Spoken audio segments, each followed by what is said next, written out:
G'day,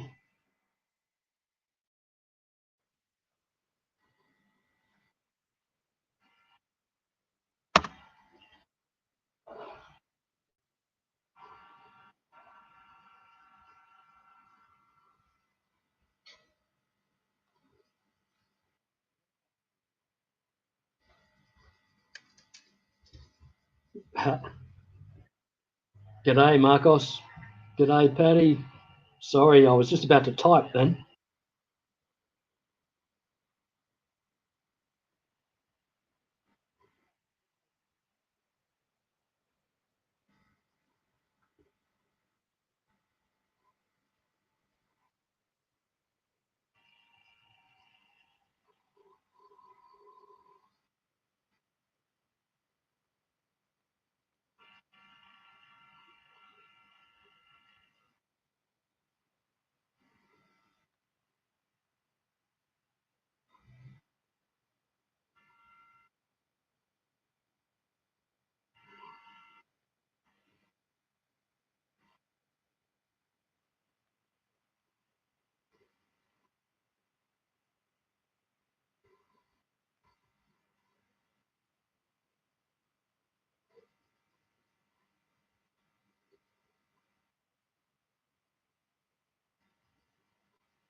Oh,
yeah.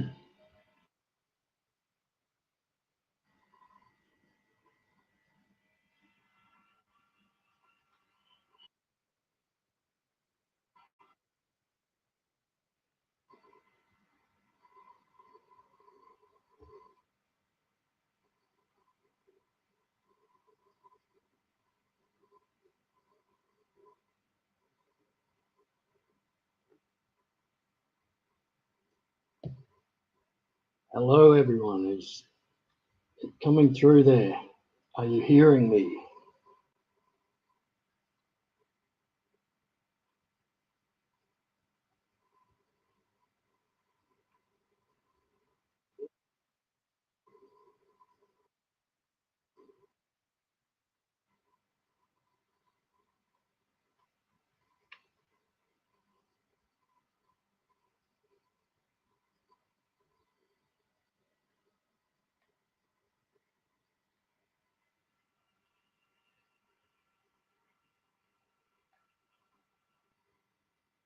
Okay. BJ, how you going? Thanks for coming. Casval, how's things?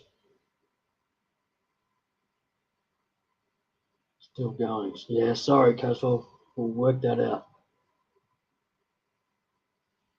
Yeah, good.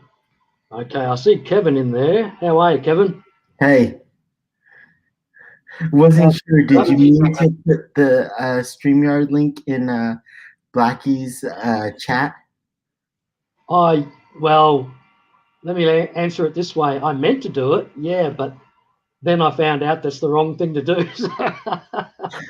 I thought I was doing the right thing, so I did it on purpose, yes. But whoops. It's okay. Sorry about that to everyone, but we'll get there. What is this? Stream number 3. So I'm still learning. Oh, okay.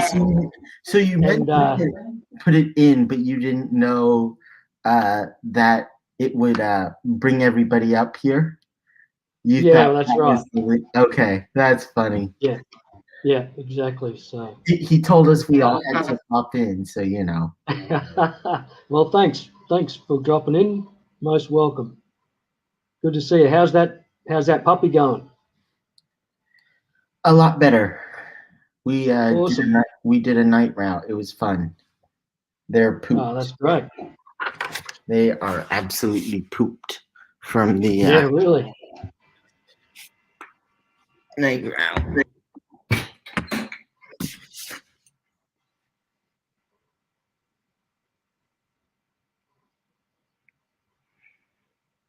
Very true, Patty. Well and truly. Oh well. I'll try to improve in time. All right. Well, I'm gonna go, but thanks. All right, mate. No, thanks, Kevin. Thanks for popping up, mate. Yes, so here we are. I think I've made it to here, and thanks everyone for being here. Don't know if you, Craig Broderick, good to see you, mate. Yes, go the D's. Boys have been looking good, actually. So hopefully we can keep going. Bit of a shame to see Daisy get knocked out the other day, but we'll do a knee. But I'm not sure. Hopefully she's all right. If she could play for the men's team, I'd still be happy though. But maybe not this year. In previous years, I would have taken Daisy playing for Melbourne for sure. Okay, sorry, I've just noticed Dr. Black here. Trying to raise. There we are. Dr. Black, good to see you, mate. G'day. What happened to Kevin? Where'd he go? He did a runner. He must have just come across via the StreamYard link, which got him straight onto backstage. No, I sent him here. Yeah, right. I deliberately loaded the StreamYard link thinking that was the right thing to do. But so it was a mistake, but a non-deliberate mistake, I suppose. I tried to get everyone to follow that link, so you'd have like 25 people on screen at once. Yeah, well, I didn't see that, so that was lucky for me. I'm struggling as it is. How would I have handled that? I would have panicked. Clearly, people don't do everything that I say. Well, I'm not sure. Maybe there's some other reason behind that. I'm not sure, but we've got quite a few. Good to see Craig. I haven't seen Craig Broderick for a short while, so. Yeah, I agree. It's been at least 2 weeks since I've had dialogue with Craigos. Yeah, it's good to see everybody here. Oh, we have the return of Kevin. I didn't know if you wanted anybody else up or whether you just meant to have Blackie up. But no, you're more than welcome, mate. More than welcome. How could You need to anyone tell not us- want you up, Kevin? How could they not? Exactly. You're a We need to delightful know all the gossip individual. about your dog. Oh my gosh, they're doing well. They did very well with the traffic signal, so I was very happy. We did a night route, and they did some maneuvering when a car was coming through, so it was good. They have the dogs back up when and move out of the way when cars are coming and you guys don't see them, and so they will take you out of basically the way of danger, and Cool. that's what they were trained to do, and so that was kind of the simulation, and so it was great. He did great, and I thought it went well, so I was very happy. I think we got into the groove, so I'm very happy with that. Awesome. Was that as support animal? G'day, Scott. It's a service animal. Yeah, oh, that's what I meant, I guess. Yeah. There's a, This argument again. there's a dude here in my town that relies on a guide dog. He's pretty much 99% blind. But I noticed today his guide dog led him out onto the street as I was passing him. And I'm thinking potentially he's aware that his guide dog might be failing him a little bit, because as the guide dog led him out onto the street towards the front of my car, he like raised his hand up to the oncoming traffic to say, please stop. Like he must have had a couple of close calls already with this service animal that might not necessarily be servicing properly. A guide dog with suicidal tendencies. Potentially, yeah. So that A, you can hear it. Usually, you can hear it, and B, depending on whether or not you have, well, even then, whether or not you have an electric car, but also, it really helps to keep up the training, and you kind of keep up the training. So. Yeah, depending on, especially right now, because everybody's inside and he's probably not working the dog quite as much because he's probably inside more. Yeah, that makes sense. That might also be why. Right, Kevin, we've got I've got a little request here. So what's happening with the nails? Your nails, that is. Your nails. What do you mean, a manicure pedicure? Exactly. You've done well, have you? Huh? You just had the manicure and all done. My grandma was bugging me before I left to go get it done with her, and I enjoy going and getting it done with her. So yeah, I would too. That's awesome, got mine done with her. Awesome. Looks like you need a touch-up. Get those cuticles covered. Hey, it's been like 3 weeks, so you know. Yeah. You need a redo. It was so funny. Nice. No, it's been about a week and a half now. It was so funny. She kept on asking me the day before I left, like 3 days before that. She kept on asking me to go get it done, and I'm like, okay, fine. We'll go get it done. She needs an excuse to go do it, so. Oh, BJ Palmer, that comment is so 1990s. Goodness me. Get with the times, BJ. In that way. Yeah. Our grandparents are people we need to spend as much time as we possibly can with. Especially in the nail salon. She's driving us crazy. And our own parents. she's getting a little bit too comfortable. She's been with us for the last, oh geez, what is it? March now, so about almost a year and a few months, in like a month or two. She came to live with us because she's not walking very well, and she's like 82. Yeah. And we're worried about her falling. So we do have she's staying with us. But yeah, no, she wanted to go get it done, and that was the main excuse. So, you know, I blame my mom for this. When I had my brain injury, one of the things that they suggested was going and doing things to help your senses. And one of the things I did with her was go get my nails done. So I enjoyed getting them awesome. done. I like blue, so. Very nice. Awesome, mate. So Dr. Black can probably still hear me. But, Billie Jean, that was the Dr. Black.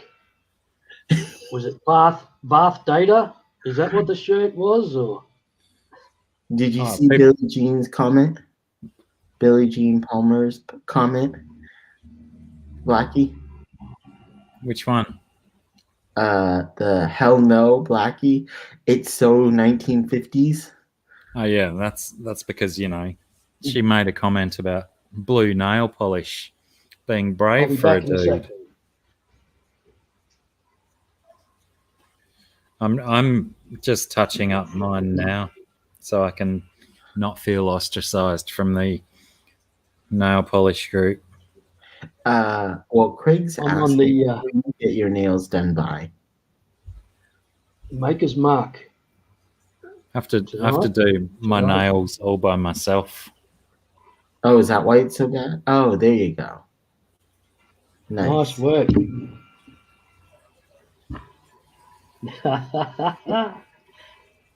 Nice one. Very good.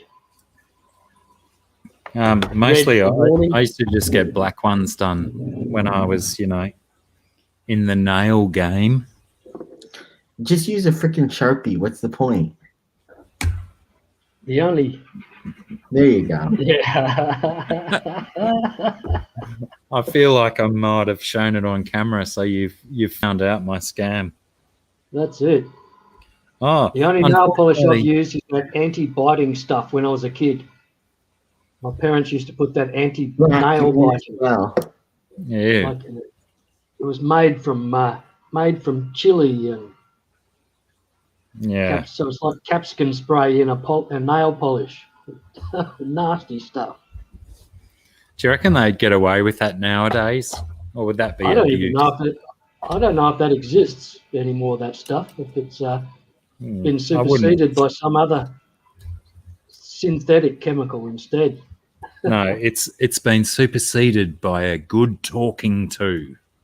Right, that's it. Nothing beats the strap like a good talking to. Well, true. So true. So I don't know if you saw that I'm having my first bourbon for quite some time. So I've got a nice Maker's Mark. Well, apparently, you know, it could be worse bourbon to go to. With Maker's Mark, there's a story behind the wax dripping there that used to be, not so much these days, I believe, but it used to be in the early days of bottling that it was two sisters that did the bottling, and it was which one did each bottle, and they had their own distinct wax pattern. Drop, they'd leave, and that's the story I've been told. I don't know how true it is, but I stick by it. I like to think it's a true story. G'day, George, and everyone else. Those ladies are probably gone by now, but still. Yeah, well, I like how they still try and fool us into thinking that it's wax, but it's you know, it's just some form of plastic or another. Yeah. Because you're certainly not going to melt that Maker's Mark wax down again. No, that's right. You could very interesting texture. You could do PayPal and just invoice them. That would be much easier. Cheers. To me, that seems like it'd be much easier. For the box filters? GRB, you know, on a YouTube, I think it's YouTube, you can pin it, right? What are you Yeah, pinning? right. What? Mate, wouldn't have a clue how to pin it yet. I don't know how I can do that. Go I'm to lucky the I can load it. Took me go an to hour and a the half. three dots. The three dots beside the comment, you can pin it. Right, okay.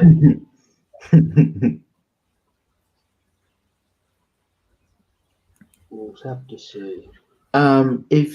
If you wanted to, you can go into PayPal and you can send an invoice to them, and then once they pay you for the order, you can add a tracking number to that and say you've shipped it. And for me, that seems like it would be the easiest thing to do. I don't know if you like PayPal, but that's what I would do. Do you think can I like invoice everyone watching because they got to experience me with a red middle fingernail? That's got to be I worth believe so. money. Hey, That's hey, got to be worth a hey, few bucks. you still owe me, Blackie, so you Exactly. know. You still owe me, so you know. I'm still Well, waiting for what- that. I'm still waiting for that We check. have I'm another still guest waiting to know what I entering owe you here. for, Kevin. What's up, guys? Okay, George. wait, George is Good to here. see you, mate. How we going, George? How's it going? Good, good. Pretty good. How's everybody doing? Yeah. How's yourself? How's all those I'm baby doing good. fish going? Baby fish? Doing Awesome. good. Making more. Look at this stuff I made today. Yeah. Is that a cave? Those are Flaco caves. What did you Fleco use to cave, it make is. it? Right. Crikey, Wait, which bloody number is fitting in that thing? That's exactly what it looks like. Those are woodcat placos. They're half an inch. So What did small what did placos. you They're- use? What did I what? What did you use? Did you make it or did you buy it? I make it. I don't buy stuff. Let me put my volume up. Go ahead. What did Speak you up a use little. to make it? PVC. Oh, okay. You see how? I don't know how long it will last, but I was using Very cool. polymer clay. I don't know how long it'll last, but No, this one will last forever, pretty much. It's plastic. Yeah. So what I do Unreal. is I'll just burn it Like and I clamp the end. they're like And cigar filter holder things. Yeah. true. Yeah. Yeah, be careful. Exactly. That stuff's it's a bit harsh Yeah. on the drawback, but it's got a kick like a mule. Yeah.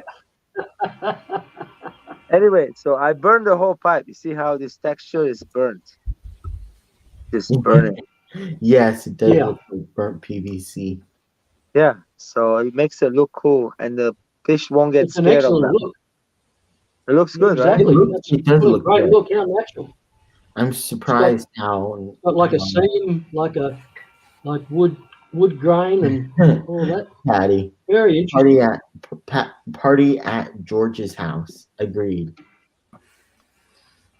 They George almost got look a like new, burnt spring rolls. George got a new phone. How does it sound? Sorry, George, I missed that. How do I sound? Well, How do you sound? Yeah. it sounds a Good, little yeah. bit soft. Is it sound like cutting off? No, it just sounds a little bit soft. Soft. What does that mean? I don't know The what volume in that. the volume seems fine of here. it sounds soft. Like Hmm. three of us sound a Uh, little bit louder for some reason. I don't know why. Audio. The volume Speaker. seems fine. My end is just a bit Okay, choppy. maybe it's just on me then. now and again. How about Maybe now, it's just Kevin? me then. Better. Everything good? I- Okay. Yeah. Sounds good. You're fine. I think something might have been on it, but yeah, no, that's good. So yeah, these placos are for I mean these are for placo cave for woodcat, and I'm gonna use some of it for peacock gudgeons. I got 2 Peacock pairs of gudgeons them. would be Oh, you got perfect. some peacock gudgeons. Nice. They'll be perfect for the peacock gudgeons too. Yeah, will. peacock gudgeons. So I have to replace some of it. Yeah. I just used a tube about that size, maybe a little bit larger, but and the same length, but just open at both ends. And they love to breed in that. So but that one they'll Like, love. like this. Yeah. Yeah, exactly. Yeah, true. Yep. So I made that. That's exactly why. So just in case, in another shorter one, I'm gonna just like put them next to each other like this. They can go in and Yep. out, whatever. But I'm gonna just throw this whole pipes in there. Let them breathe. Boom. Yeah. Yeah, that's right. It's My was male, was just he was perfect. guarding eggs, and then I found out he just ate them. Yeah, right. I don't Okay. know how long. I don't know how long. I reckon the eggs are about 9 days, if I remember correctly. I'm a little bit out of the peacock gudgeon loop at the Somewhere moment. I around haven't there. had them for a while, but I think it was 9 days, and at about 6 days, 7 day, I had to start looking at removing them because they were starting to get at risk. But after 9 days, I definitely had 3 swimmers. I think that all the time. I believe that's what it was, but I'm not. Yeah, don't trust me on that. Sorry, but I had to. I just removed the whole PVC pipe with the eggs attached, like as wrigglers. With the still got the egg sac, but there's life in the egg, and moved the whole pipe to another tank, and they raised quite easily after that. Hey, look what I just got. What is this, and where'd you get it at? Oh my gosh, look at this thing. It's like a bonsai. Holy smokes, look at all these things like growing like a vine. Wow, so beautiful. Look at this piece, guys. We just stick the top into a tank, the roots into Yeah, a tank. Is that what what you is do? it? Freshwater plant? Aquatic, or what is it? You put aquarium. I'm gonna stick it in my aquarium, yeah. But gotta clean it up. I Just see you put the guys. roots in water. Yeah, just like that. And then And let it lights. sit on the top of the aquarium where there's lights. Gorgeous. Yeah. That's cool. Mm-hmm. Yeah, I'm lucky in my fish shed. I've got a whatever fiberglass Fairly type well. Put it in my sunlight panel in the roof of my shed, so that allows sunlight into. That's about the only lights that I use. So Just put it on the side for now. Just hang it on that wire. Yeah, just like that for a minute. Yeah. Fairly well. Hey, I it got makes it a guests. bit difficult to grow too many plants. Thanks for Yes, you having me have up. guests. I'm gonna have to take off. No, thanks, George. Thanks for coming Nice up, Bye, mate. to George. see you. Yeah, take care.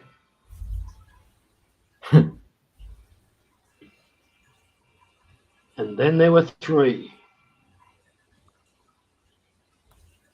And the chat. Oh my gosh. I Nathan wish it Fish was the Boy. weekend too. I always think How you it. going, mate? I always wish it was the weekend, so you know. 2:11 a.m. Good to see you, Nathan. How are all those baby yabbies doing? Nath. G'day, Nath. A million baby yabbies Nathan has. So many dinners.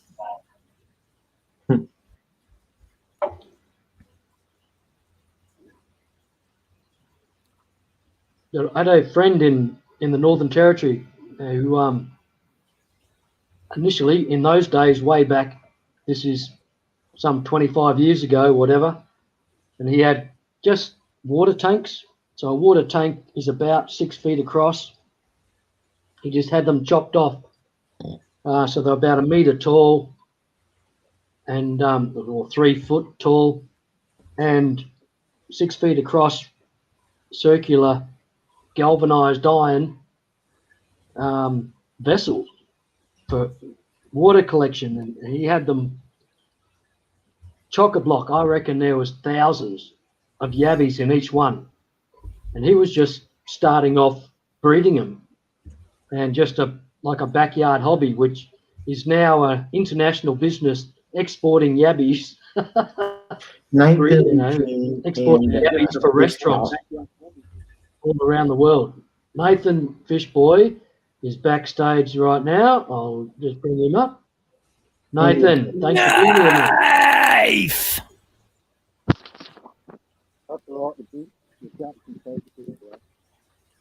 You bloody got no sound, Nath. Pick your game Yeah, up. we can't hear you very well.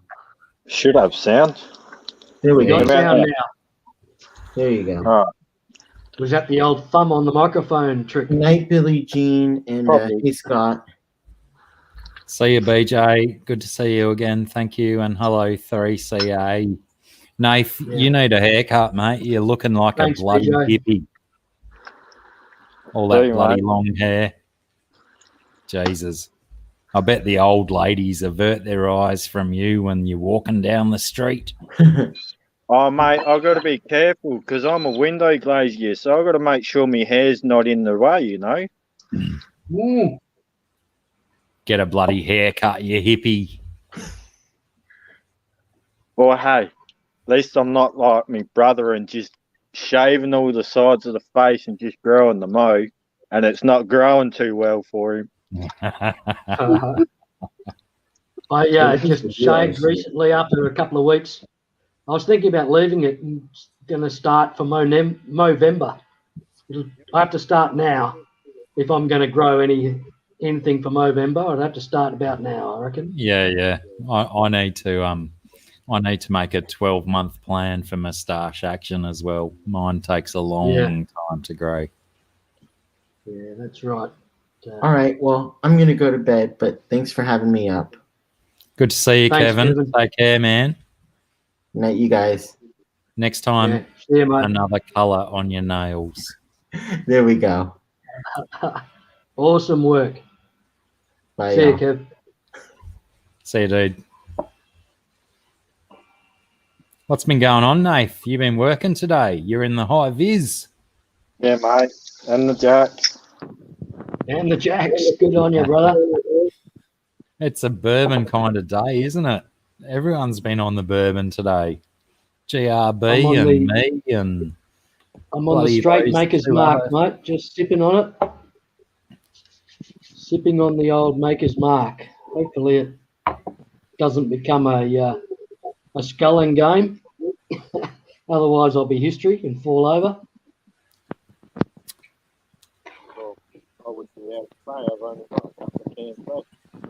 Nath, you got your thumb on your microphone again. Oh, that's why. Because it's on the right side, not on the left side. Right. It's not on your smoking hand. That's right. What was that great scene from Blazing Saddles where Gene Wilder is showing an old mate goes, show us your hand. He puts his hand out and he goes, steady as a rock. Yeah, but this is my shooting hand. The other hand's like wiggling all over the place. Perfect line. Such a great movie. No way in hell they could ever remake it. No, I don't believe they could either. Well, they shouldn't. They shouldn't be remaking half the ones they remake because they were perfect the first time round. There's no need. But they try to make dollars out of everything, Unfortunately. wring it to death. But I saw a movie the other day for the first time called The Town. Oh, yeah. Yeah, that goes okay. That was one of the most interesting movies I've seen for a long time. It really was. It really made me fear for the for the inhabitants of Boston. Oh yeah. That, they're like constant that this bank robberies is just a regular occurrence, you know, and just like every 3 weeks there's another job on, and you holy shit, how do they get people to apply for the to drive the bank trucks? You know, how can you even apply for that job knowing you're going to get shot? That's how it appeared. But no, good movie. I enjoyed it. Really enjoyed that. Whatever his name is, what is that guy's name? The actor. No idea. Now he's a producer and all that sort of stuff that was in that movie. But yeah, it was a very impressive movie. So Blackie, how's it going in your area after rogue Queenslanders ventured to Byron Bay? And well, I had to put a mask on when I went into the supermarket this morning. Right. Because everyone's freaking out, of course. Yep. Mm-hmm. I could imagine. That's unreal. Oh, look at that. Nice work there, Nathan. That's the go. That's what you want. Oh, Kaz. The aquaponics tank. Nice, Nate. Casval, the AquaClear 110 is a decent filter for certain applications, but I've often found with most AquaClear filters that you need to sort of tinker with the media and, you know, fill it with your own stuff instead of what they come supplied with. But as a rule, for a hang on the back, they're a pretty decent filter, I've found. I've still got a couple in my arsenal. I've got a couple of AquaClear 110s that are 30 years old, probably. Yeah, And they go for ages, isn't it? they've been running with Eheim Classic 2217 filters, one on each. So there's 2 filters on 6-foot tanks. AquaClear 110 and an Eheim 2217, and that just runs perfectly. Basically, they've got one big fish in each tank, so it doesn't take a lot of filtering, I suppose. But you know, a big fish is a dirty eater, and yeah, they make a lot of waste, so they need to be filtering well. And those 2 filters, I can go 3 years, or I've gone 3 years between filter cleans, and no problem with the water quality. The water quality is perfect. There's no need to change the water. It evaporates a little bit over that time and gets topped up, but that's how good I find an AquaClear 110 and Eheim 2217 combination on 6-foot tanks. They just work an absolute treat. So you've got lots of bacteria available media in your 2217, and I've just got what do they call them? I can't even remember what they're called now, but the ceramic rings and one piece of foam in the 1110, and those tanks are just amazing how the water quality just stays perfect. Yeah, Casval, the best thing with your AquaClears when you're going to clean them is to excuse me, take off the extender pipe onto your intake into the filter. Take that off first. That's your first step in cleaning your filter. And then the U-shape one that brings that water into your filter, lift that out. So for a few seconds, your filter is just churning around the same water, and then turn it off. Once you've disengaged those pipes, then you're not going to get any siphoning of the filth inside the filter back into your tank. But for the most part, you know, those AquaClear guys are pretty decent. And reliable What an filters, awesome like GRB said, they last a long time. What an awesome tip. I've never done that. I've removed the lower filter part of the intake tube due to necessity, because there's two tanks on top of each other, Sure. and I need to do that to get the tank, to get it apart or get it out of the tank, basically. But that, yeah, now I see the science behind it. That is such a great idea. Yeah, because as Thanks, soon as you turn that thing off, it's going to siphon all that filth straight back down into your tank. So you Yeah, remove that potential before you start your cleaning process. yeah, beautiful. Nice work. So I got home to find this. Oh, look at that. Nice. Nice. You and your bloody angel eggs.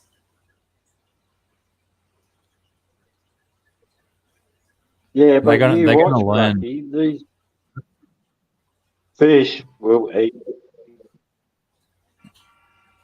Yeah, how That's many times is it like going to the take eighth before they time. learn?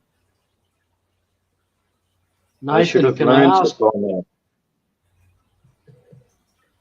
Nathan, sorry, can I ask? And not to mention, yeah, No, sorry, mate. Go on, Nathan.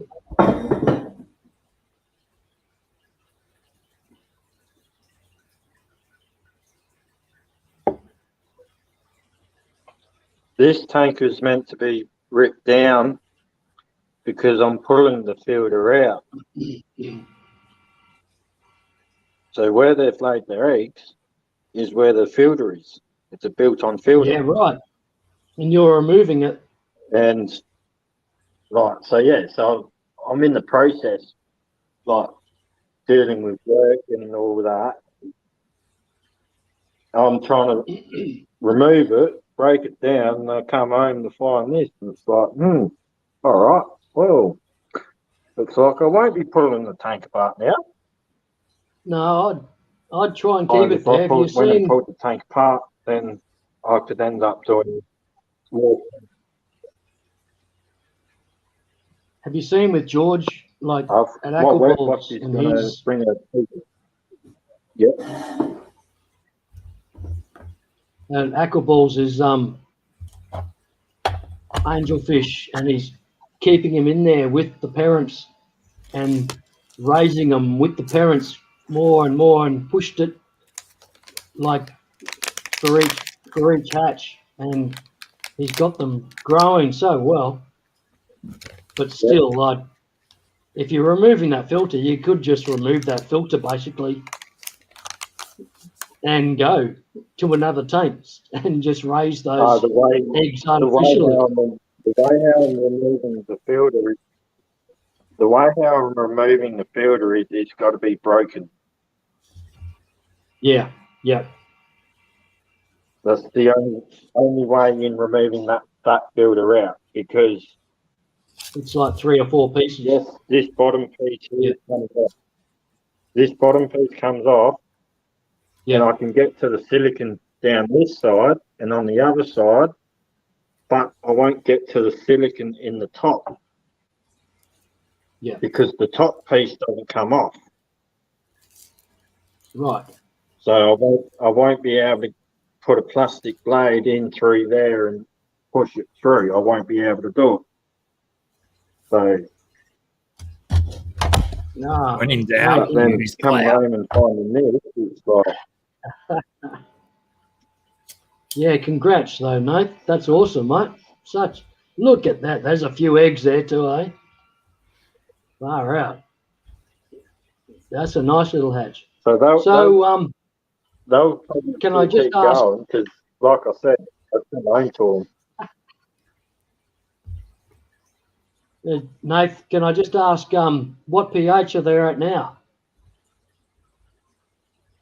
These are only about 8 months old. Oh, okay. These aren't the ones that you got from the 9.2 pH tank that you rescued. No, unfortunately, they died. What happened was Oh, they couldn't. they went from 9.2, 9.4 of pH, and then coming to pH where it's probably around about 7, 6.5. So Yeah, they couldn't deal with my water and then the previous water that they were in. yeah. It's Right. that water before. That water before was just not right from that all.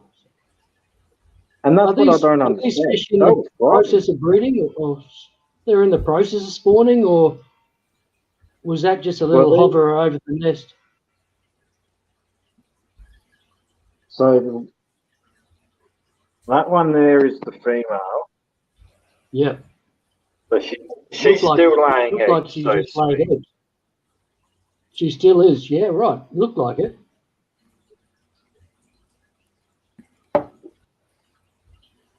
How cool is Because that? last time her last hatch, their last batch was a little bit bigger than that. Yeah. It's just that run there. She's laying eggs, isn't she, or not? Yeah, yeah, she's going along laying eggs, laying them all in a line. That is so cool. It's happening live.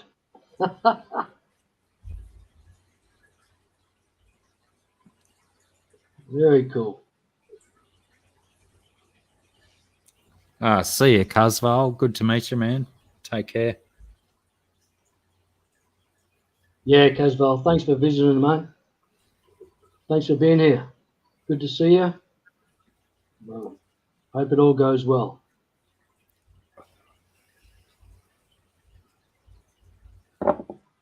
See if you can see the others. These I'm ones just here about are due. about 2.5 weeks, 3 weeks old.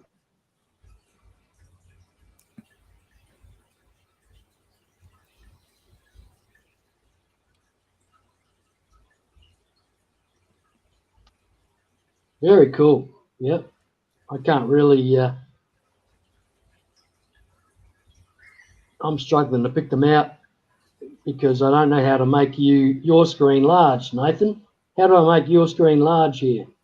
Push on Do the little head three logo dots? on his picture down the bottom in the backstage area down below. Each of Yep, us will have okay. like a little head. There you go. All right. Thank you, Blackie. Learning every day. Don't you love it? You can't teach an old dog new Yeah, be tricks. crawling up this side.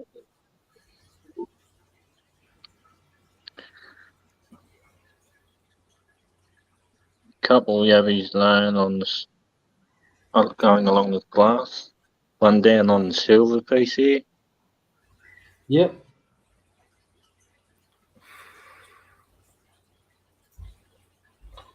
No, they're These ones are about pretty 3 tiny. weeks old, 2.5 weeks 3 old. weeks. Yeah, right. I was going to say, these are tiny. That's so cool, man. The ones I And posted on, I'll put a YouTube video up of the ones out the back. They're only a week old, and they're smaller cool. than these. Ah, cool. And you're developing a market more and more for them because you can produce.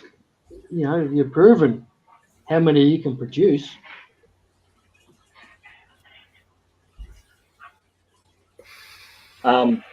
So basically, for a 3 to 5 centimeter yabby, I'll get $2 a yabby. Yep. Because they'll Yeah, go cool.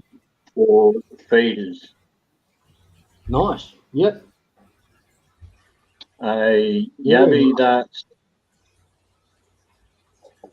that's full grown, privately sale, I'll get about in between $30 to $40. Nice. So there is a market for yabbies, but So what's a lot that? of people. That is an electric. That's an electric blue yabby. Is that what it's called? Yeah. Yep. So the ones Yeah. I got are common. Yeah.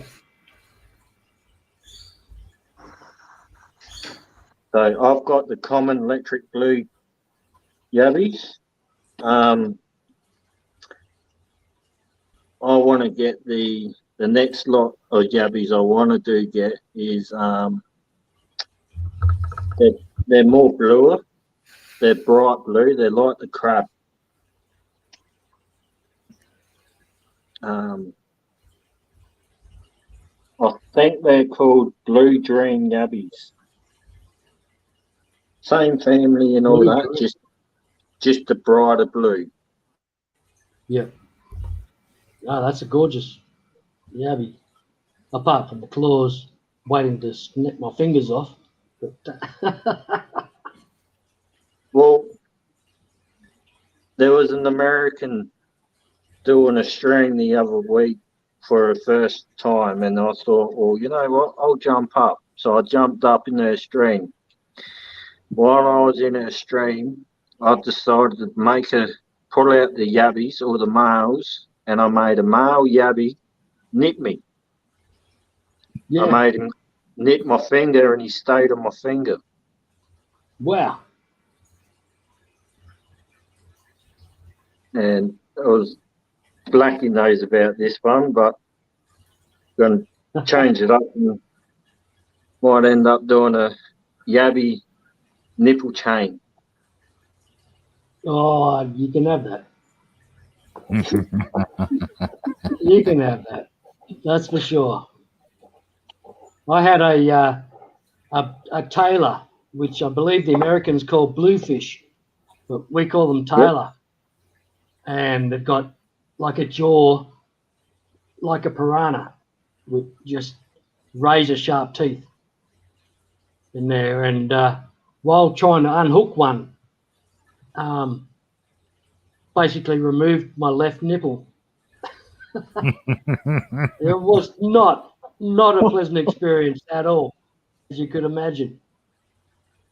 But yeah. Oh, yeah. That wasn't fun. But yeah, I don't know. I'm not too sure about Aquamate's premiere. It's probably on right now, actually. I may have overrun. I don't really plan on getting off, and I've got, I believe, 3 watches, which is probably you, Nathan, Dr. Black, and myself. So I'm not sure if I should leave or just hang out here, and I'm happy to hang out. I don't think I'm sealing too many people away from Aquamate's premiere. Has his premiere started? I'm not sure. I think it was probably 2:30 that it was starting. Oh, sorry, my time 2:30. So it may have been running for 8 minutes and it's probably finished. I need to check. I'm checking now. No. Don't worry about checking. No, it's 3:30. It's in an hour. Yeah. That's cool. Awesome. Plenty time. Plenty time. That's right. If I keep drinking bourbon, I would have fallen off my chair by then. So that's cool. So what have you got here? You've got a breeding pair, and you just introduce them like better fish, basically, and let them mate and remove the female. So these 2 here are babies. Yeah. This is the size that I'll sell them off as. But I'm gonna get rid of the smaller brown one. I'm keeping that one. And then I'm keeping this beauty. Nice. That one there is already blue. Yeah. So once it gets bigger, the blue in it will only improve. Awesome. No, that's nice. Nice of you. Marcos, how you going, mate? We know you're still here. Thanks for being here. Do you want to come up and show us your tanks as well?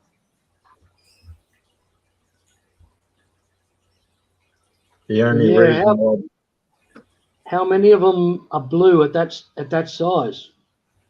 So it depends on the parents. If both parents are bright blue, most of the babies will be bright blue. Okay. Yep.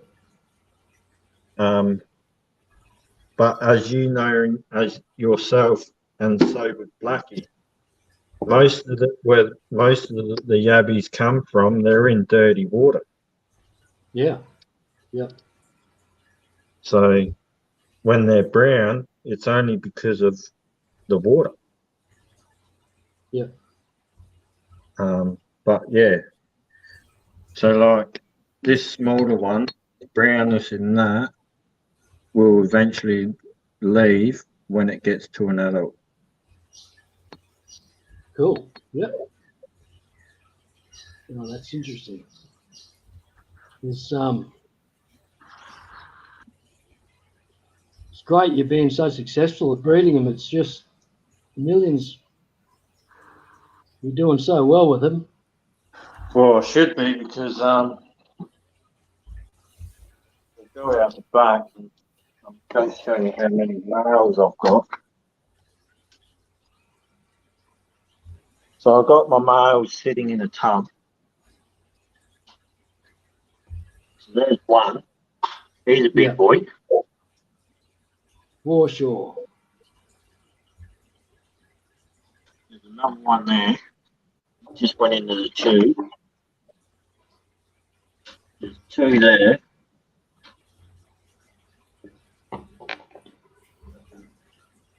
And then I've stuck my females in this tank for now to give them a break from breeding. And then in 2 weeks' time, I'm going to breed them again. So I've got like 3, 4 females in here as well in this tank. Yep. No, she's gorgeous. What size? What size are they? Is that about 3 inch, 4 inch? So that there would be about 3 inch, 3.5 inch. Yeah, nice. Yeah. Oh, amazing. Wow. Lots of blue.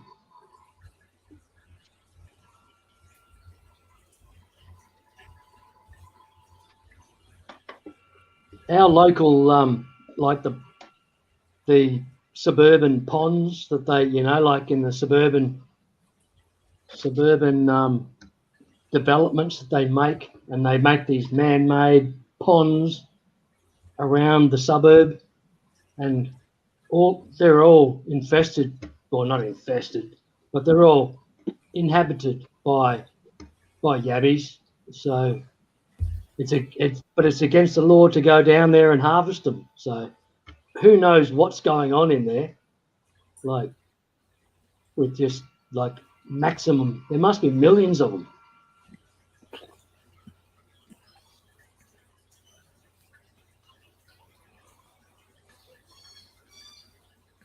Beautiful.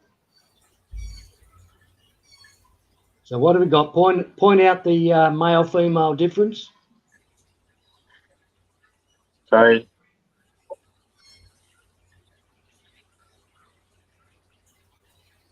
a male has 2 dots down here.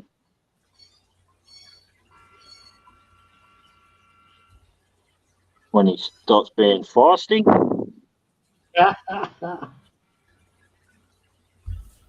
Because you actually are wrestling with these when you...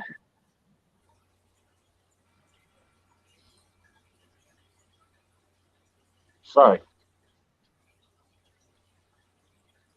Maybe when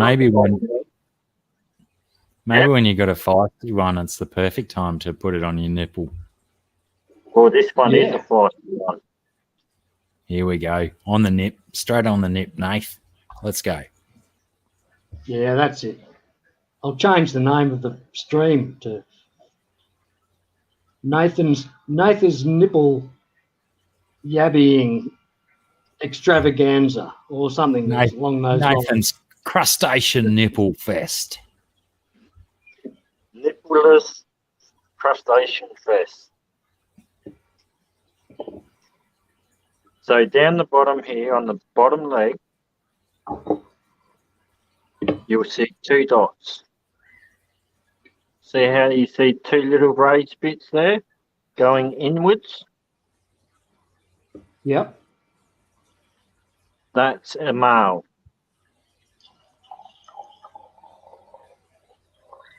That's how you tell between a male and a female. A male will have 2 dots on the back leg.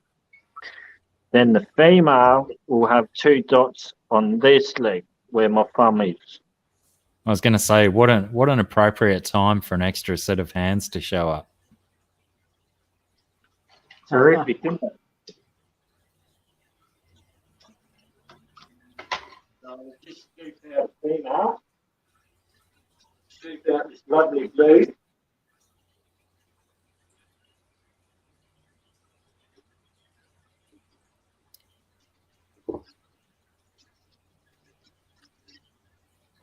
Ladies and gentlemen, this is not causing any stress to the animal. He's having a wonderful time. Exactly. I just feel you've got to put a disclaimer on everything nowadays.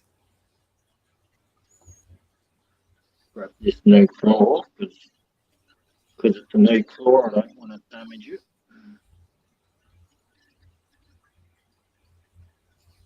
So right there, see on them 2 legs there, you see a bit that goes inwards that way towards the front of the yabby. Yep. That's a female. And that bit there. Yep. Awesome. Whereas the male had 2 dots on the back leg.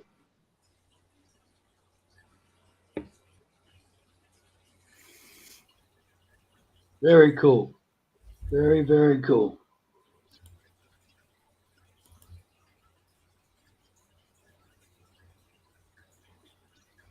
Oh, that's great, mate. There's, And that's the colour blue that they'll go, and darker blue. yeah.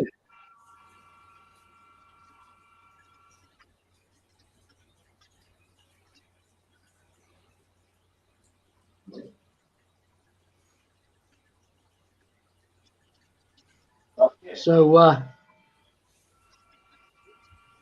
is it seasonal, the breeding, or they will just breed all year round as long as the temperature's okay? If the temperatures are up high, then they'll breed. Right.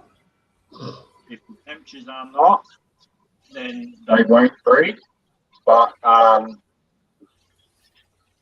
have seen yabby breed through winter.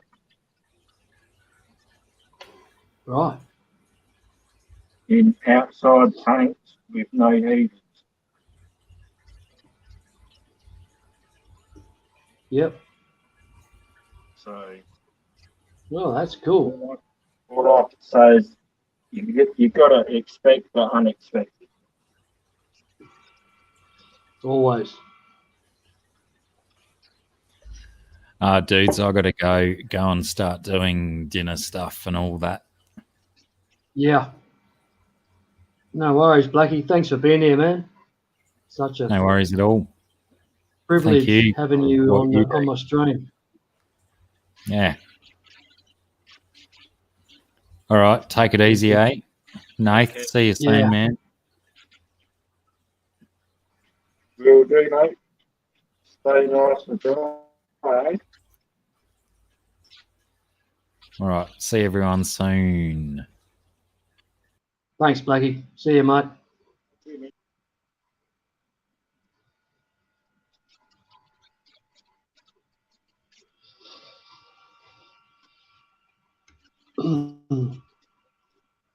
So Marcos, you still here? Love to see you come up on the stream, mate. No pressure. No pressure. You've got such an interesting fish room going on. You're more than welcome to come up if you wish. I'll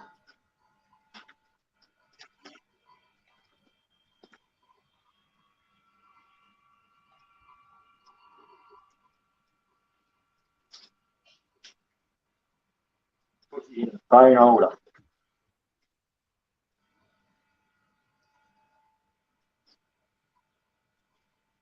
there it is.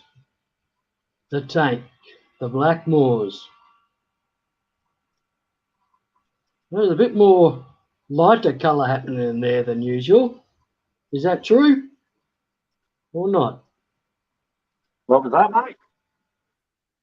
Is there a little bit lighter colour? A couple of lighter coloured fish happening in there than usual, or is that usual? I had to stick them ones in there because in the 3-foot tank, the two wider ones, they're Shapunkin fantails. Yeah. They were in the 3-foot tank that you was just looking at. Yep. They couldn't withhold the amount of flow pressure from the filter. Okay, right. They look like they've settled in well. Yeah, they've settled in absolutely terrific. Yeah. Cool. Yep. No, awesome.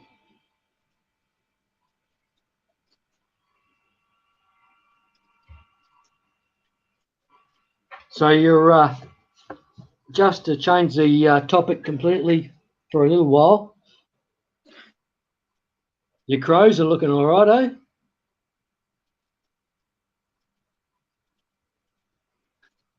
My what? The crows. Crows? Football. Oh, yeah. Yeah, they're all good. I'll borrow it for the cats. You go for the power. Nah, the cats. Geelong. Oh, the cats. Right. Sorry, mate. Well, I don't know how to answer that one. I'm not sure how to answer that question.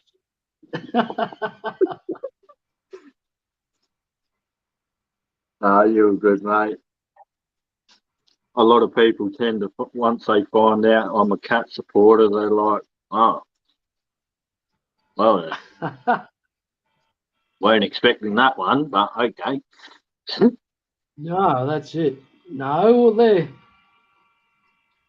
Shame about Danger, but Yes, he'll be back.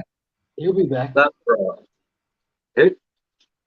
I honestly, mate, I can't see Dangerfield ever leaving the Cats. No way. No. It- He'll step into Joel Selwood's shoes soon. Yep. And just be the It sure long-going champion midfielder. Yeah, that's right. Because Dangerfield is still young.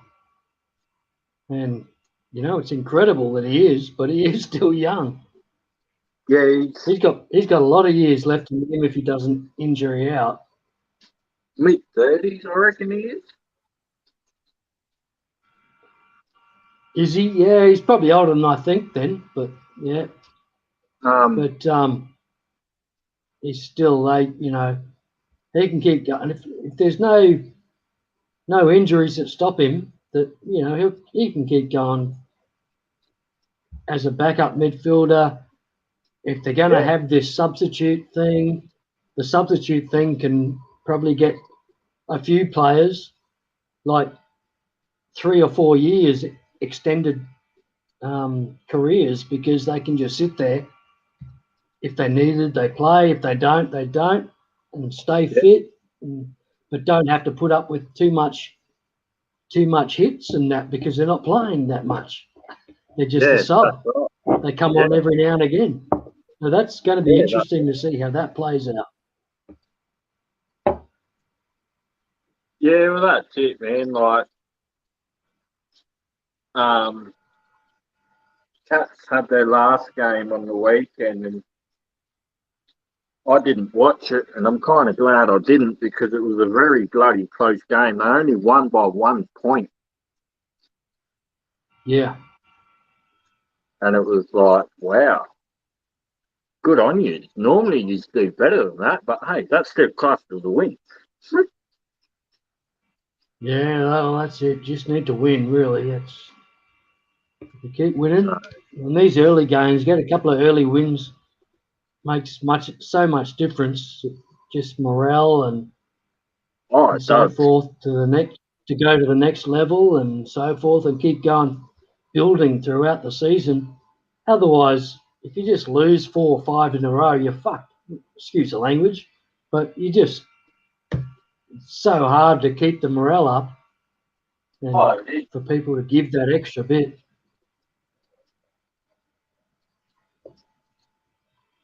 But we'll see. I'm a Demon supporter, and so is Craig Broderick. You know, we're long-suffering Demon supporters, and they're playing great football. It's so good to see, but again, we're a long way from being a team yet. To be a team to be reckoned with, a long way to go yet. It's a bit tough.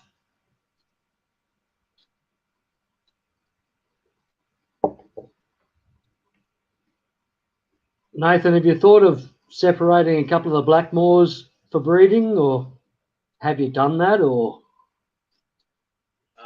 So with the Blackmores, I want to breed the extra large Moors, but I've only got female. Yeah. Oh, okay.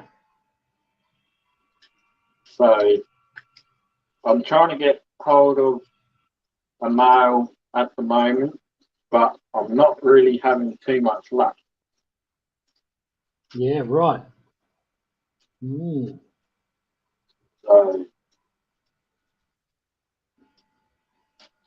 So who? I think it's Swampy Homestead has them now, doesn't he? He's got Foxy Fishes. Yes. So Moors. Griffin. Is that true? Is it?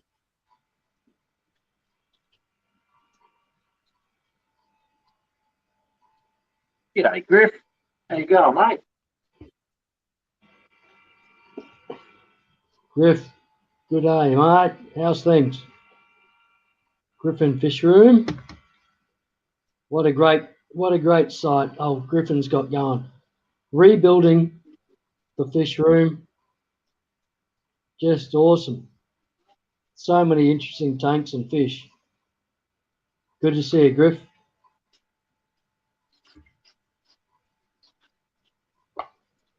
Yeah, I've seen Swampy recently and with the Blackmores, and I believe they're foxy fishes. Is that true? What's that?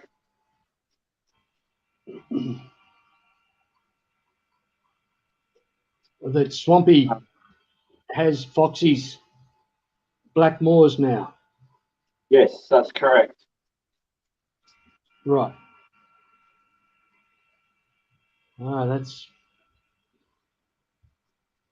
There's some stunning fish too. I'd love to have your fish and their fish combined. There'll be some interesting things going on then, that's for sure. I haven't seen Blackmores like as good as yours and as good as Foxy's. I've never seen them before, so they must. I know they exist locally, but you don't see them in any quality around here. That's for sure. They're very popular here in South Australia.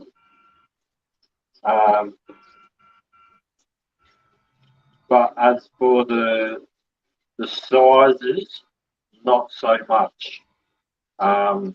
There's no one in my town with extra large.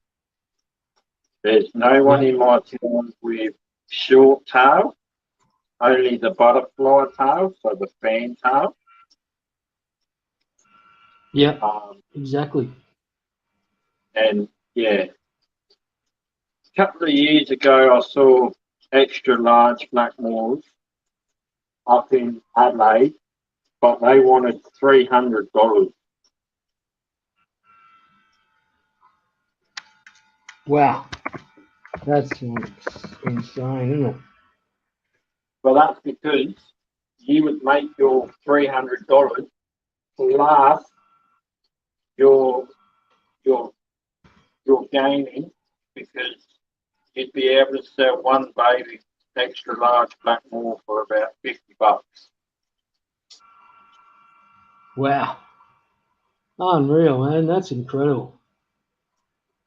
I've just forgotten a few. I've apologise to everyone again. I've forgotten about the chat completely. Hello, Chewy, Lunatic Fringe. Thanks for being here, man. Great to see you. Adele, Collaboration of Curiosities. Thank you. Great to see you. Awesome. Griffin, I'm sure I'd said hello, but if I didn't, have another one anyway, mate. Cheers, mate. See you later. Or not see you later. I might need to give up on the bourbon, I think. And sorry, mate. Sorry, mate. What was that? No, I'd saying I might need to slow down the bourbons and drift down to a nice old 4X beer and see how I go.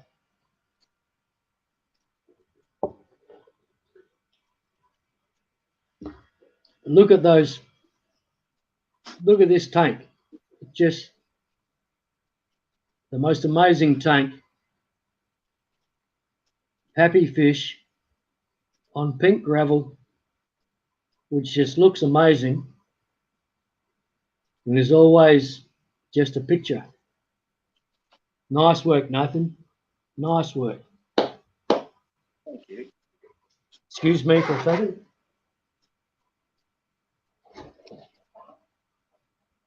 Oh, yeah.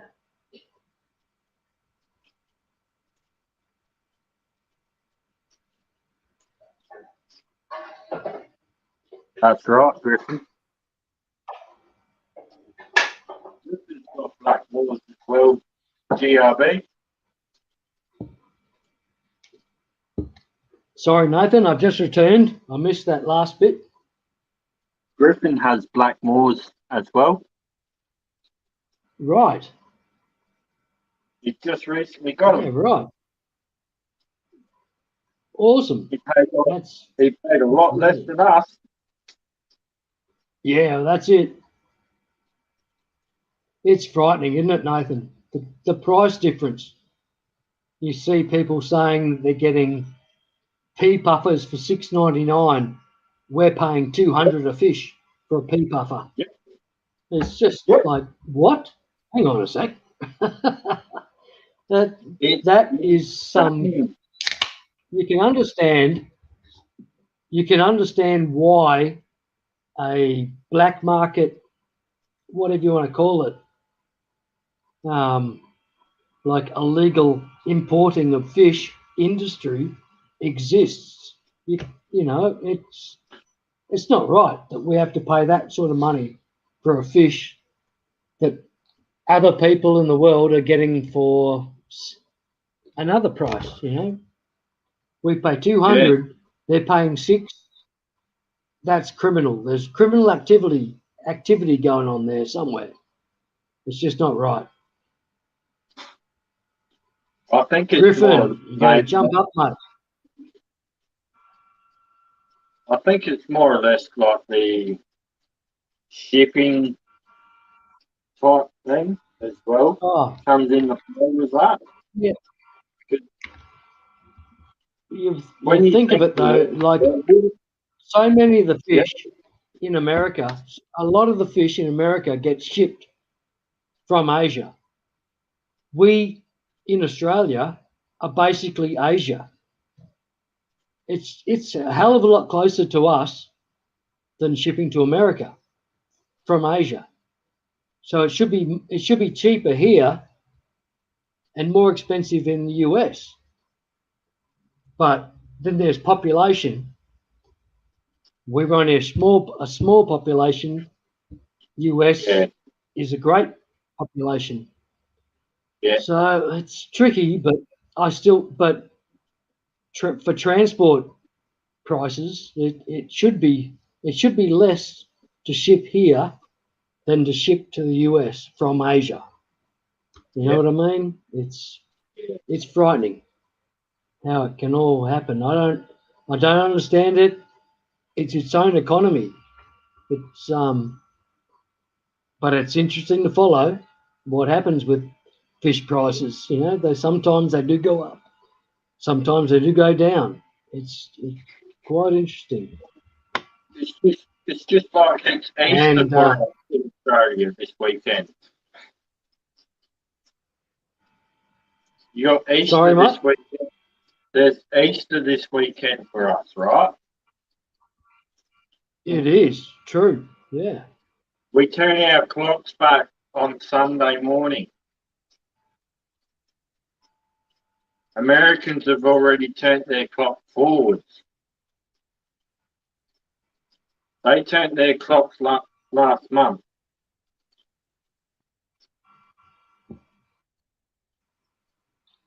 What gets me is how that works, how around the world works like that. That's mind-blowing to me.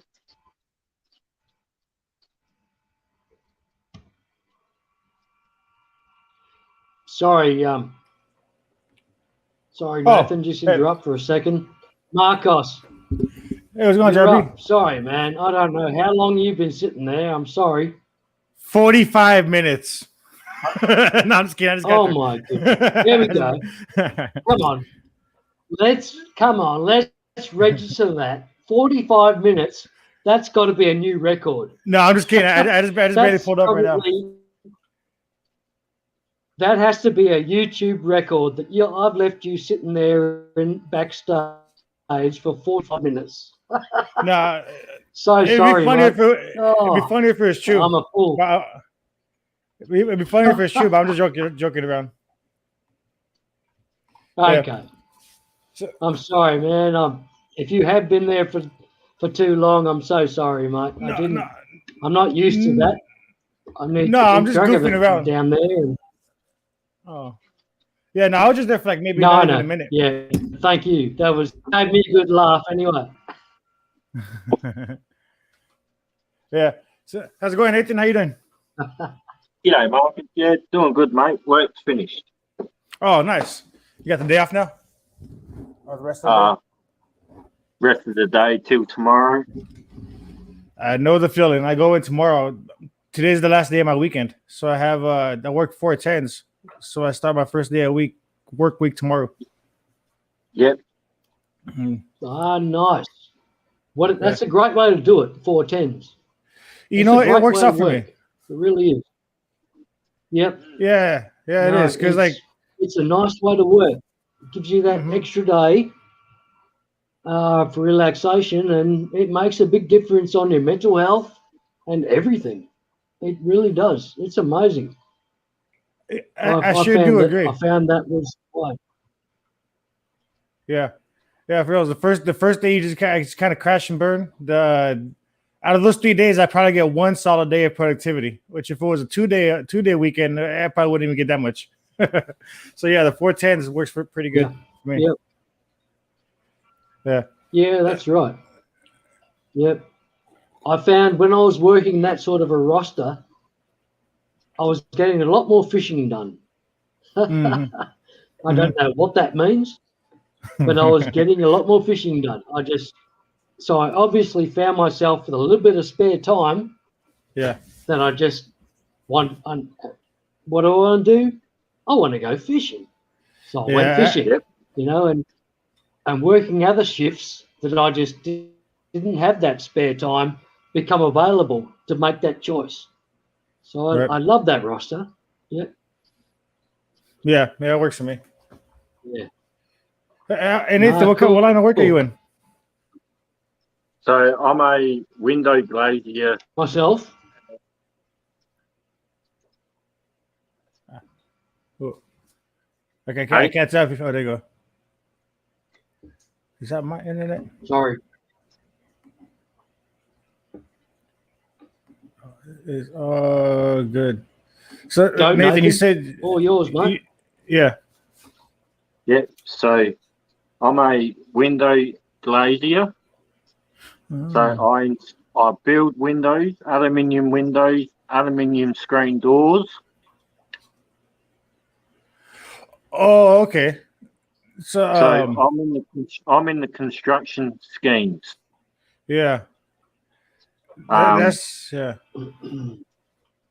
But I do domestic and commercial. That stuff seems very precise. I think it's too precise for me. I need to be able to ballpark a cut. Well, my hat's off to you. Thanks, man. No problem. Yeah. So if I have a blowout with a tank, I just ring up work and I order some glass on work account and I get it cheaper. Oh, that's got to be nice. That's a nice perk. Nice. So I bet you must have the most perfect aquarium lids of any fish room. Bro. You just Maybe. get the scrap, so-called scrap glass, and scrap glass might be sometimes 2-foot piece, which is perfect for a Mhm. lid that you can cut down. Beautiful. when we go out on site, before we rip the window out, the old window, I look at it all. And if there's anything I want, so say for instance, there's a piece of wood that I want, we'll get that piece of wood out properly without damaging it. Good. So that I can use that That's piece so, of wood. that's so cool. So cool, Nathan. My back door, You I need have to no have that. screen door. So my back door, I've got no screen door, right? Yep. I'm saving up money so I can buy a screen door through work, and then I'll install that screen door myself. Oh, save yourself some labor. Yep. Yeah, right. That's cool. So what type is it? One of those super security screen doors? Is that what you're going with?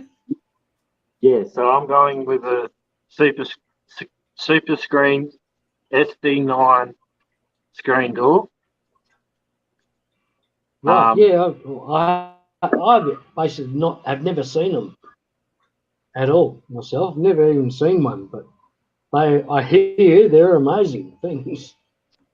I've never seen them. I've just seen the typical fly screen, cheap fly screen. Yep. That's the only door that I've ever seen. So Are you talking? That's amazing. The one you're probably talking about, DRB, is fly wire. Yeah, basically, exactly. It's just fly wire. That's it. That's it, Nathan. Exactly, mate. That's all I'm talking. Not any sort of security screen.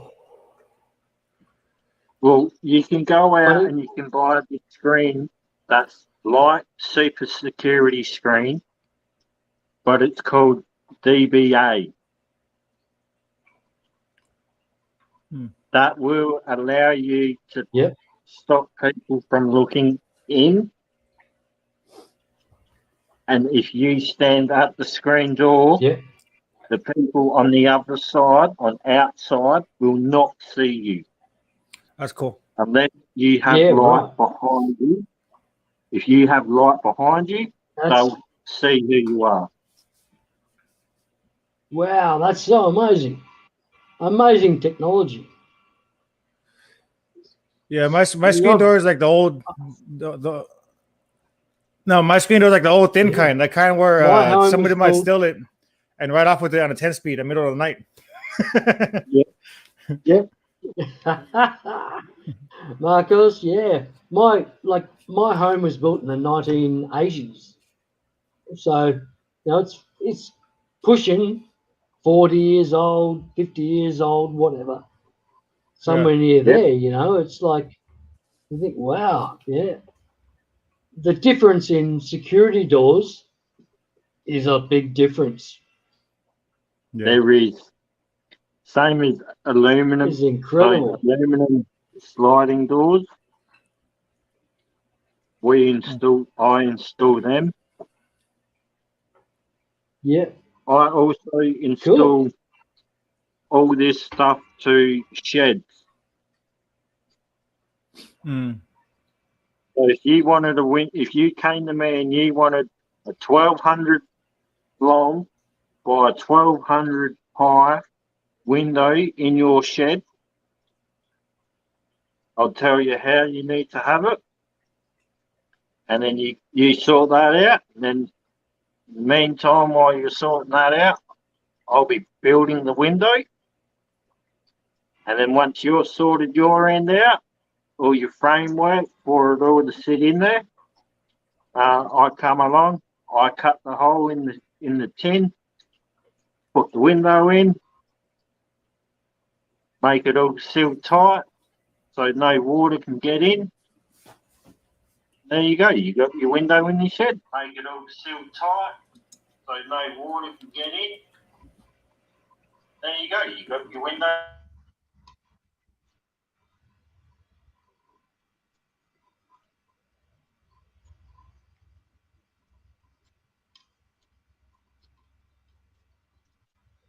Yeah.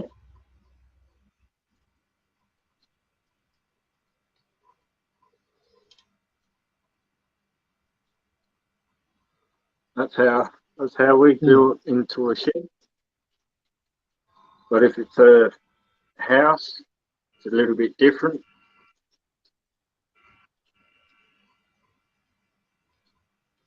So, and it also depends where the windows go and whether it's a low bearing wall with a window in it.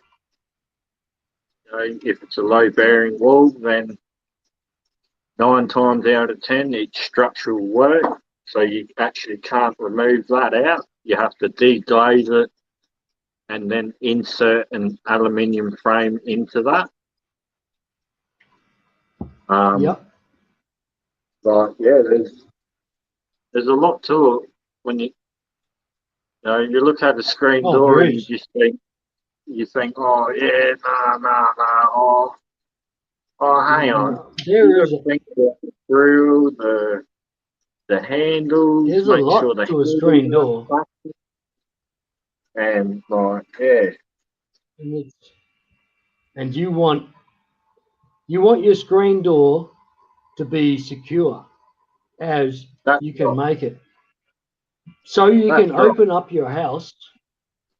So you can open up your house as best you want it and be secure.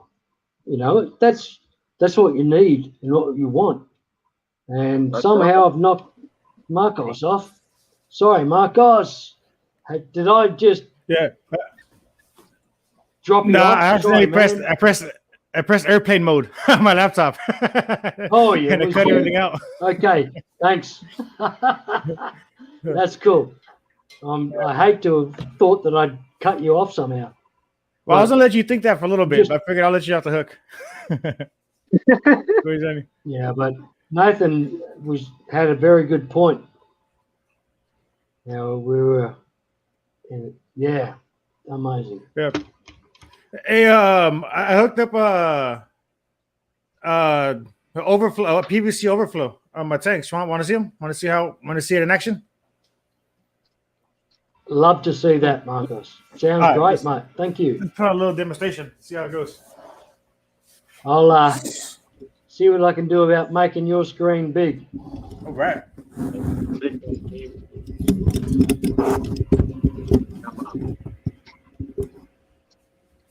Yep. That's the Okay. one. You guys probably seen this. You're before. you're in control. Right. Marcos, you're in control here. Okay, let's see. Hopefully that steers us in the right direction and don't get too lost. So I think you guys have probably seen videos on how to make them before.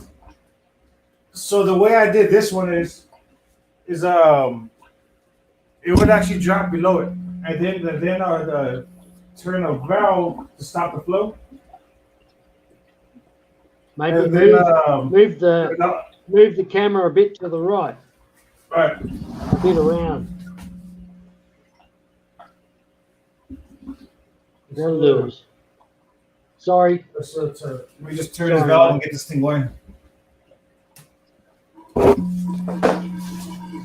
Beautiful. Yeah, beautiful.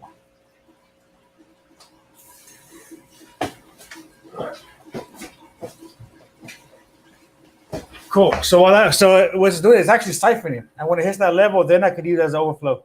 So I did it this way, so I could actually change the water and not so much dilute it. If I really want to get a massive change, then now I could actually do this. This in, that plug something else in. Hold on.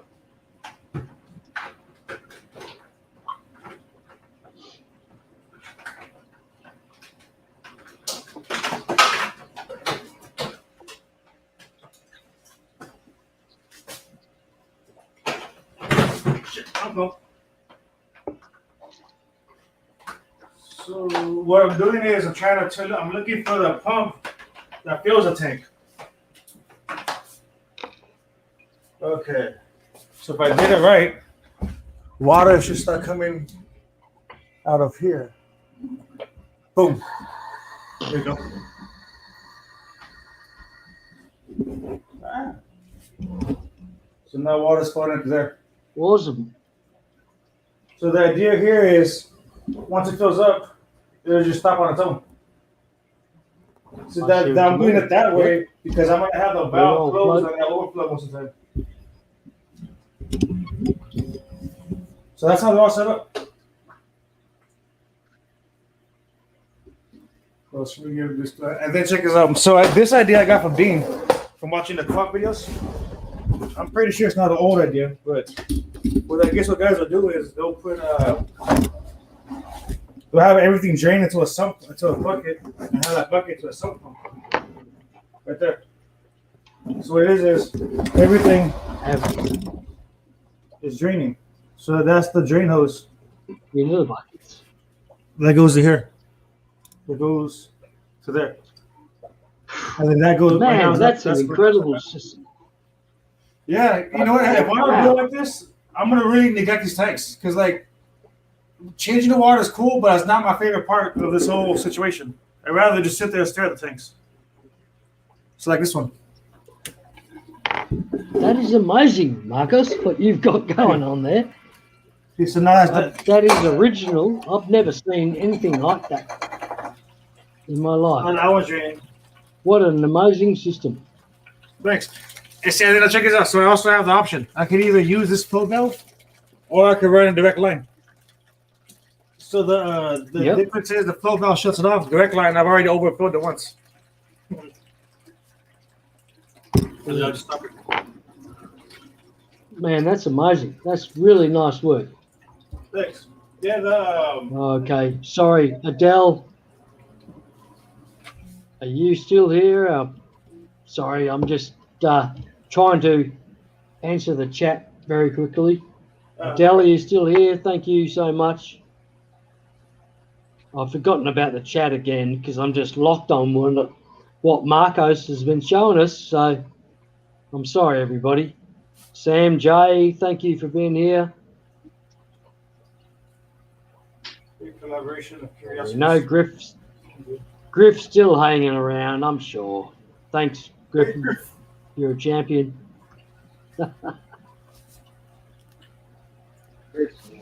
Oh. But Mark, that's just such an amazing system, and it's looking very successful. Yeah, it's getting there's the kinks here and there. I think I'm gonna wind up changing out these hoses for the RODI hose, but for now I can't. I'm happy with it. Thank you. Yep. So so now this bucket right here, what I started doing was the stuff that I use, I put it in a bucket with peroxide. There's too many tanks going around for me to worry about stuff. So I figured that way I could just go ahead and sanitize it, take it out when I'm ready. And that's my reservoir. Peroxide, as in, what do you mean? Hydrogen peroxide? What sort of mix? I just splashed a bunch of it. But what sort of mix? So it's like you buy at 3%. Do you buy? I buy it at 3%. 3%. Yep. Yeah, the regular over the counter. If I wanted to get exactly. some stronger, and then stuff. Huh? And you add how much to that bucket? So I just spray it. So we're talking about maybe a couple ounces. Oh yeah, right. Okay. Yep. So I just get it and I just squeeze it in there. From what I understand, about 3 milliliters is good for a gallon to sanitize a plant. Yeah. So I just put more than that for the 5 gallons. Right. Yep, 3 mils to a gallon per gallon. Cool. Yeah, so I mean, 3 mils isn't very much. No, it don't seem like it at all. So I just double, quadruple on that with this for the tools. Awesome. Check it out. Let's take a look at this spray.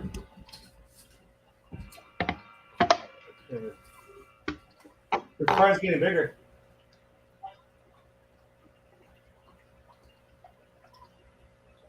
Those are gratuite, the kind. And those plants are looking awesome, man. The whole tank just looks so natural. It's just beautiful. Thanks. Hey, so I'm learning about a new type of filtration. Maybe you're familiar with it, but it's called anoxic bacteria. Have you gotten down that rabbit hole yet? Yeah. Sorry?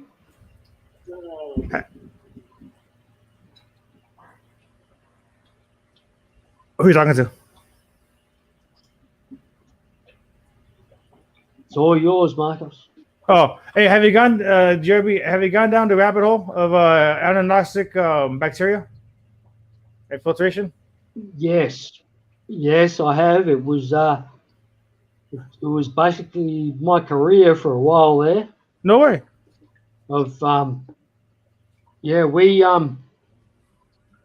We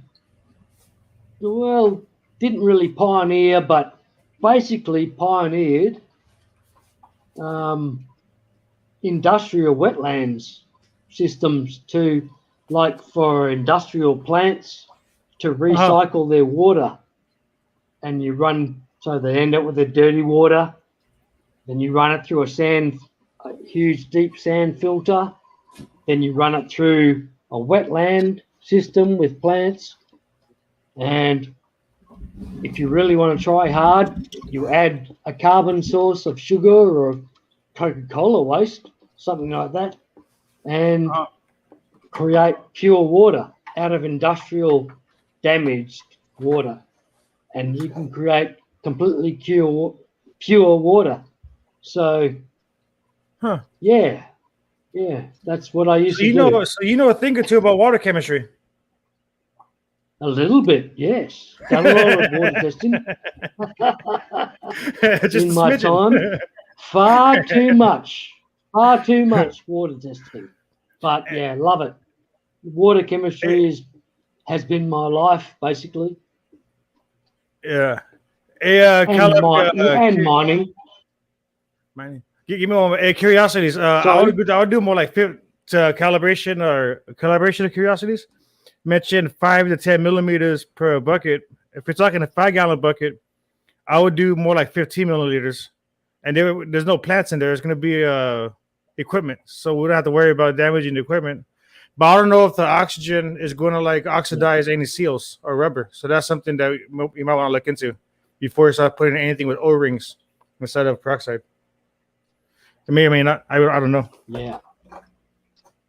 Yeah. Thanks, Marcos. Yeah. I don't know. Again, I've forgotten completely about the chat. Sorry, everybody. That's what I'm here for, you, But, JRB. yeah. Marcos is answering all the questions because he's doing such a great job of it. Lee, great to see you. Hey, Lee. Hey, so did you guys ever use clay?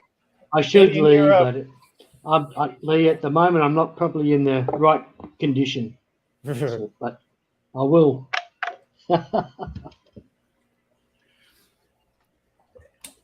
Hey, JRB, Marcos, did you ever go use on, man. clay? What? Huh? Clay? Yeah, when you guys are doing No. your water cleaning, was clay ever part of your stuff? No, iron? no, it wasn't. No? It was, but it exists. It exists. Like we were using, like in like industrial quantities of sand, which contains a lot of silt and clay molecules. You know, like Gotcha. it goes silt. You've got silt, very slimy. When you go, it's slippery. Then you've got clay. You've got where it's a bit sticky. Then you go fine sand, where it's a bit grainy and silty and sticky. And then you start moving into the coarser grains. And that's basically how simple geology, not so much geology, but earth sciences are. That's a very basic introduction to earth sciences. Those 4 or 5 little terms, when you feel sand or you feel clay or you feel silt, and that explains it to you what that soil is. It's it becomes so obvious when you know those tricks. I see what you're saying. It's Yeah, like when you know so- the ingredients, you know how you can taste the different flavors. Yeah, that's right. Yeah, you can just about eat it. Gotcha. Yeah, the because what's that? Give me one moment. Let me look for something. There it is. So I've been looking at the Dr. Kevin Novak, his page, his channel, and he was talking about kitty litter being clay, and then if you put kitty litter and if you mix pure clay on top of it, something about the clay will help jumpstart like anoxic bacteria, which can go aerobic or anaerobic. So if you lose power, it'll just go from anaerobic to aerobic. So I guess the clay kickstarts the bacteria, and then between the whatever it is in kitty litter, it creates what's an ion exchange, which I don't know what ion exchange is. I kind of act like I do, but it creates an ion exchange which starts cleaning the water out somehow. It starts into the kitty litter, and he was saying that he's been running these baskets for 10, 12, 15 years, and they never foul up. He said what they do is they suck up nitrates and they suck up phosphorus. Now I haven't done this stuff myself, but this guy's he's an ichthyologist and something else, and he was doing this stuff back in the 70s. So what I bought the other day was this stuff as my clay. So I'm gonna get this and some kitty litter and make little what he calls BCB baskets for synapsis basket. And then he was saying what you do is you just put that into your tank and you get the water to go around it and not through it, and it'll do what it needs to filter out your water. Then he says you could do it that way. The other way is to make a plenum, He said the idea is to create a space under your substrate so the water can actually flow through it very slowly. He said that'll create the kind of bacteria we need. So I think I want to make a sump out of that. Yeah. Yeah. Yeah. That's amazing. Like examples of how it can work. It's just so. There's so many ways you can make it work, isn't there? Yeah. It just fascinates me how it can all work so much, and with just nature will make it happen eventually, and it's just incredible. And goddamn, and if it They are doesn't come such down to great bacteria, examples, Marcos. yeah, Yeah, thanks. yeah, that's right. So I Bacteria, just got to go over here and rescue one of the lizards because there's a lot of scratching going on.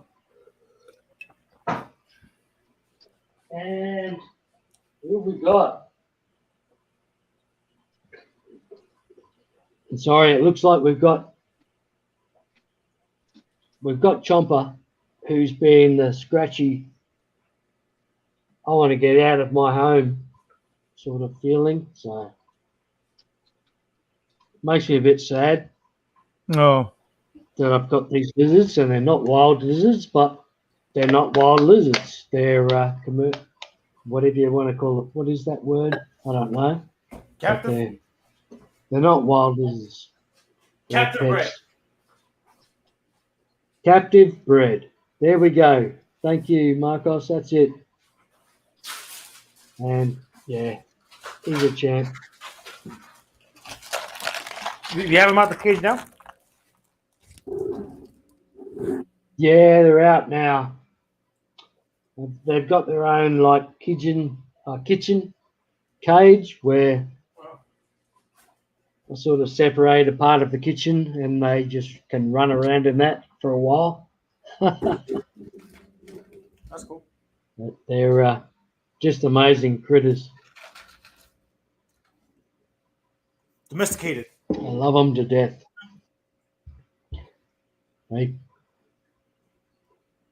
They came to me about the time of the start of the trouble, the recent troubles that we've all been going through for the last couple of years. Yeah. And yeah, they've made, and when we went through lockdown, well, I got a lot closer to them very quickly because I just had nothing else to do because I couldn't move anywhere, and just found out what a spectacular species, or what a spectacular pet to have. They're just amazing pets. That's cool. I recommend them to anyone. Can you show them? They just, I can. Oh, sorry, Let's have a look. See. I don't know. I'm going to.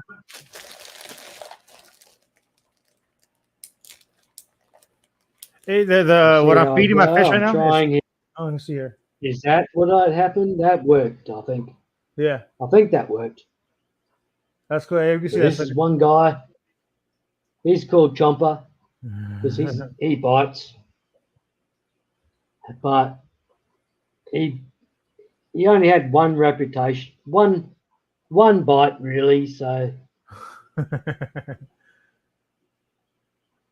but it was a spectacular bite. He bit somebody and hang on to their finger while they lifted him out of his tank and basically tried to throw him away. But yeah, he's a champ. That's cool. Here he is. So he's got a blue tongue. His arms are like, you can barely. He's got that much strength. You can barely push his arm forward against his will, which is incredible. And you can see his little palms, his little fingers are there. So, yeah, they're very. You can sort of, there's the 5 fingers or 4 fingers and a thumb, basically, is what they've got. They're next to evolve. So it's quite amazing. It's quite amazing. You think when they say, you know, we came from lizards, and Yeah. well, you know, They do have thumbs. you look at their little hands. Their little hands are just amazing. Yeah, 4 fingers and a thumb. Amazing. You know, they've been around longer than us. So who's to say that they didn't evolve and they get knocked down a few steps, and then we took over? Yeah. And something happened. Oh, well, I don't know, but I've seen these things evolve because, you know, something weird happened in a couple of years period where I suddenly ended up finding these things in my kitchen. These shingleback lizards had, like, the doors, the sliding doors had been opened for very minimal time. How did they find their way in, and how long have they been in? Are they dehydrated? Are they dying? And they were, you know, very aggressive at the start, very aggressive, but just I thought, well, I've got to keep them for a little while to make sure they're okay. So I did. I kept them for a day or two, make sure they're okay, and released them. And they came back. I thought, hang on. So I kept them again, and their aggressive behaviour had just disappeared completely. I thought, hang on, That's cool. What's going on here? You know, there's something weird going on here. And so I tried to release them again. They came straight back. They just seemed to like being my pets. You know, it's just incredible. They are incredible. They've all got different personalities. Yeah, they're just true They pets. are intriguing. Yeah, they are. They are. And I love them. I love them to death. They made the lockdowns a lot more pleasant Yeah, I'll bet. because I had something to learn while it was going on. Yeah. You know, this lockdown, it was perfect timing for me because it was right when I got back in the hobby in January, and then the lockdown happened a few months later. So and then the pet stores never closed. So yeah. So everything worked out just perfect for me for someone in my situation. So hey, these fish Sorry, keep dead. Marcos, I've gone back to you as the highlight, mate. It's all good. What are they? So Pseudomurgal gratuite from the Kai. Nice, beautiful.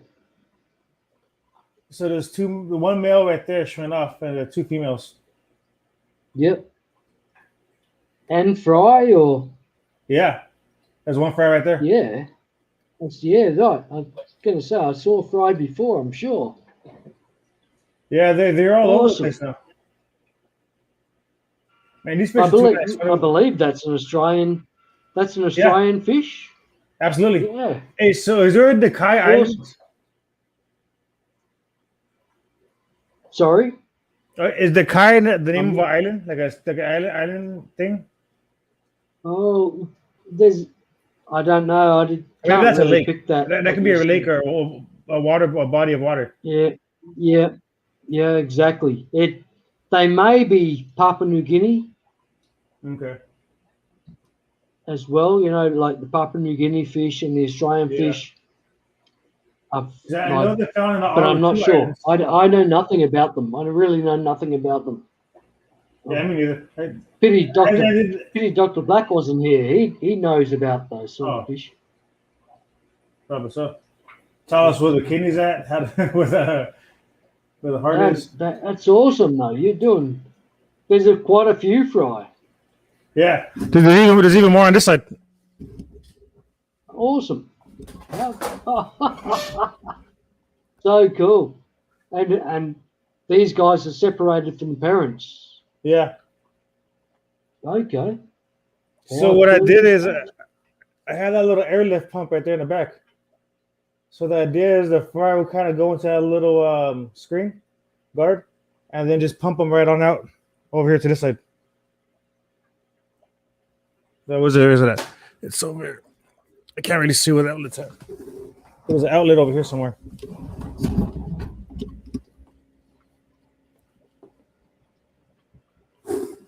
Right. It's coming right up.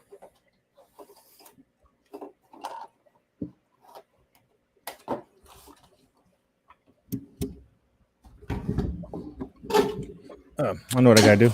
I gotta move some stuff. Move some stuff. Why Yeah, not? Lee Wilcox, great to see you, mate. Thank you for being here. Okay.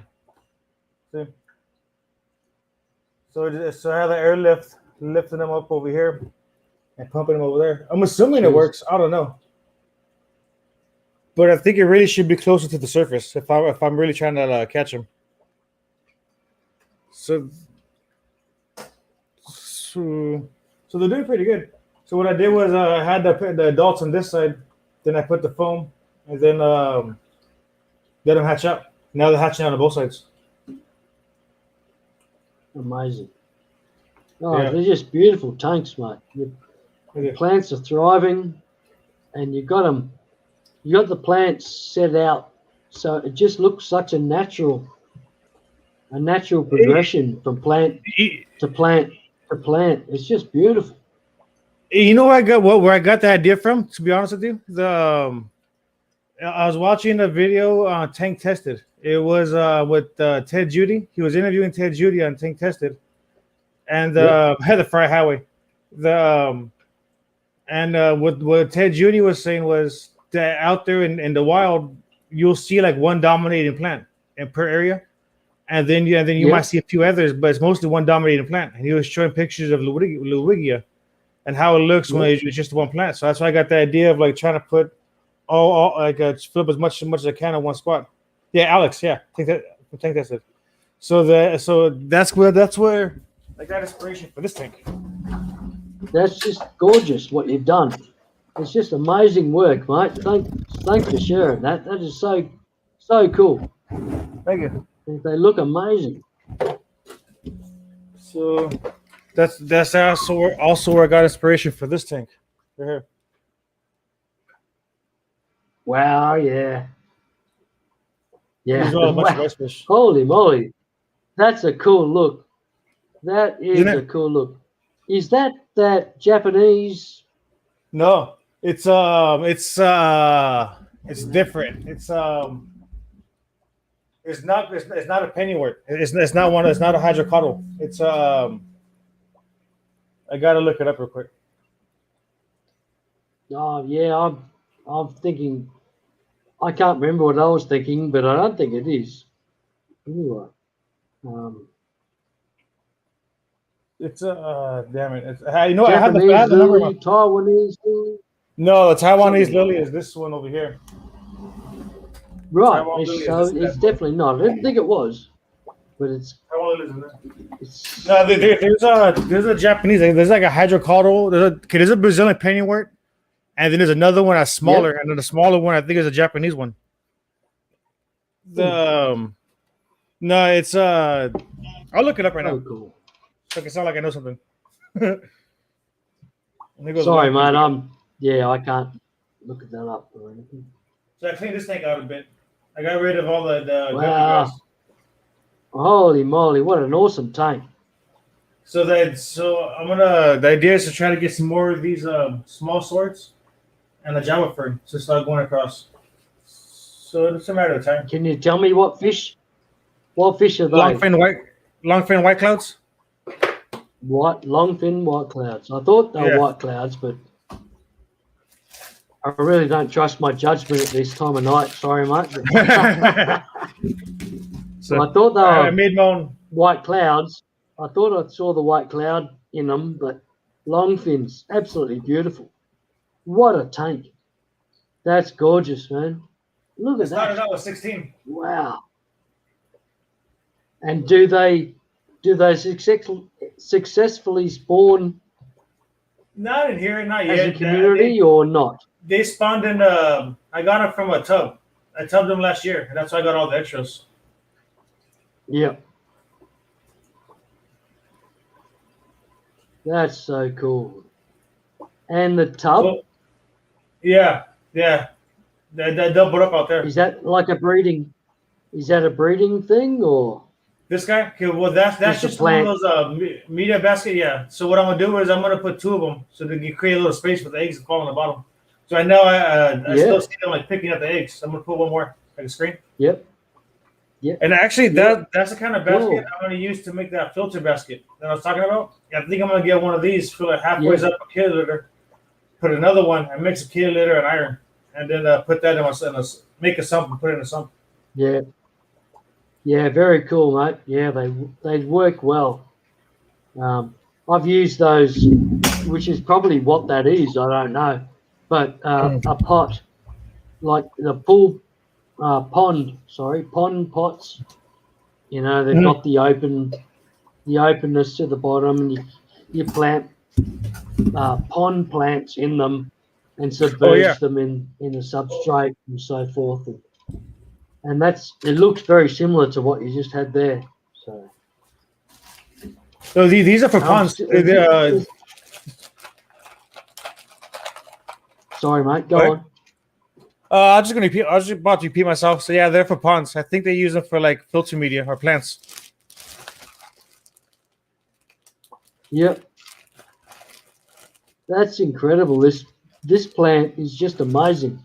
How it's just spreading its way. What a perfect base plant.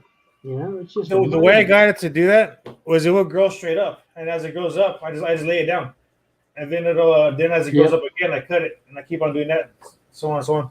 You keep doing it, man. You're an artist, Marcos. That's awesome, mate. Thanks. So good. I've only had success growing that plant floating by accident. And it just thrived a little bit, just a little bit of it thrived floating on the surface. But I never got any success growing it at all. I don't even know where it came from. It came as a hitchhiker. Oh, really?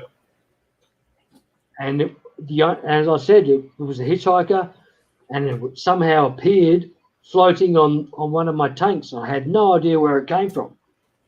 But, you know, I got a little bit of a circle of it floating, and which just thrived, and is still growing now, but it never took off. It never really went anywhere. Just the strangest thing. Just appeared out of nowhere and kept itself to this small quota. It just showed up, did what it felt like doing, that was it. Yeah, I froze that brine shrimp. You hear Father Fish talking about hatching the brine shrimp out, freezing it. So I started doing that. I went and bought some little 1/4-inch silicone cube trays from Amazon. Yeah, and I started freezing them. So I might have showed you already, but I have a. Oh shit! Let's drop the cube.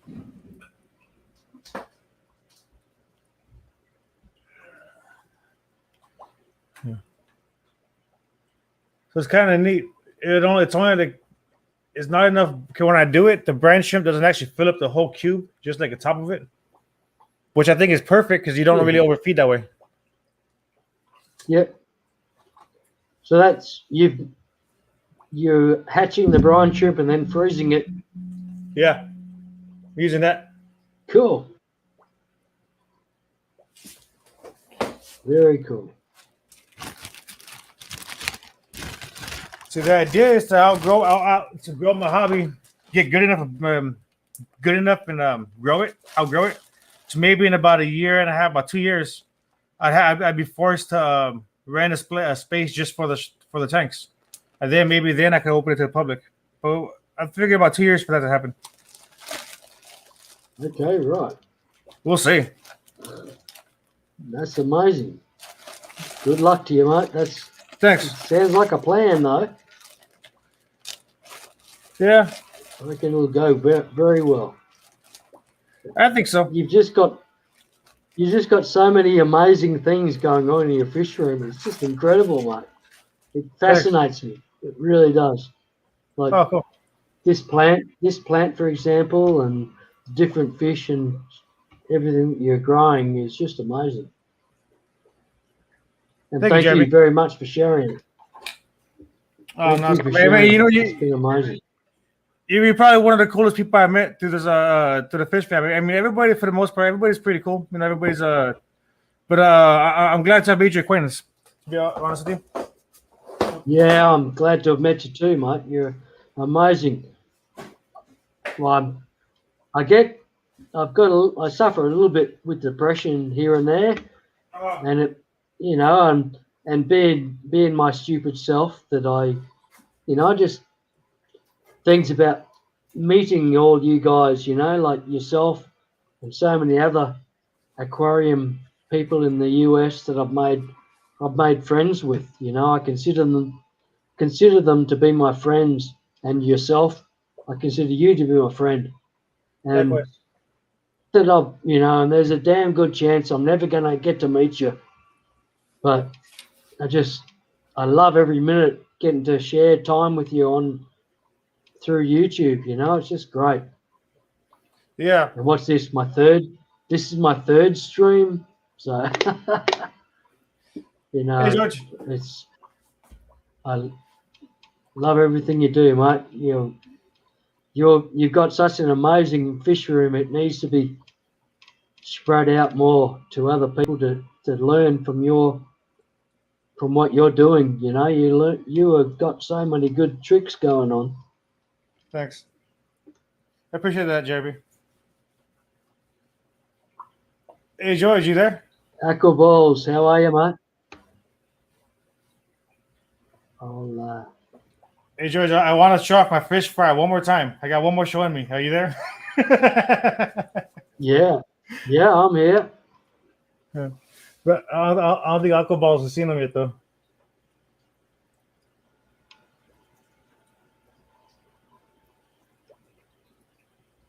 Let me go. I can smoke.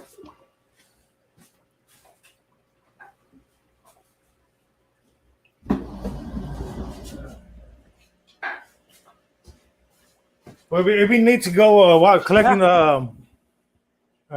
It's 1 a.m. Someone just came over and brought some.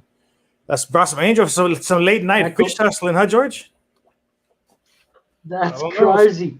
That is crazy. 1 a.m. and someone came over and bought some fish. Aqua Balls going 24/7 selling fish. Awesome. Hey, guy, I got some angel fish. Want some angel fish? That's it. Open the coat. Open the coat. You want calico, silver? I got platinum.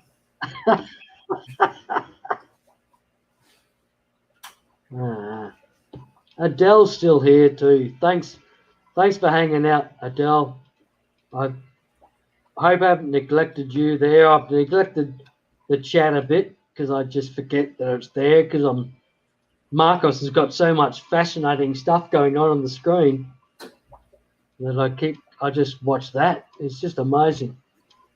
And thank you everybody for being here. I hope you had a good time. Look at this. It's just the most amazing. It just looks so natural, the transition from one plant to the other, and the plants floating and the fish. Just everything looks so natural. Just awesome. I said I grow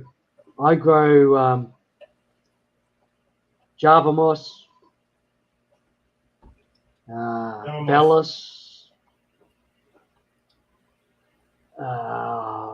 forgotten them. Hornwort,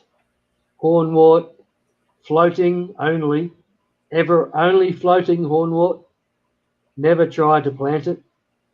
You know, I've heard it's supposed to float. That hornwort really wants to float. And It's that's- better as a floater. And that's about it. That's that's it. I throw a little bit into a tank just because it helps. You know how you get a film on top of a tank that on occasions? Yeah. Some tanks get a film. It doesn't take much. I find if there's a little tiny bit of hornwort floating in a tank, it eliminates that film completely. Doesn't have to be the whole tank covered in hornwort, just a bit.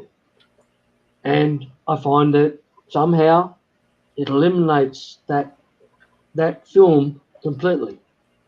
If there's no hornwort, there might be a film accumulate. You add a little bit, it's gone within days. It spins me out. I don't know the science behind that at all. I have no idea what's going on, but it seems to work. And so all my plants have hornwort. It survives in low light. It survives in high light. Underneath it, I've got Java moss, very little bits of other plants. What is it? Ludwigia, whatever. Yeah. I've got little bits of that growing, but that's it. That's all my plants. And then my big display tanks have got one plant, and that's Plasticus fantasticus, the old fake plant, because they're all with big cichlids, and big cichlids don't like. Sandy, good night, Sorry, Sandy. hang on. Excuse me. Lee. Hello, GRB. How are you doing? Mate. Mate? I'm really good. How are you? Good, mate. Yeah, Sorry you if I've left you sitting there for a while. That's I all didn't- right. That's I all didn't right. see you. You've got a guest on, and you were busy in chat, so that's fine. Good to see you in a good mood, and also I'm loving those raw videos that you're making. But just Right. Thank you very much. That's great, mate. That's great. A little trick for that film that you sometimes get. If you don't have any of those floating plants that take that away, I've got some spare kit knocking around, and I've got a couple of internal filters knocking around. So what I do from time to time is I put one in upside down, so that the jet's coming out down below instead of at the top. When I have the filter just poking out the top slightly, about a centimetre above the surface, and it sucks all that muck in, skims it. Exactly. Really Cool. cheap. No, cheap. what a great trick. That's a goddamn genius idea, Lee. 40 quid on a skimmer, but I've got a £10 internal filter that I just put in upside down. That's pretty good. That's awesome, Lee. That's pretty good. Ingenious, isn't it? Yeah. I'm just going to have to say hello to these two. Mork and Mindy. Hello. Mork and Mindy. Best life. Hello. Then a quick hello to this lot. Oh, it's a shame I can't. Where the plecos aren't out, and neither are the frogs, and neither are the snails. Oh, well, it's looking awesome anyway, Lee. Yeah, it's doing all right. I've got a big job coming up soon. We're moving, so I'm gonna have to break them both down and somehow move them and put them back together again. That's my biggest worry. Yeah, it's gonna be that'll be a big move.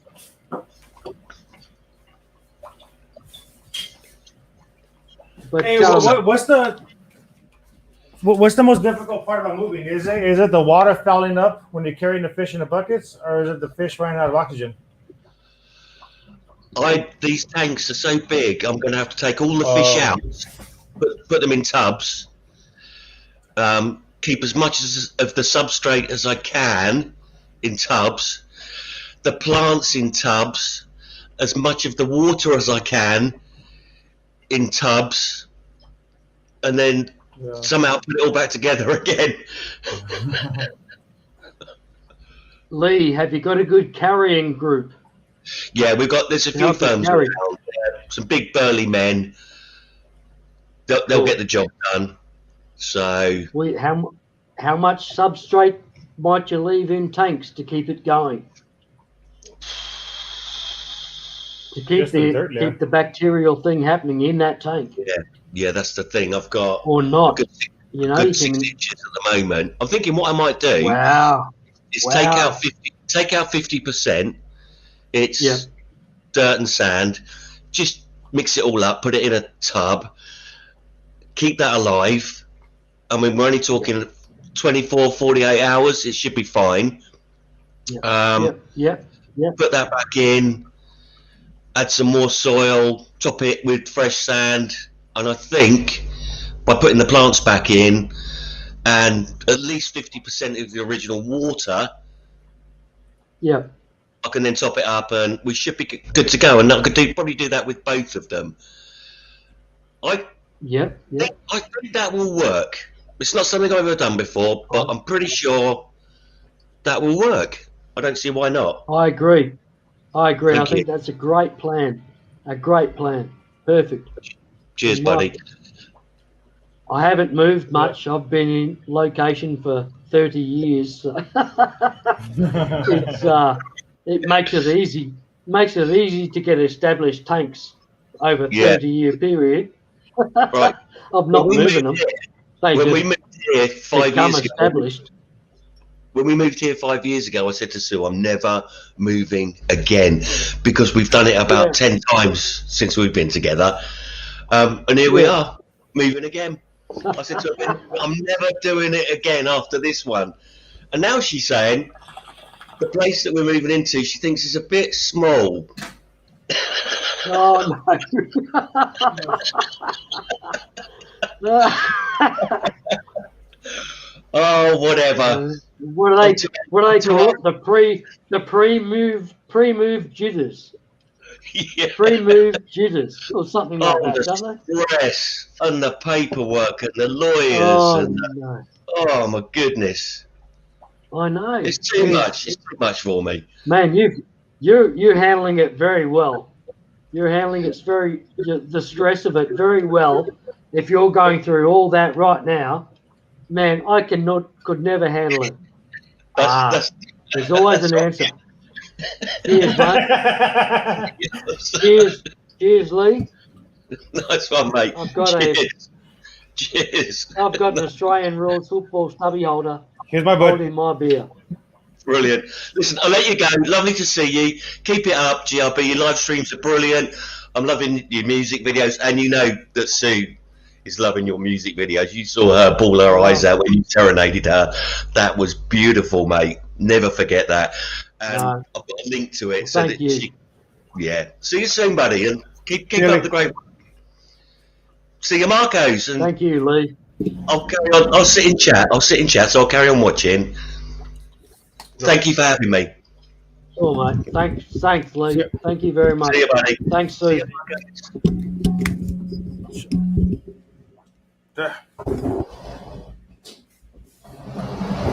Give the lights a rest on these ones. Oh, what have we got? Now I've got it. Yeah. So, but I still got one tank that runs for a few more hours.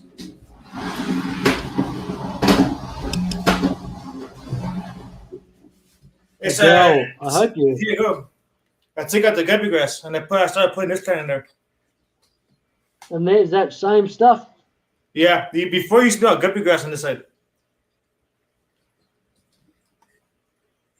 So is that a hydrocotyle or? No, I'll look it up right now. It's on I took the picture of it on my phone.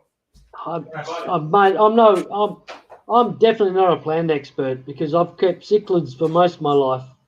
I know nothing about plants. But is it hydrocotyle? There's some sort of. No, it reminds me of a plant. There's a hydrocotyle, like Brazilian paintywort, and then there's a hydrocotyle Japan. Right. The same, but one's smaller, I think. And this one, okay, I've Unreal.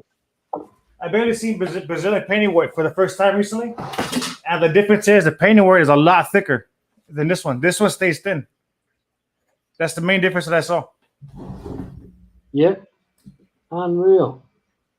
So what was that? It's Where's my phone at? That is So look it's the most awesome ground cover plant. Yeah.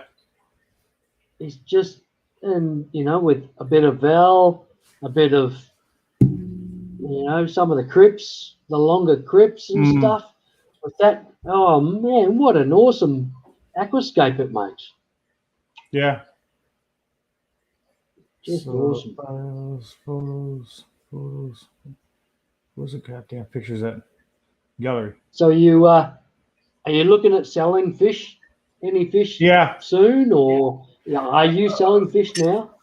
I traded not yet. I'll trade them as they come up. Like the other day, I traded like 20 rice fish for about $40 worth of plants. Cool. And so I got a bunch of mimosas I could trade to my local store if they want them. I haven't asked them yet. But ideally, that's what I want to do with those long fins. And then I just picked up some rainbow shiners, so I'm gonna get started on those pretty soon.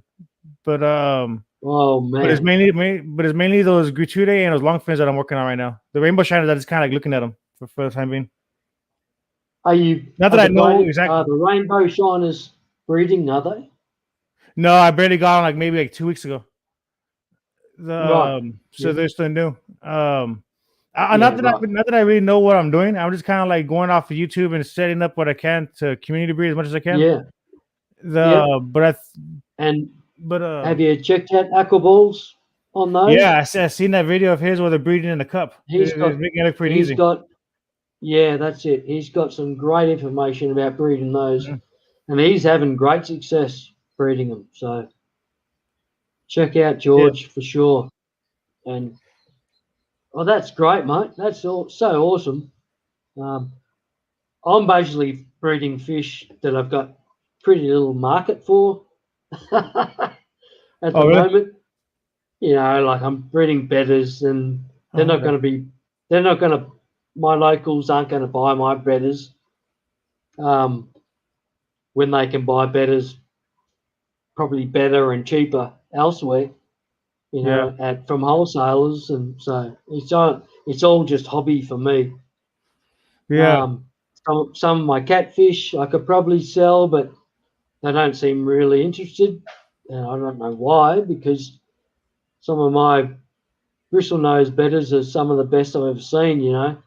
The marble colouring, but still they don't seem so. It's all just hobby for me, which is great. Anyway, I don't care. I'm not trying to make money off it.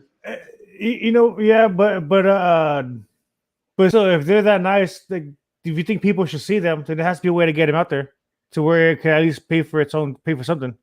What I've noticed in my own experience when it comes to like me trying to sell something, if I hand out 10 business cards, like one of them might actually that I do some business with.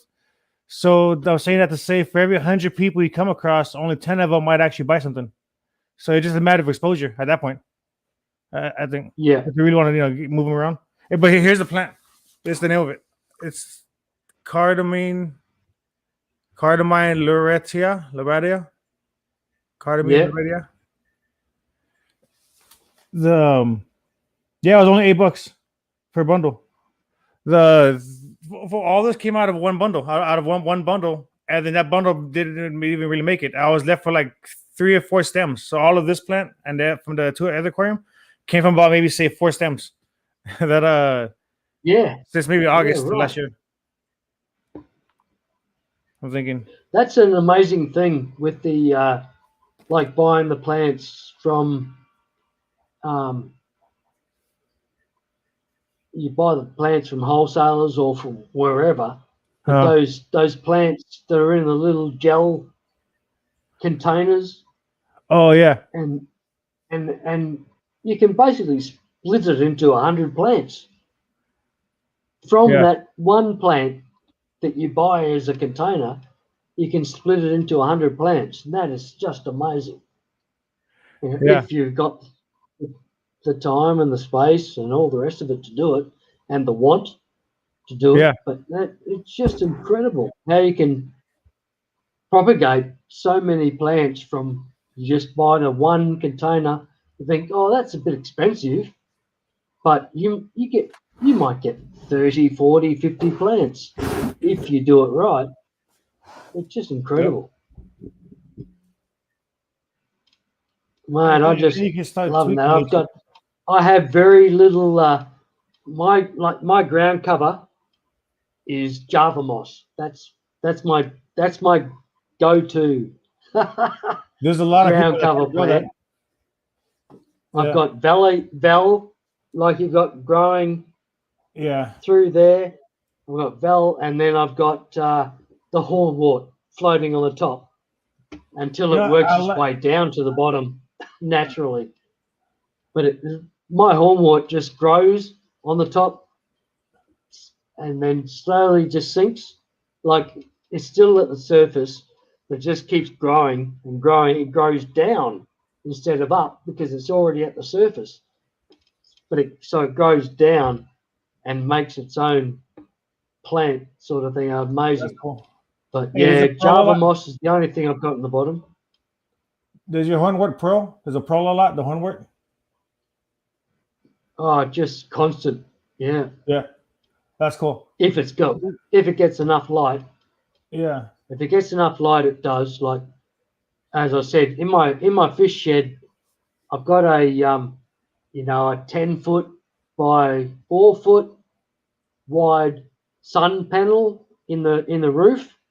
Mm-hmm. So it gets natural sunlight on all those tanks, and all those tanks are full of hornwort, Java moss, Vallis, and they all thrive just off that. No artificial light at all, just from that one panel in the roof. And it moves across throughout the day, but it still lights the whole room throughout the day, and they just thrive. Those plants, unbelievably how they thrive. I've got to keep. Hornwort's. No, I was gonna say hornwort's actually a favorite of mine. That's one of the ones that I don't have any of it right now. I've had some of it. I mainly like it because I'm hearing that it oxygenates a lot, and it's just the way it looks. Like Yeah. I want to grow it out the way I'm growing these out. I want to get a tank pretty soon.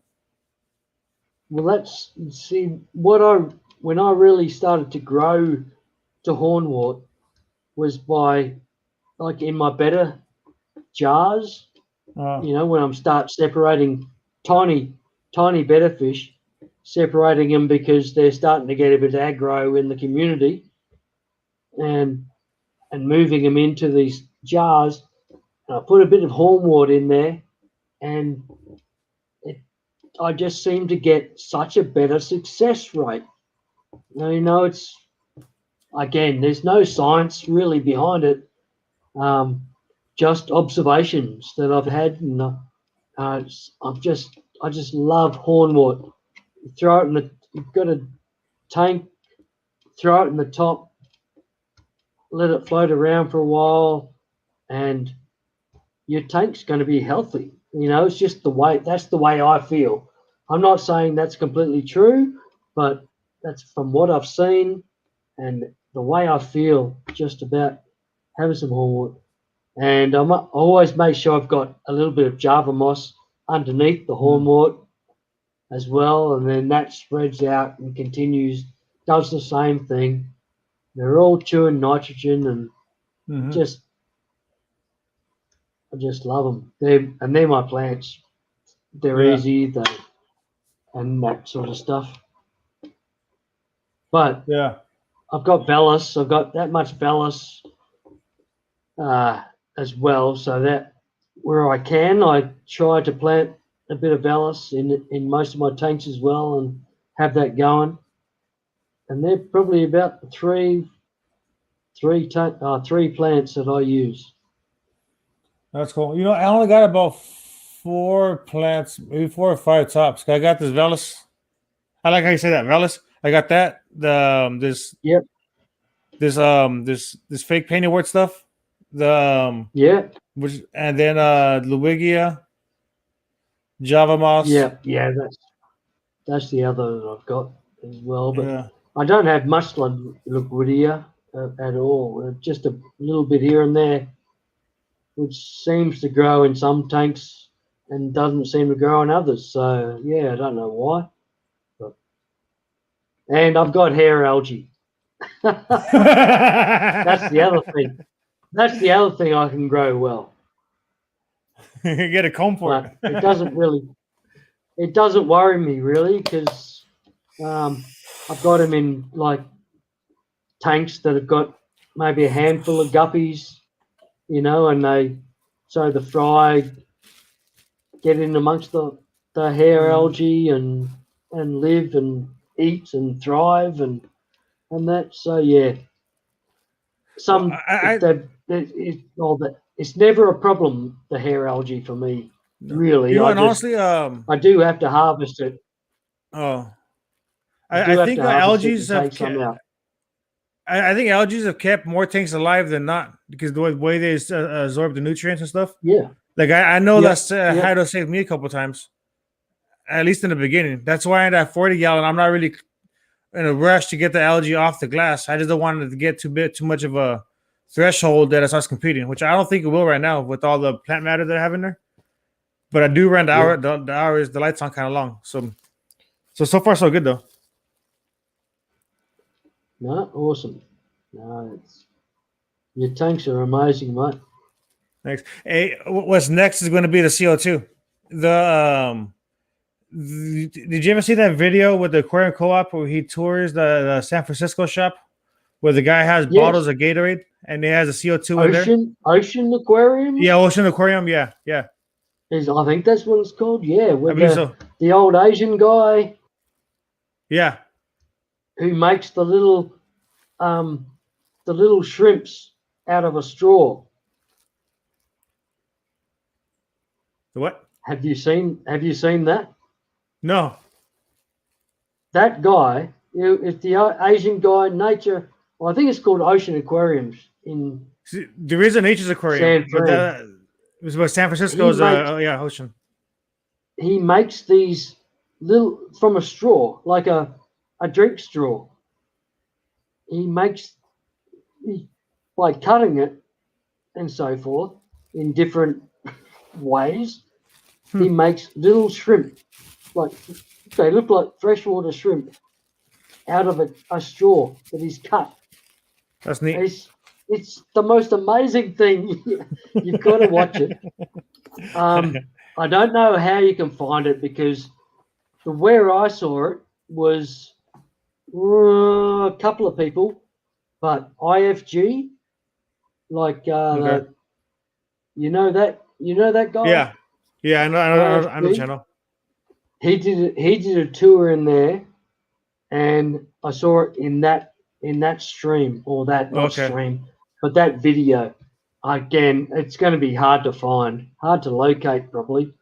But yeah, if you know the store name, you might be able to find it on his webpage and that, where he shows these little plastic shrimps that he makes out of it, and they're just amazing. It's absolutely incredible. I knew someone that was an artist because I remember there was be like art. I think there's paintings on his wall when he first walked in. They pointed them out on one of the tours. Not that I've been there. Yeah, that that's right. It's just incredible. And his tanks, incredible. And he would float like 500 ml soda pop bottles upside down, full of CO2, so they'd slowly release into his tanks. And you think, hang on, what? Yeah, that video. Is that the guy that you're talking about, or? Yeah. Yeah. Those videos actually inspired me early on because, when I really started getting into these tanks, those videos came across, and I was like, "Damn, that's how I want my tanks to look." Like, I couldn't believe fish tanks could look that way because I was still used to like very little gravel and plants falling over. So that's what inspired me from there. For the most part, I figured it could be done, and then the CO2 thing, I tried that. It works, but it's not very easy to get that bottle to stay still. So that's why he had the rock hanging from it. So it's a little tricky to stabilize it. But once you get that bottle secure, it's kind of neat. I don't think I ever had it together long enough to really say it worked or not. But I just want to do it for proof of concept. I want to see it happen. So actually, I went and bought the DIY kit for the 2-liter bottles, and it's like it's waving. And it worked. That's kind of neat. Yeah. No, that's amazing. It is probably one of the most amazing. There's so many great fish rooms and fish shops and so forth, but that is just that. It stands out. That place just fascinated me. Mm-hmm. Just completely fascinated me. What he had going on there was just amazing, and I loved it. And recommend everybody to try and track it down. I've tried to leave a bit of a link there about the ocean, not a link, but I think it was called Ocean Aquarium. Yeah, that's what it was. It was 100% natural fish toy tour on the Aquarium Co-op channel. That's what it was called. It's on the Aquarium Co-op as well. Yeah, right. Yeah, it was one of them. Yep. I keep saying to Anthony and Dave, Aquarium Thoughts, and George, and that just, go for a road trip. It's like 2 hours, 3 hours north of them, maybe, but it's more like between 4 and 6. Is it? Right. Okay. Maybe even 8, to tell you the truth, because it's okay. Yeah, it's more like central northern. They consider Northern California. Yeah, but it's not really that far north. It's more central, I think, like Barrier. Yep. But it's a good little mission. Oh, exactly. It'd be well worth the trip just for that shop, let alone the other shops. Mm-hmm. Where are you at, Marcos? I'm in a town called San Bernardino, California. I'm about an hour east of LA. So so a stone's throw away from Alcaballs. Cool. Yep. Yeah. Oh, that's great. Yep, it's amazing place. I went like Redwood Country and all that sort of stuff back in the 1970s, and Monterey, Fisherman's Wharf, all that jazz, just as a tourist thing as a kid. And wow, what an amazing place. And that's cool.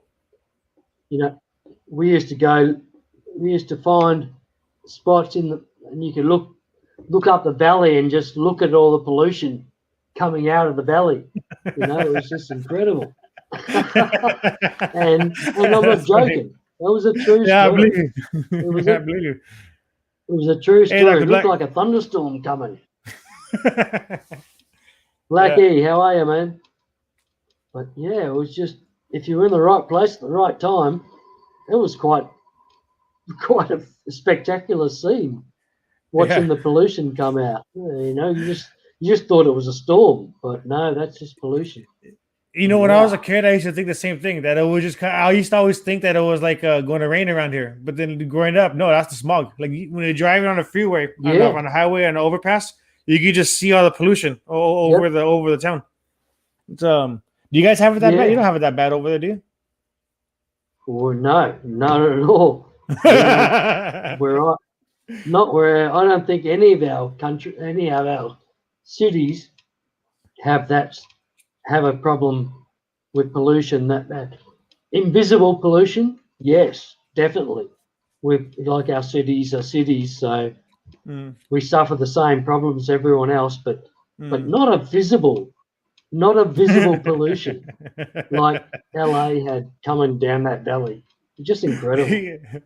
You can weigh it. You can inhale it and weigh the carbon in the air. the monoxide or something. Oh, it's not healthy. Something about it ain't right. No. Blackie, I hope.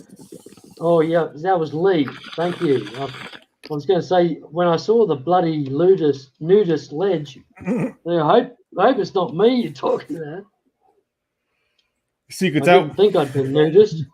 But yes, Lee. I know about Lee's nudist activities.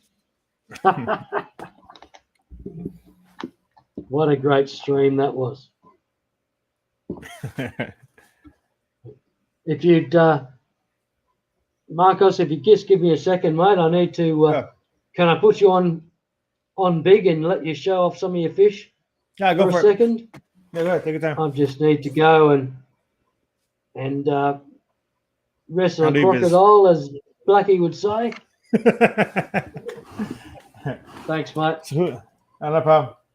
So who's in the house? Let's do a roll call. Roll call, suckers. Somebody said that at work. C-Zone?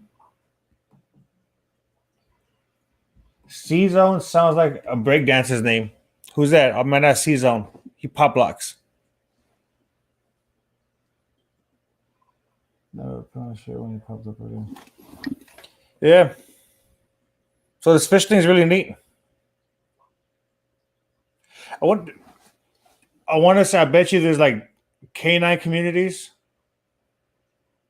Oh yeah, there's dog parks. Same thing. They got their thing too. But I don't think they know what it's like to have a fish tank or tanks unless they had a bunch or one. I have a dog. My dog's at my dad's house. Stafford, how much she was. Cabo.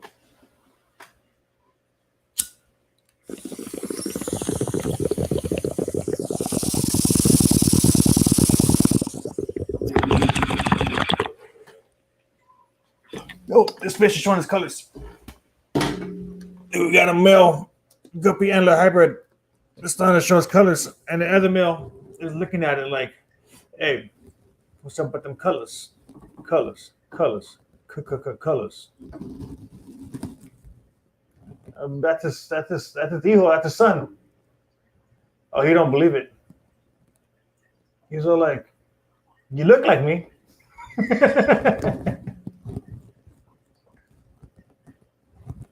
Kind of swim like me.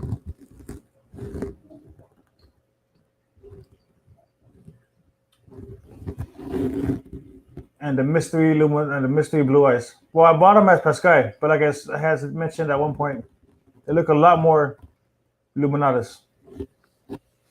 Hey, Jerby.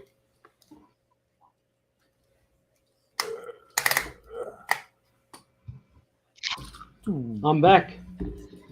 Technical difficulties there with the sound, but I hope it's okay for everyone else. You sound good over here. It seems okay now. Okay. Just love those tanks, man.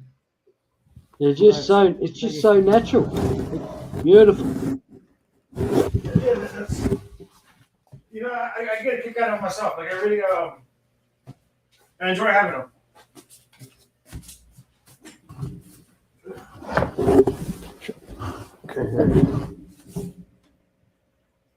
Okay, there you go. Yeah. Now I got up real quick. Man, I need to clean my glass.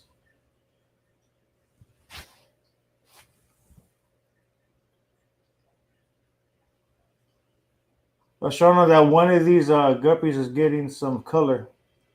That one. That one too. There you go. Chunky little sucker. They just. Oh yeah, I threw branch. Did I? I don't know. There's a lot of famosas in here though.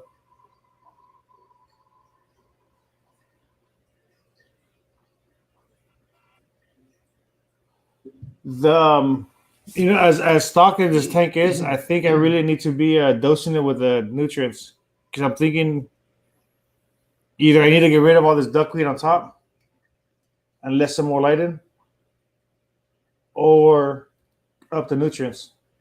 because there is a lot of lava rock growing through the sump on top, and then I got the pothos, so I'm pretty sure that's sucking out whatever nutrients these plants could be using, Well, and just relying on the roots. the valve's doing well. It's like it's growing across the surface, isn't it? But you could still probably try tabs at the roots. No, of those the valve, something because this one right they've here is got bothering me. extensive root systems, and they really grow.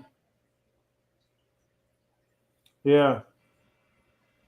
And then I'm seeing how far apart it is. How far it is. I'm thinking if it was just looks- getting a little. It's just amazing. It's just a picture. Thanks.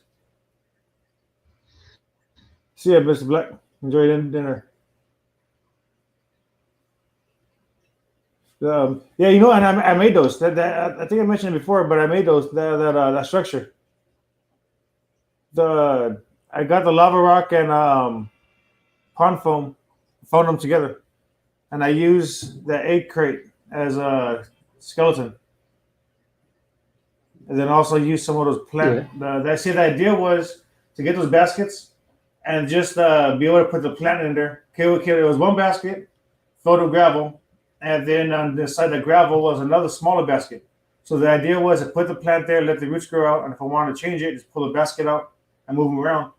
That didn't exactly go accordingly, but I still think it could work. I just said the hell with it. I said the hell with it, started using it, and it kind of fell apart on that side.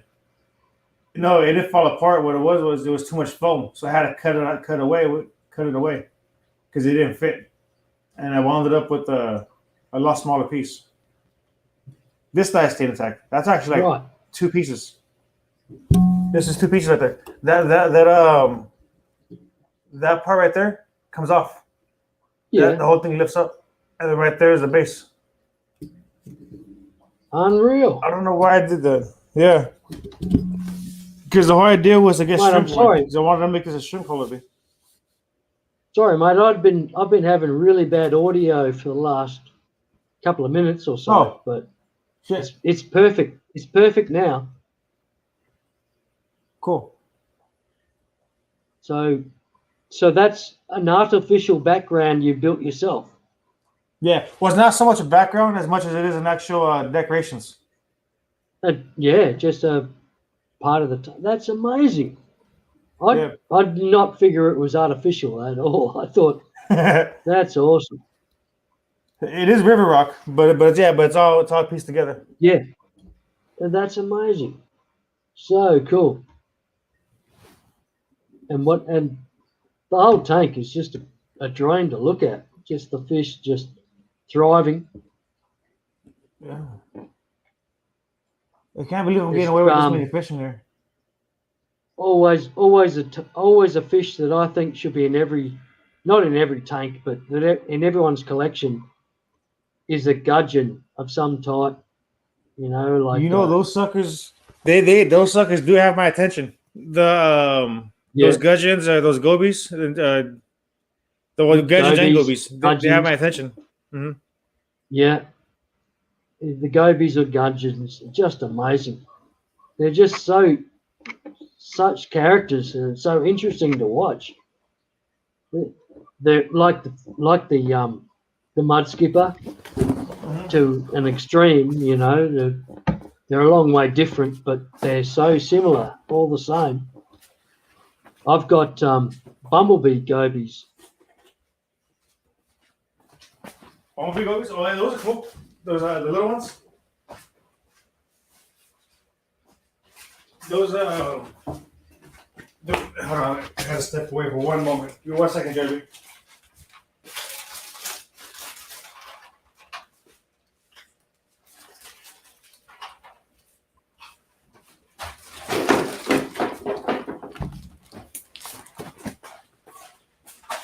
Marcus has done so well there by himself. I think I might have burnt him out. Oh, I better jump up here myself. Yeah. Now you said you have a bumblebee gobies? Yeah, and they're tiny. I don't know how big to expect them to grow because they're they're probably less than half an inch. And I've had Every them time for I see them- months.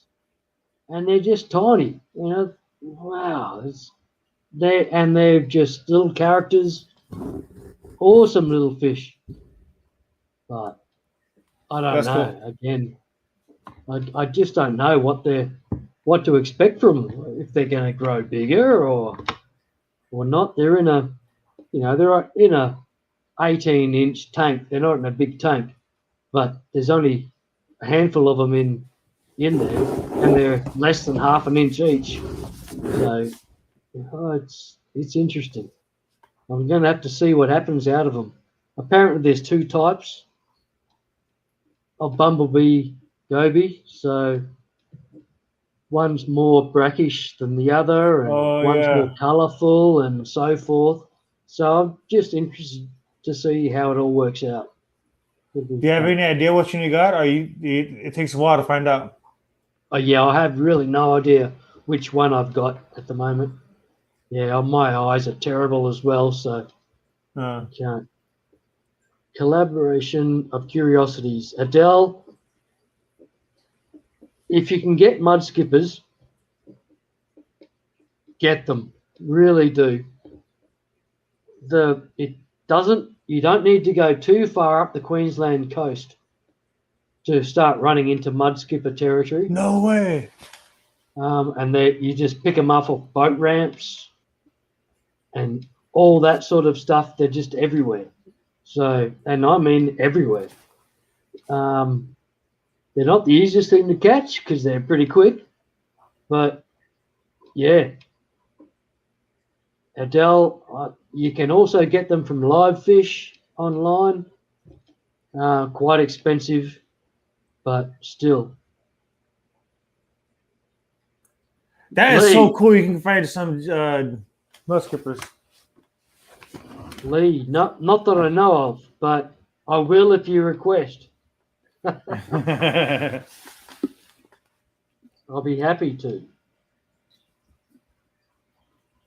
What do we need to hear?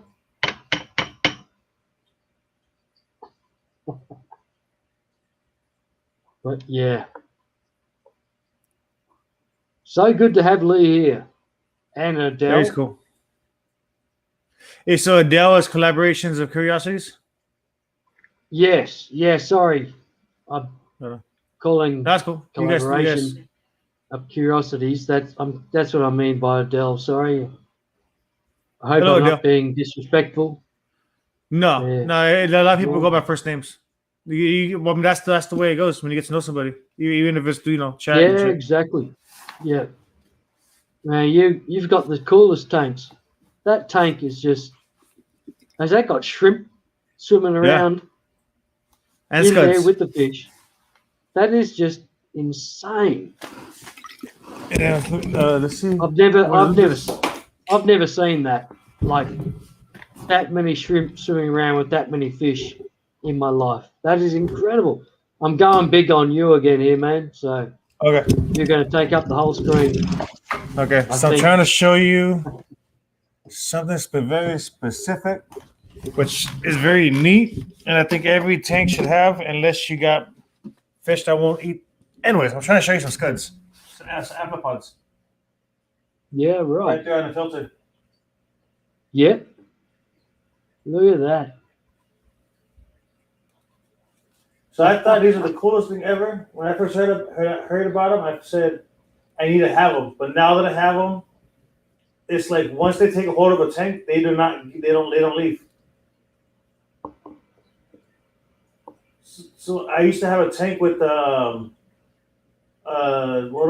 tetras and the 20-gallon where the shiners are at. And I think those tetras will keep these things in check. There will still be adults spotted around, but as soon as I took the tetras out, these suckers like made a boom, and that moss is starting to get smaller and smaller. So that's why I put the shiners in there, and the shiners I'm seeing starting to pick at them. Yeah, scuds, amphipods, something like that. To me, they look like roly polies. I think we can find them. I think we can find them in our sort of natural waterways as well. Yeah. I reckon they're there, but I've never heard them being available for sale and that sort of stuff. I really don't know if they exist here. I really don't. Oh, like in the hobby? Like in the trade? Yeah. Yeah, just at all. I'm sure I'd like to think that I'm sure They have to be. exist in nature in Australia because they're just, so many. Yeah, it's like food Daphne. chain, the way it works, the food chain's spread across the whole world, Mm-hmm. and they're part of the food chain. But I've never seen them available. So yeah, it's amazing. Yeah, but I have about 3 10-gallons with just them in there now. Well, they're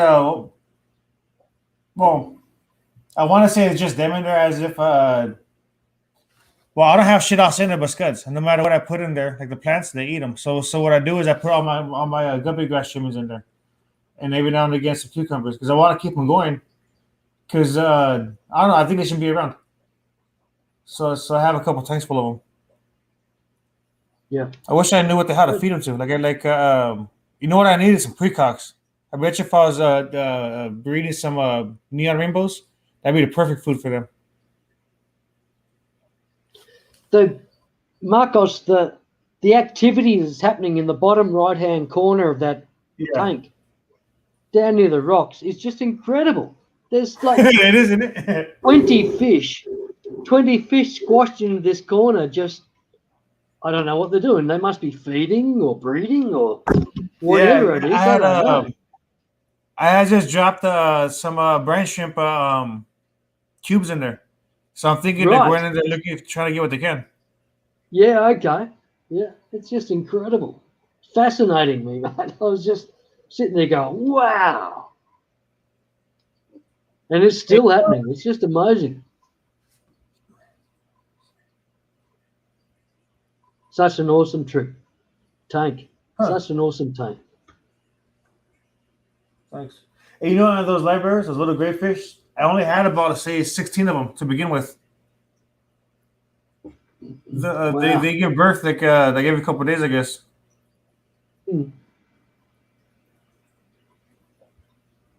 So amazing. I did make sure to put extra crushed coral on the filter the other day, just to make sure, because I'm thinking these guys are probably consuming more calcium than I can calculate. Yeah. Yeah, that's true. Between them and the shrimp.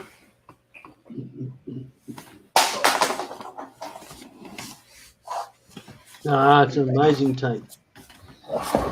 That's one of those tanks you could just sit and watch for hours.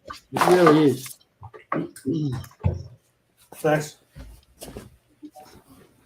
I think my tanks get pretty boring pretty quick because most of them have one big cichlid in each tank. And if they're not being fed, they don't do a lot. But the thing is, that those cichlids, they gotta have more personality than these. Okay, these fish, they're social amongst themselves. But when somebody walks in the room, I think cichlid, those big fish, I think they interact different with the host than these little fish. Yeah, true. So, right. I've never had them. That's just what I kind of think of them. So I think that there's a trade-off. Oh shit! There's a pregnant shrimp. Definitely personable. The big cichlids, they link onto individuals and. That's cool. Excuse me, but I had a Trimax cichlid for about 15, 16 years, and such an amazing fish. Got it from like a 1-inch individual up until 15-inch, something like that individual. I don't know. I never measured it, but a large individual in the end. And it used to pick individuals. It'd say hello to me, sort of thing as well, but it would pretty well try to kill me through the glass But my girlfriend would get like real gentle little kisses through the glass. That's funny. And I'm not joking. I'm not joking at all. From one individual to another, I fed the fish. I fed this fish, and it'll still be playful, affectionate to me, so forth. But to my girlfriend, it just loved her. It would give her the gentlest little kisses through the glass and just hover there and wait. If she could put her hand in, it'd kiss her hand. If I put my hand in there, it'd bite my finger off. You know, it was crazy, and that's no shit. That's a fish. That's funny. With like individual feelings between individuals. You know, just not just treating humans as humans. That's treating a human different to another human. You know, that's how smart these fish can be. Yeah. And if anybody's got a tank big enough for a trimac, get one. Get it small. Let it grow up with you. They are just the most amazing fish. They really are. And basically, they were used to make the flower horn. And so they have that sort of same behavior, I suppose. Oh, okay. Personality. That's cool. And then when I first realized fish could do that is from watching I want to say co-op videos with the puffers. Okay, that's when I heard about it, and then the first time I really experienced it was that I went to a discus shop where they sell nothing but discus, and then I seen how the discus would follow me around, and then what I'll do is I'll put the camera ahead of the discus, and then you see the discus like pounding up in front of them, like trying to get in front of the camera or just catch up with me. And it was the biggest thing. Yeah. They're a personality fish too. Discus. They can be different. I've never really become a fan of discus. Like I'm not saying anything against them at all. I've just been involved with other American cichlids like the Icaras, big and small Icaras, and Severums, red terrors, green terrors, all those sort of South American cichlids, and have never got to discus yet, but I probably won't get to discus because I just don't think they're my type of fish, and I can house them properly. As I said, I like to leave some of my filters 3 or 4 years between cleanings. So you know what? That's discus. You know that's why check out the that link that Dr. Kevin Novak, his channel, because he has one of his first videos. Are you aware of him? Are you aware of that channel? Yeah, for sure. Yes. Yep. Okay. Sorry, mate, I'm just going to add Lee to the stream. Sorry. Sorry, Lee. No, it's all right, mate. Sprite was out. We've got this baby bristlenose pleco that we just discovered out of nowhere. Unreal. I don't know if he's on the log. I don't think the camera's going to pick him up. Pick her up. Oh, it's gone inside with his mummy. Her mummy. Jack and Dan said to me... Well, there's the wide view. Man, what an awesome looking tank. Oh, thank you. That's a beautiful tank. Hey, it's serendipity. Oh, yeah. I didn't know what I was doing. I got this tank for free about 2 years ago, and I just said to myself... And I said to Sue, what's a pond like? What's a river like?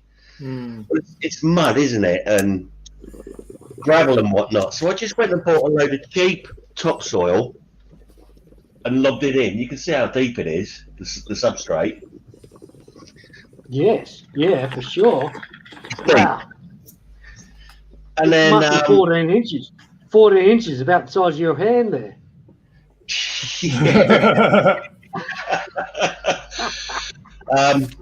if I got my pecker out, you'd get a much better scale. It's about Right, 18 yep, inches. right. So, and I planted it. It did really well. Then I came across Lewis, Survivor Fish. Said, "Cap it with sand." I capped it with sand, and I've never looked back. It needs a trim. The plants need a trim, but I'm not going to do anything with it until we move. I'm just not going to disturb it. But anyway, I bought So is that a tank, Lee? Is that a tank that you would drain down to the water level basically and move? I will completely empty it so it's devoid. Of soil and everything. Everything, because it would be just too heavy. It's too much weight on the base plate to move. Yeah. Yeah. Wow, that's amazing. I'm going to have to really completely not destroy it, but completely dismantle it. Yep. Keep I'm very happy for your moving, Lee, and all that, but I don't envy you moving tanks. That at all, mate. I'm sorry. Going to be an experience. It's an experience. I'm not going to do it. I'm going to try and look forward to it. It will be a learning experience. Can you? What's the worst? Can you lower the water? Can you lower the water and move the tank, stand and all? Yeah. To a vehicle. Shit. Oh no. This is solid. Is the answer? Solid oak. No. Wow, what a great stand. How awesome is that? Hey, you picked a good stand, Lee. It's a stand. Wow, what a beautiful stand. It's not an aquarium stand. It's a little side cabinet, but it's solid oak that I had to drill. It's like a TV cabinet. Yeah, a bit like that, but an old style TV with it's got the spot for the video player underneath and everything. Got a record player in there. That's amazing. So it's going to have to come apart completely. Yeah. I'll sort it. Oh. I'll sort it. I've got to be positive. Yep. It will work. I've got a plan. Yep.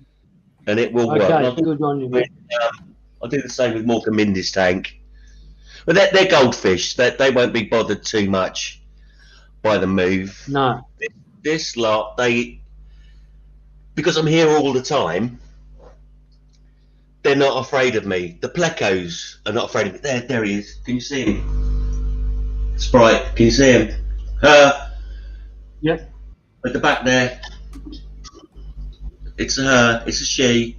It's about 1.5 inches long. And we've had her about 4, maybe 5 months.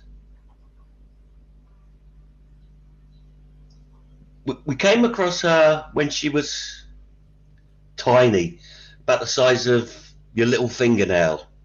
Couldn't believe it when I saw her. Couldn't believe it. And it's just the one.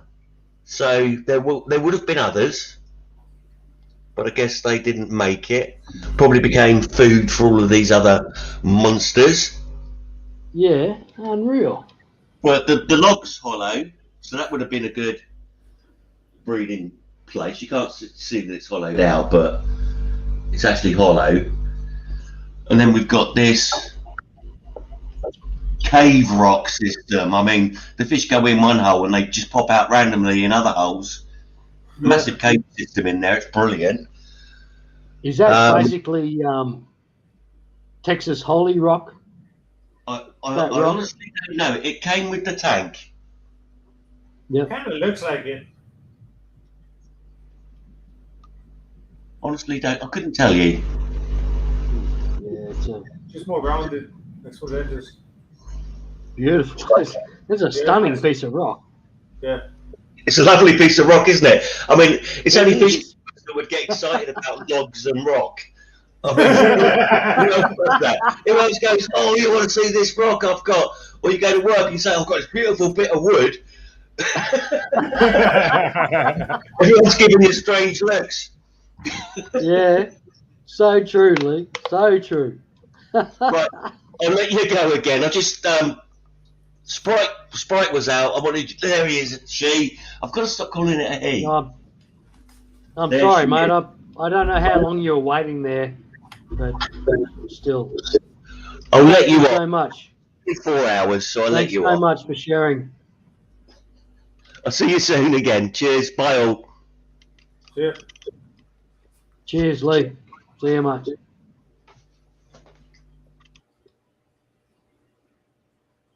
So Adele's got a 3.5 gallon right now. 5 She's gallons. getting set to start 3 5-gallons. Oh, look out. That's even better. Yeah. Start a plastic tote has larger fish tanks. Cost so much here. Yeah. Adele, can I just try and pass on some of my knowledge from things? A place in Australia called Office Works have these containers available. I've got a video on my channel about plastic fish tanks, and it shows them off how amazingly clear they can be and how amazingly successful they can be as fish tanks. I've had them for years. Office Work sells them. You can get 20 litres.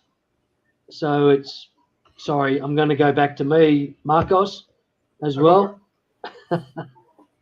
And a 20, you know, it's a 20 litre. So it's not a huge tank, but a 20 litre is definitely consider it tank for bedders and so forth. And they've also got, that's a 4-pack of tanks for $20.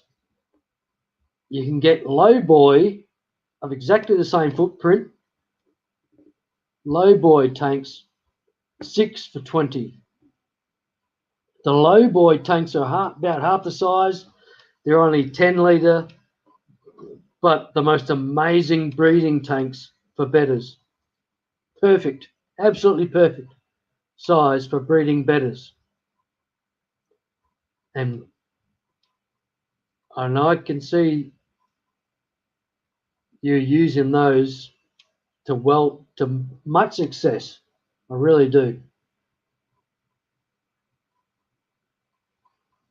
But yeah, everything's gone a bit locked up here for me at the moment, but we'll go back. Let's see if we can get Marcos back up. There we are. And then we go back to me. That doesn't work, does it? Oh.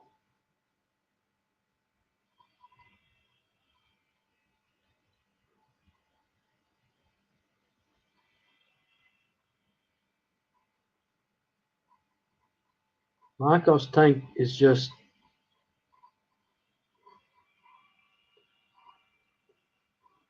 the most amazing piece of art I've seen. There's nerite snails. Man, I wish I had a nerite snail. That Nerat Snell didn't make it. He didn't make it? No, not even a week. No, To be honest no. with you. Yeah, no. Did they put him in or did they move? I'm Look at thinking that. maybe the pH is too low. That shell is it's a piece of art. It is. Have a look at it. That is just incredible. Look at the moss growing on that rock. Just incredible. And then you look at it. Absolutely. And there goes a big shrimp. Man, what a tank. I tell you, you've done well, mate. Thank you. You've done so well there.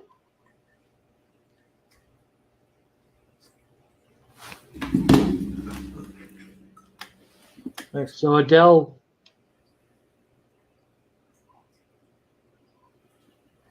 what are you going to be putting in all these 5-gallon tanks or whatever it was? Sorry. The 3 5-gallon tanks. What's going in? I think she's separated. She has a fry, the male and a female. I'm assuming one in each. Right.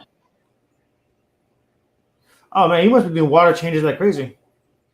At least at one point. Adele, I thought you were in Brisbane, and it's hey, you can collect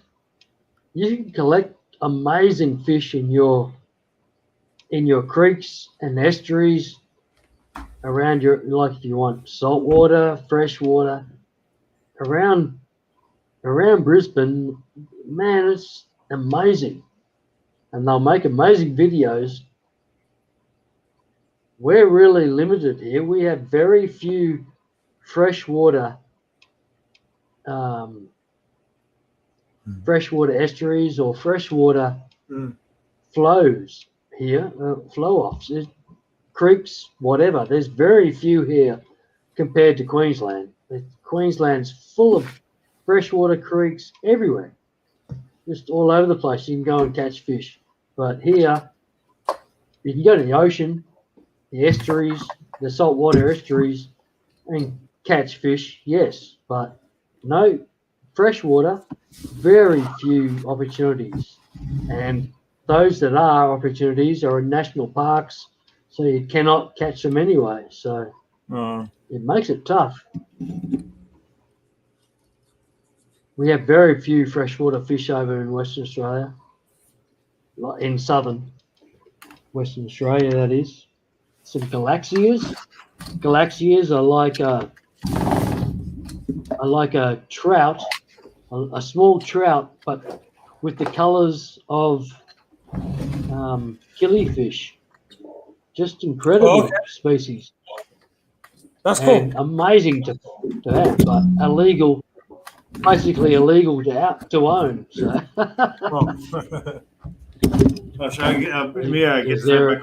They're a natural species here that is threatened. So yeah, it's a shame. And like, because when I was a kid, 10, 12, 14 even, 8, 10, 12, 14 years old, I'd go down to the local creeks and catch fish, crayfish, and maybe take them home to a home aquarium, maybe not, maybe just put them in a glass aquarium to have a look at them, just because we caught them, and then release them, and all sorts of stuff, and now that's all illegal. It's you think, hang on. No wonder the kids are stuck inside playing computer games all days. Everything's illegal. Yeah, no shit. That's right. That is another thing that's different from between now and then. Well, at least in your area. I don't know about over here. I don't know what can be fished or not. But I'm just saying, tell the kids to go out and do something. Well, that shit's illegal now. You can't do certain things you can't do. But that creates a domino effect, I guess. Yeah. Yeah, sure. Agreed. We have a water hole around here somewhere that I've been wanting to go to. They call it Lost Lake. It's basically it's a natural spring. And then I know there's turtles in there. And I know at one point there was fish. People would fish out of it. But now I kind of want to go back just to take a look around. Now that I'm a little more into aquatic life. Yep. Yeah, exactly. So maybe it's kind of like the area you're talking about, but this is more of a little pond than anything else. Yeah, I still go out and collect in my saltwater estuary. Well, I don't so much anymore, but I have done until a year or so ago. But I plan to go again, and I find such a huge success of having those like a 6-pack esky, or maybe a bit bigger, a 6-pack esky, or cooler, or whatever you want to call them. Yeah. And Like a little small, those like are a little so handy. box something. And you transfer like your salt water and because when I have to go collecting, like I'm collecting a lot of weed, a lot of other stuff, seaweed and moss and all sorts of stuff, as well as shrimp and fish and so forth that I want to collect. So that goes into the bucket, and then from then I try to transfer them, like the livestock, to like an esky or an ice box. And I have so much better success rate. A 6-pack esky for me is nice and convenient. It's nice and small, light. I don't look so conspicuous to attract attention from police, or I've almost been arrested. I've almost been arrested. No joke. Police just hassled me out so bad that they were going to arrest me because I had a net, and I was going through a little weed patch, catching some shrimp to feed to my large cichlids. And they were going to arrest me for that. You've got to be kidding me, and it was just a complete joke. I could not believe it, and they were dead serious. Eventually, somehow got out of it. But if that's what the world is coming to, that you cannot go out and teach your kids about wildlife in the ocean, and that it's just not right, is it? There's lots of problems going on. It's just terrible. I've got my stepkids, so to speak, that I want to do that with, and we're just struggling to find the locations and that to do it these days, where we're not going to be not attacked, but open to the rangers, the police, and everything harassing us about it. And that's just not right. It's not right at all. We're not stealing millions of things from nature. We're just grabbing a couple of things, seeing what's in there, displaying them in a tank at the shore side, looking at them. Wow, how amazing is that? The kids go absolutely apeshit. They're so excited about seeing it, and we let it all go. But still, I'm liable to go to jail for doing that activity. It's not right. It's just wrong. You know what? To me, that I hear that, and you think about who makes these rules. It comes down to politicians. Over here, anyways, I'm thinking about the chain of command. It goes to politicians, and then it's like, who are the politicians working for? Supposedly the people, but you got lobbyists that lobby for them to get in there. Then who the lobbyists working for? And I think it's a lot bigger than it's a bigger thing than we could probably think. Especially when you get into like why are a lot of these waterways get poisoned. A lot of it has to do with who knows what kind of activity. And I'm thinking that it winds up being a blanket effect on who has to stay out of where. Just keep everybody out of everywhere. Meaning it comes down to money and minors is what I would say over there. Based on me conspiring, you know what I mean? Being a conspiracy theorist that I am. I agree, mate. I agree completely. Yes, Blackie, that's a chili bin, bro. But I love Adele's instant comebacks about it. That a chili bin is a Kiwi terminology, and it should be called an esky. Don't you love it? That is gorgeous. Thank you all. But, Yeah, thanks for having us. man, you've been amazing, Marcos. Thank you so much for everything. And that tank, I could just sit there, and I know my stepkids would sit there and just look at that and stare at that tank for hours without reflection. They just sit there and just look at it. It's just so fascinating. It's and always something new. It's just amazing. Have you ever visited the substrate to see what's What in do you it? mean? As in how?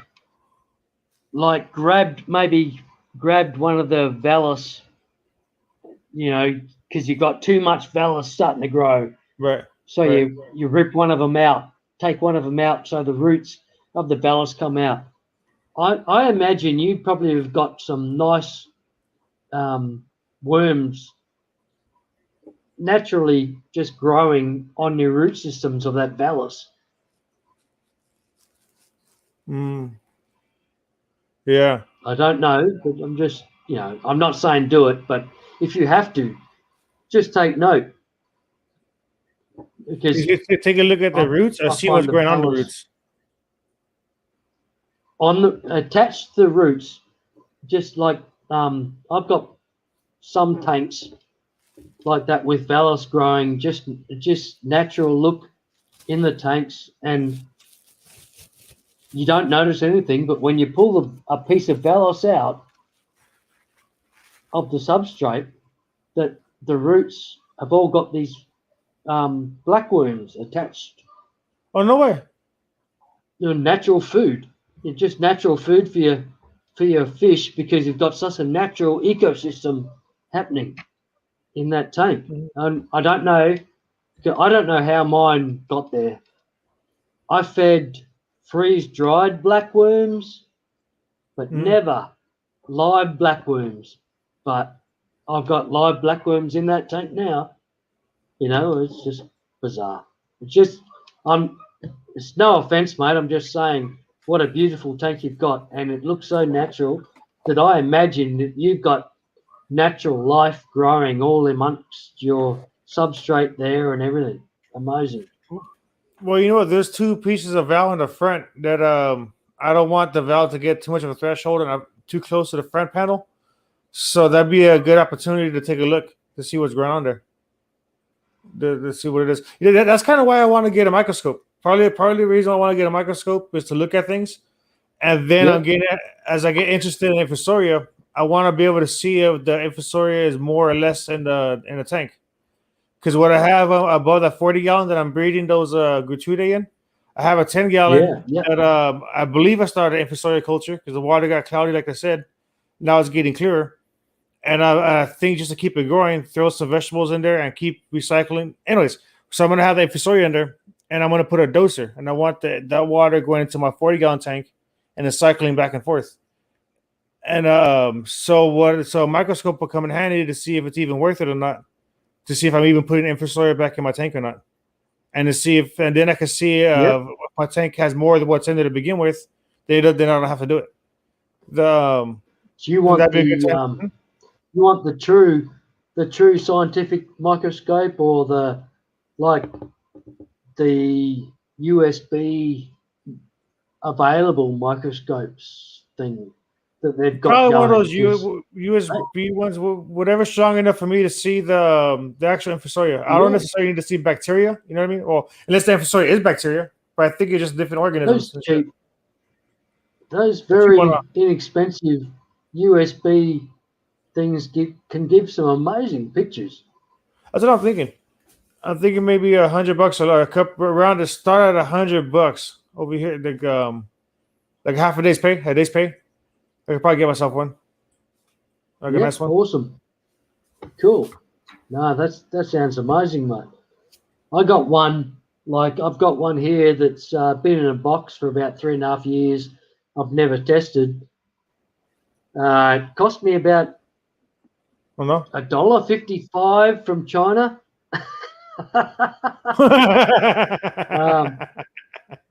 It's apparently a USB. It's still sitting in the box. Never seen it. Have not had a look at it yet. Purchased it on some drunken shopping spree Right. for Chinese aquatic gear, because of some of the Chinese aquatic stuff in Australia, like little sponge filters, for example. The sponge filters, my LFS tries to spell the basic, like the co-op sponge filter, Yeah. but not the co-op one. The sponge is a bit finer, but that's the only difference. It's a co-op, aquarium co-op sponge filter, and my local fish shop, LFS, whatever, are probably selling them for about $40 or $50 each. I'm not joking. 40, somewhere around $40 each. And you just It's a hell of a markup. that's ridiculous. I can get them free delivery from China for $1.55. The same item. This exact same item. Yeah. And you just think, it's got the same serial number, and you just think there's troubles. There's troubles here. There's problems in our society that I can get it for $2 from China or $50 from Australia. You think, far out. I'll buy the China one. Hello. I'll wait 8 weeks and it'll get delivered. But Yeah. and they work so well, but yeah, it's a shame. Hold on, let me change. I goofed up my camera. Let me change it real quick. It's coming back online in 3, 2, boop. Oop. Nice. Okay, don't to play. Okay, I guess the counter argument to that, if there had to be one, would be the and I don't even know if I believe what I'm about to say. It would be that one of them is going to be more regulated than the other. So if you buy one Right, from name for brand, sure. you're expecting to buy one that materials aren't going to leach, are tested, that kind of stuff. Ah. If you're getting one that's off brand, what guarantee are you getting? But on the other hand, there's a good chance it's the same thing anyways. So Exactly, So, mate. yeah, No, exactly. it's pros and cons. You just have to figure it. But at $40, that's ridiculous. Sure. Well, yeah, exactly. Look, Yeah. like Well. I would never buy it. And that's the chain pet store, so it's like the big box pet store, Yeah. whatever you want to call it, that is charging $50. And they probably don't sell very many of them, but they sell a few and it makes it all worthwhile. Yeah. And I just hope they're not getting them in for $5 themselves and charging $50, because that's just criminal if they are.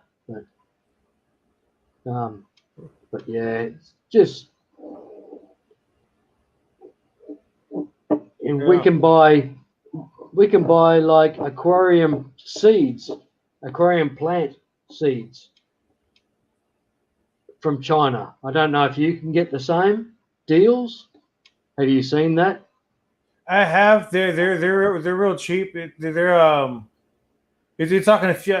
I want to say like a few bucks for like 1,000 seeds or something like that. Yeah, that's right. Yeah, Yeah. like for HC and all these sort of different plants that they keep offering. Yeah. A lot of the times, it's just the wrong seed. But some of them are the right seed, and if you think of it, if you're paying $4, $5, $10 for a clump of HC, and you receiving thousands of seeds from China for $1, well, there's an opportunity to make money there. Yeah. Maybe. But yeah, it's still risk, the risk and the reward and all that jazz. Yeah. Hey, what plant over there And do you again- think is like? No, I was gonna say. Sorry, mate. like, Go on. I was gonna say, like, with the hobby, can you think of any plants over there that are kind of in demand that that you always see at your local pet store, or that you think would do good? Like, for example, Oh, I want to say banana plant would do good, but then I just seen a video about why it never does good, and I forgot. I think it's a high CO2 plant, is that but like banana lily? yeah, yeah, Do you mean like that has those little banana-like yeah, tubers?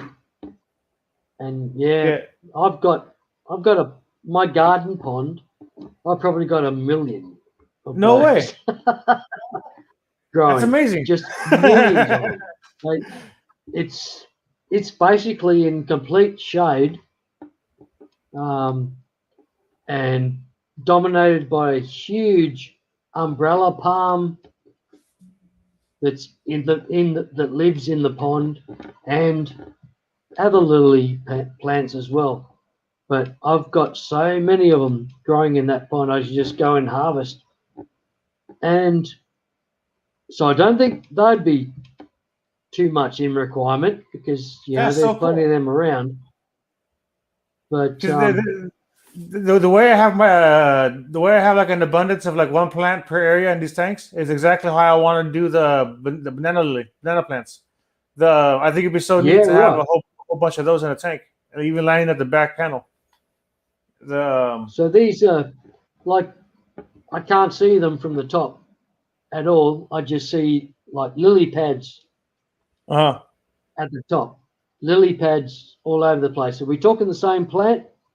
yeah, they're like little they have like little banana fingers on the bottom. I think they'll chain out, Yep. but they'll grow a lily all the way up to the top. Oh, that's it. Yeah, exactly, Mhm. Marcos. That's it, mate. Yep. And so I've got the lilies on the top, and there's also true water lilies as well. So most of the top of the pond is covered in lilies under the canopy of a tree. So and I usually go in there once or twice a year, or sorry, once a year or once every 2 years, and just do a harvest, and I can just pick out at will. They're just little, the little collections of bananas, That and is too just cool. grab that, grab them, put them all in jars all over the place, and they all just start growing. And so all my better jars, all my better ponds, all my better tanks have all got these little banana lilies just growing. Man, that's And dope. And that Go ahead. started from one plant somewhere Wow. 20 years ago. And that's, I don't know where they've all come from, but I've just got millions of them. That make a Got no neat market. video. You can make a few videos off of that. I think that'd be a pretty neat I one. should. Yeah. I need to do a video of it, and from start to finish. Yeah. Or something, and just going. My problem is getting into the pond these days. I'm not fit enough or healthy enough to actually get into the pond very easily. Yeah. So it makes it a bit tricky with a camera. Well, if you I had used like to be able to do it. what I did to record footage in my summer tub or summer tote last year was I got a cereal container, like an acrylic cereal container, and I put my camera inside that. And then with that, I lowered that into the water. It was a little bit of glare, but I'm pretty sure. And then the camera tips over, but I just did it to see if it worked, so I can get a quick look at the bottom. But that'd be one way to get some footage. Did you say cereal? A cereal Yeah. container. Yeah, you know the kind from the kitchen? Oh, exactly. Yeah, which that's like the majority of my better tanks. Not a cereal container. They're like a food 30 container? liter, a 30 liter, 7 gallon type arrangement, but the same as a cereal container. Yeah. Yeah, right. Oh, I see what you mean. That can work. That's what I need to be doing. You could if you could try to give it a shot. Just don't lean over too far. Yeah. Yeah, well, I just can't do it. It's just because they're all underground, or at ground level. They're just natural ponds, or it is a natural pond, Oh, that's cool. and it makes it tricky for me to I've got to basically jump into the pond to harvest. I imagine you can't really. I'm getting How deep too is it? old. It's 6 foot deep, apparently. I dug the pond and it was 6 foot deep. I dug the hole for the entire pond. At its deepest, it was 6 foot deep, and that was probably 3/4 of the pond, and 3 foot deep for the rest of the pond. And with roots from aquatic plants and everything, it's now probably 2 foot deep. So the roots of the aquatic plants have been so successful that they're just about taking up the entire pond. That's cool. Because I haven't trimmed them, but yeah, if you know umbrella grass, umbrella palm, that thing they're 10 foot tall. It's just incredible. The growing out of this pond under a massive tree above it. So yeah. I think you made a video on that recently, right? I haven't made one recently, but I do have one. I do have a video of it out on my site. Yeah, for sure, on my channel. About the garden pond and explaining all the plants and now it's more overgrown than it was then. I'll go back. I'll give that video a second watch because I think I seen some of it, but I'll go watch the whole thing. Yeah, it's an amazing pond, and it's got frogs. Frogs live there, which probably take away from any of the fish living in there anymore. So I moved the goldfish out there at the low water mark of last year, like a few months ago, and the goldfish were easy to catch. So I removed the goldfish, put them into a 160 litre, so 40 gallon pond or plastic tub, and they must have bred because that's where all my mystery fish have come from. That they were in there not for long at all, and I started removing. I'll just grab a bit of hornwort and move it into this new better tank, and then suddenly there's fish. Now, hey, what's going on? And so now I've got fish popping up everywhere.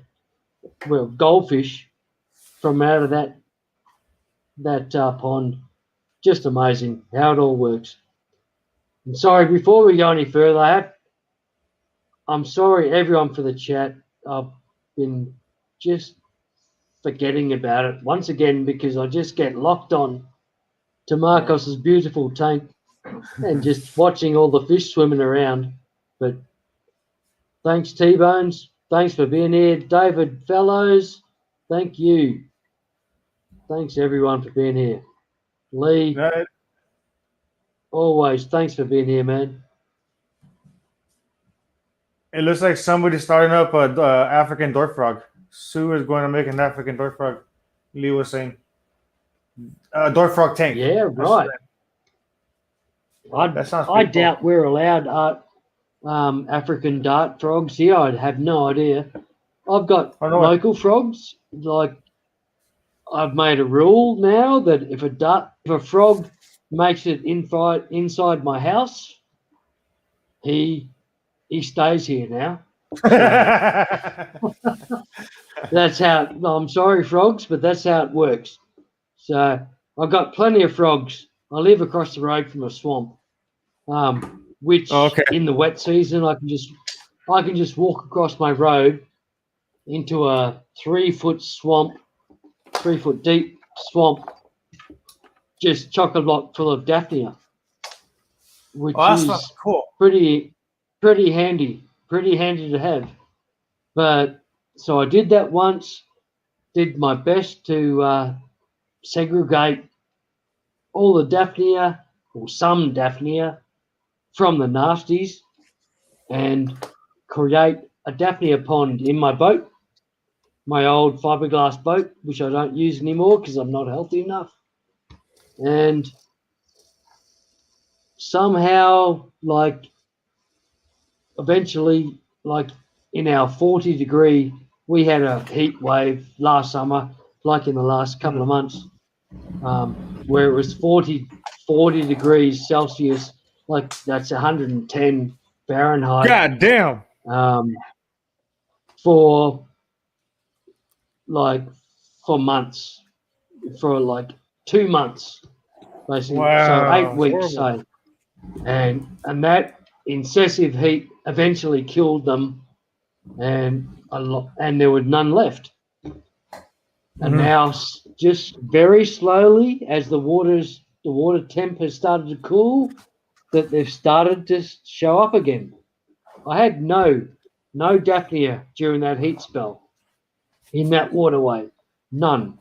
So they must lay their eggs, and then when the water starts to cool again, that the eggs start to hatch because it's starting to repopulate in that boat.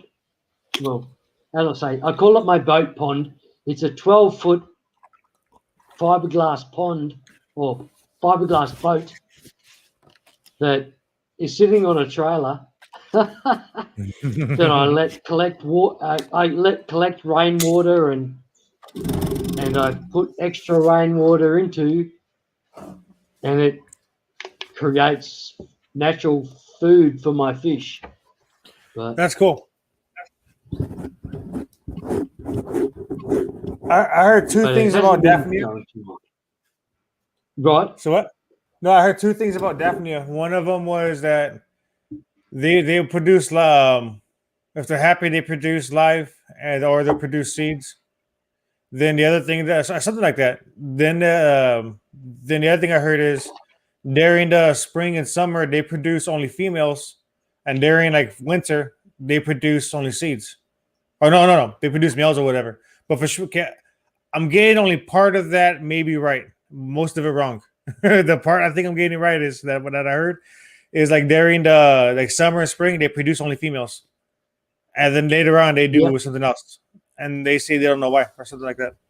That's all video though. I need to try and get somehow get video of looking at these daphnia in the wild swamp across the road from me, because I walk into the water and look, like, 'cause it doesn't get more than a couple of foot deep all the way across, and that's probably 50, 100 yards, something like that across, and heavily populated by swamp trees, whatever. And but in the open water, in the sunlight, you just walk towards them and it's just alive. They're attracted to the sunlight, and just to see, it's just incredible to see how many are there. And it's just incredible. It really is. And I said the whole swamp is full of daphnia, dragonfly larvae, which are eating the daphnia, and it's just incredible. It's amazing. probably hard to show, but still, I hope to in this next season, which we're just coming into our rainy season now. So the swamp will start filling up again. Hey, check out Lunatic. Chewy was over here saying, yeah, that's possible. That's very possible because the temperature can affect offspring and the pH too. There's pH change. Yep. I forgot. That's not especially. Yeah, They're exactly. not starting to get more, or not get more, but hear more about how temperature affects pH or some shit. And then it's funny how I'll start getting how you hear those things, learning about something else. Because I was watching the video about salt and about something about, I may have it wrong, I may have it right, I don't know, but something about salt basically speeds up the metabolism of the fish. And then, in other words, you gotta put more oxygen in the water. So I'm thinking, if you're to see somebody say, "Hey, put salt, increase the oxygen," you really wouldn't know why. So yeah, it's kind of neat. And then it says something about pH in there. Yeah, that's so true. And thanks, Marcos, for picking up on Lee's and Chewy's comments there. That's so true. It really is. There's so many differences that can just make a piece of waterway available. You know, it's just to different life forms. Yeah. Like I walk into the swamp across the road, and it gets 6 inches deep, a foot deep, and nothing, even though that's in bright sunlight. And then I get to 2 foot, 3 foot deep, and then suddenly there's just Daphnia completely filling the entire space. That's so cool. And it's just incredible. It's incredible. And then at maybe another time of day, the Daphnia are right up against the shore. And just amazing. And which, again, is all to do with temperature, pH, as Chewy at Lunatic Fringe was saying. It's just amazing. Hey, do you see different types of Daphnia there? Or do you see kind of like one type of Daphnia mainly? Oh, there's that. I'm sorry, I don't know too much about it. Although, do they look the same? Because I know I've seen some that are like little white dots. What's that other one? Is it a Russian red? Oh, it's like a bigger one, right? The bigger ones that they talk about. These are pretty large and all that. I don't really know the difference. I can't tell. Mm-hmm. And there's no doubt other insects involved in that, and are all a risk at introducing to your fish tank and all that jazz. But I just think they're just normal Daphnia that I'm finding. Yeah. But as well as other, I'm adding imperfect situations to my tank. There's stuff I may not know what I'm adding to some of them, which is scary. But I've got my boat pond, so they go there. They go through a number of bucket situations as well, to get things must die off and just end up with the most purest, the strongest of the Daphnia and stuff like that. But still, I haven't noticed adding any not impurities, but whatever you want to call it, Parasites. to my tank from doing this practice, but I worry about it every second of every day. You know, that I might be causing troubles with my tanks. So, like, I'm pretty careful about it. I have some natural occurring Daphnia, and one of these in a small container. I maintain somebody's yard, and in the backyard, they have a fountain. And a fountain. One day I noticed Daphnia, or little white dots floating around. So about a month ago, I brought some home. Watch, let me get it for you. Cool.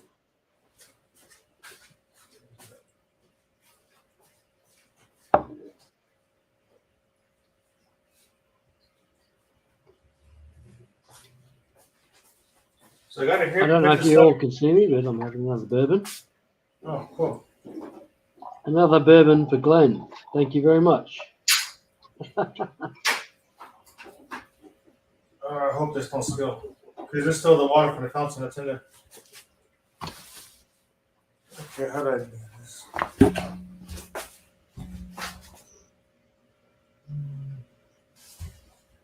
Not gonna be able to see. I'll try to put them in a spot where there's a good light.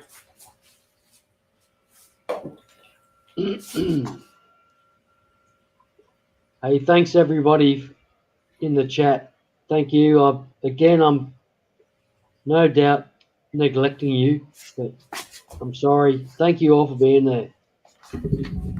Lee, Chewy, Adele, thank you all.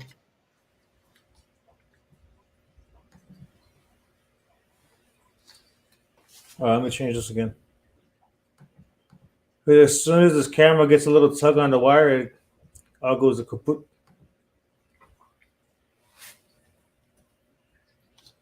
So I know the water looks gross. That's the water that was in the fountain. This water was sitting underneath a magnolia tree. So, I don't know, dirty water and tannins? Because there's a lot of magnolia leaves inside the fountain.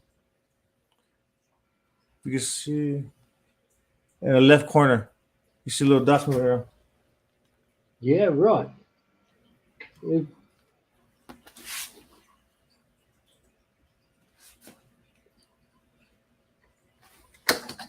Oh, I don't know, mate. I'm not picking much up there. Sorry. No. See the little dot going across? No, I'm seeing things now. I'm seeing white things swimming everywhere. Yeah, those are them. Holy moly, they're everywhere. So there wasn't that many when I first brought them home.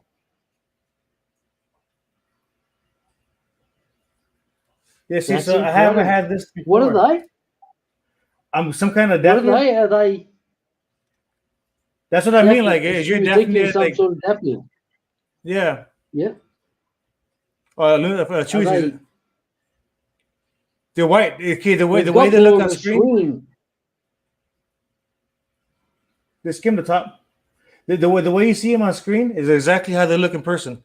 You know what they look like? Little sesame seeds. That's how they look. So the Daphnia that I was used to before. Sorry, mate. No, sorry. No, go ahead. Go on. What did I say? Okay, so the Daphnia that I've seen before is like bigger, and it's clear and it's more traditional. Like when I see it in the videos, you can even see the little heartbeat. You can see all that kind of stuff.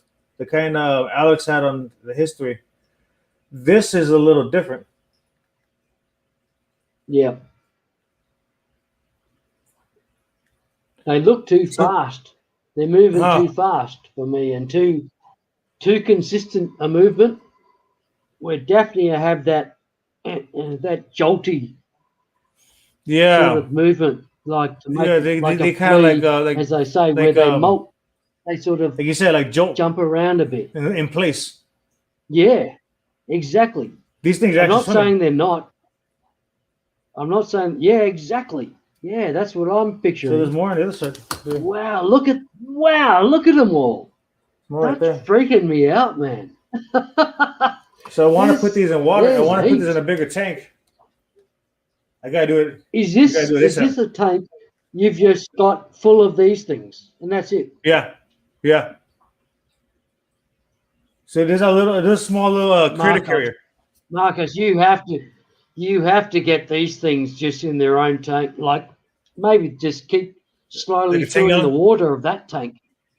Shit, I should do That that now. tank they're in. Yeah. Just I'll do keep that right now. slowly just keep slowly adding the water and fill that tank for starters and see how they go. Just slowly, just keep adding more water like you do with better. I don't know if you do that with better. No, Better fry, because I start better, like my breeding tanks with betters are very low water, and I just slowly, like remove the mother, then I remove the father, and slowly add water to that tank and let them grow for a number of weeks.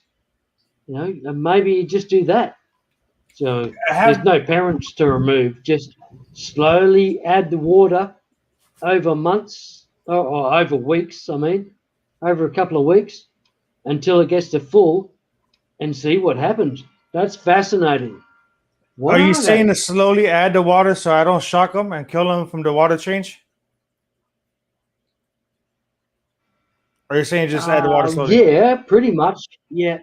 Well, that's it. I'm not saying you probably need to even bother with that, but I'm just saying that's like for my better breeding tanks. That's about how they look.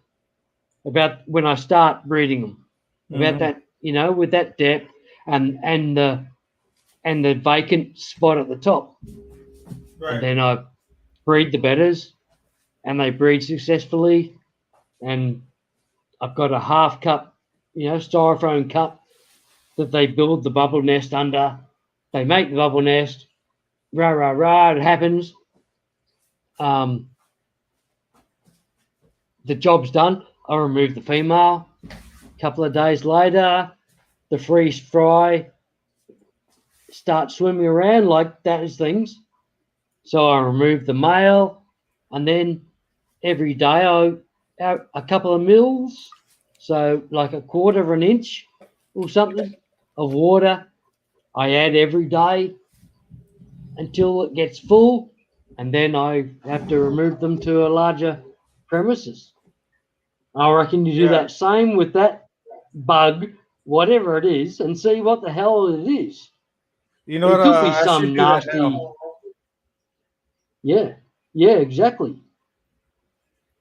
Because I have, to be honest, I have been neglecting this little tank. There's millions of them. Yeah, there's a shitload, huh? Oh, there's more on this side. Because I have been neglecting it because I've been focusing on the other tanks in the system. But now it's time where I gotta do the shit you're saying. So there's more on this side. Oh, shit. Yeah, Chewy, good advice, mate. Good advice. That maybe not do that much of a water change and aerate the tank. Aerate it? But still, they just seem to be thriving at the moment. If you get any rain, add some rainwater. I think Dr. Black might be in the back. Oh, hey, Dr. Black. Sorry, Dr. Black. Hello. G'day, mate. Sorry to have kept you in the lurch there for. I hope it wasn't for too long. Nah, barely a minute. Cool. Oh, well, that's all right then. I didn't even have time for a proper scratch. That's good. Did you catch you mid-scratch? My friends in the chat and on the panel have made you available. Have made your availability apparent to me very quickly. So thank you very much, everyone. That's good. Man, you've got a good man bun happening, Dr. Black. What? The old man bun, it's happening, man. That's looking good, bro. I have to do 2 at the moment. Double, bro. So one on this side. One on that side, one on the other. Yeah, Ah, I only like I can pull off the single one, but then I get all these wispy bits around my face. It's not quite long enough to do the whole lot yet. So right. when I know that I don't want to be fucking around with my hair, I do too, because then I'm not, doing these the whole stream, which most of my viewers realise that most of my stream is just me playing with my hair and scratching my nose and tugging on my beard. It's what I do. You've got Dr. Black. You've got the most entertaining streams happening on YouTube, man. We need to. If only that were Get you true, out there. I'd probably be making some money.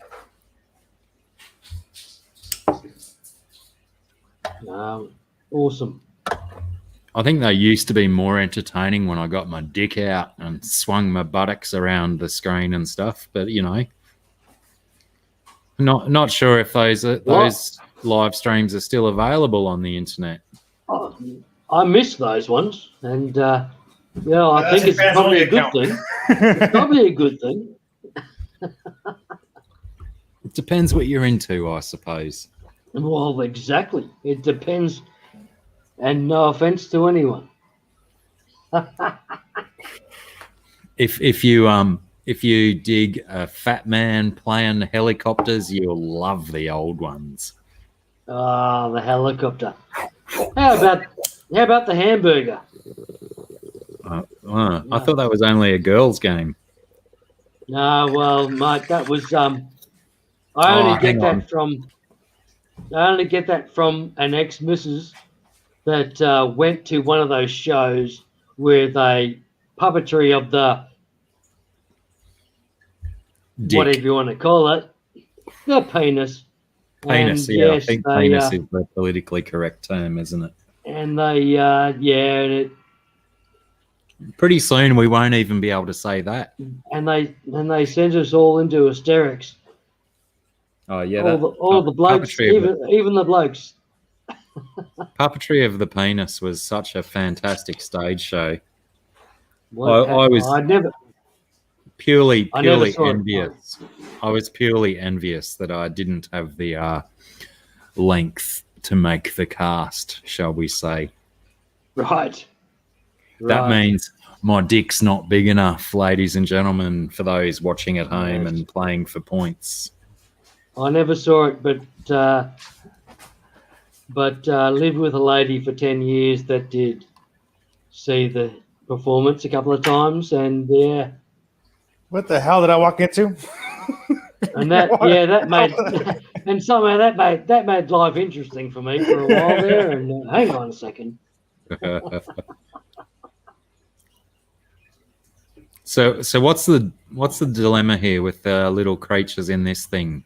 Oh, I found this in a fountain in the backyard. So one day I was there cutting some grass, mowing some lawns, and I looked down and I saw these little critters floating around in an unused fountain. Every year before, okay, Marcus, I'm trying to go to your. Okay. Oh.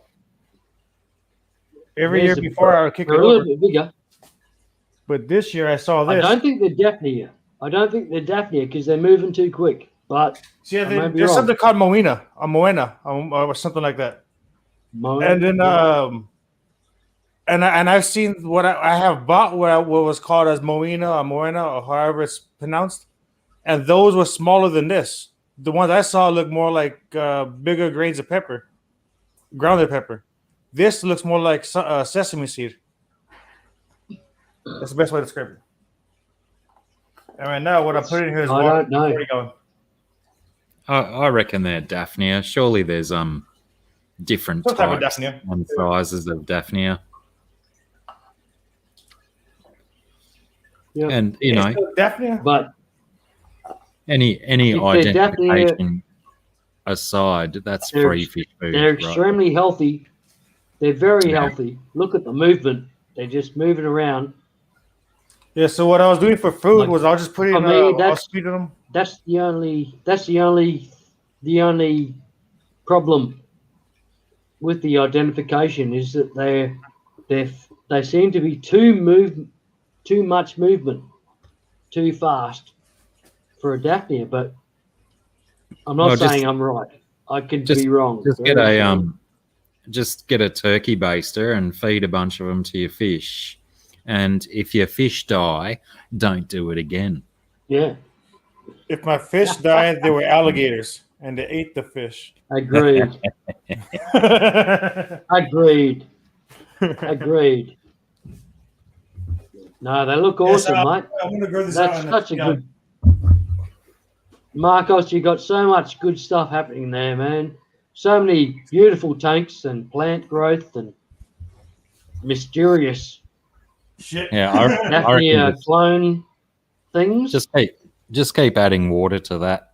I don't think it Yeah. matters. I think Daphnia breathe from the surface, don't they? Oh no, hang on, they're a type of crustacean.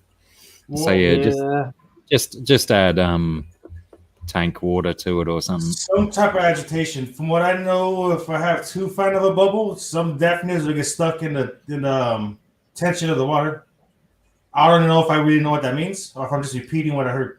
So, but Yeah. still, some kind of agitation should like Chewy was saying, and you're saying. should Just happen. I reckon all the agitation you need is just stir the surface with a spoon or a straw or something every hour or so. I don't think you need constant circulation for Daphnia. I think they do good in, they breed in All puddles swampy of areas. water and Yeah. cows piss puddles and stuff. So it's not Yeah. like they're too concerned with the water conditions, but just don't I knew there was a cow. bleach them with some shocking town water or anything. No, this is a Right. water from a 40 gallon that I'm putting in it right now. So I give it a little splash or two just to raise it.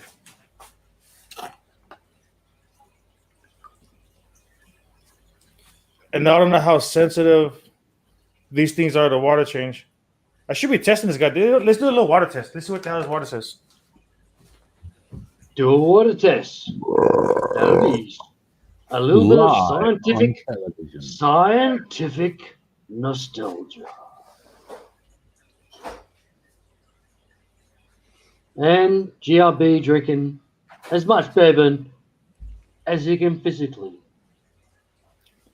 I thought you were going to say as much bourbon as Blackie, and I was going to call you a liar.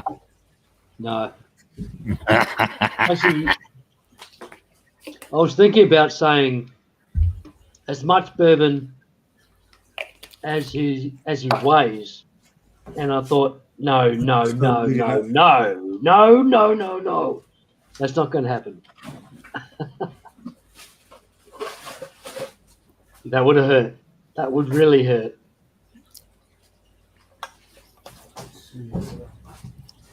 Right.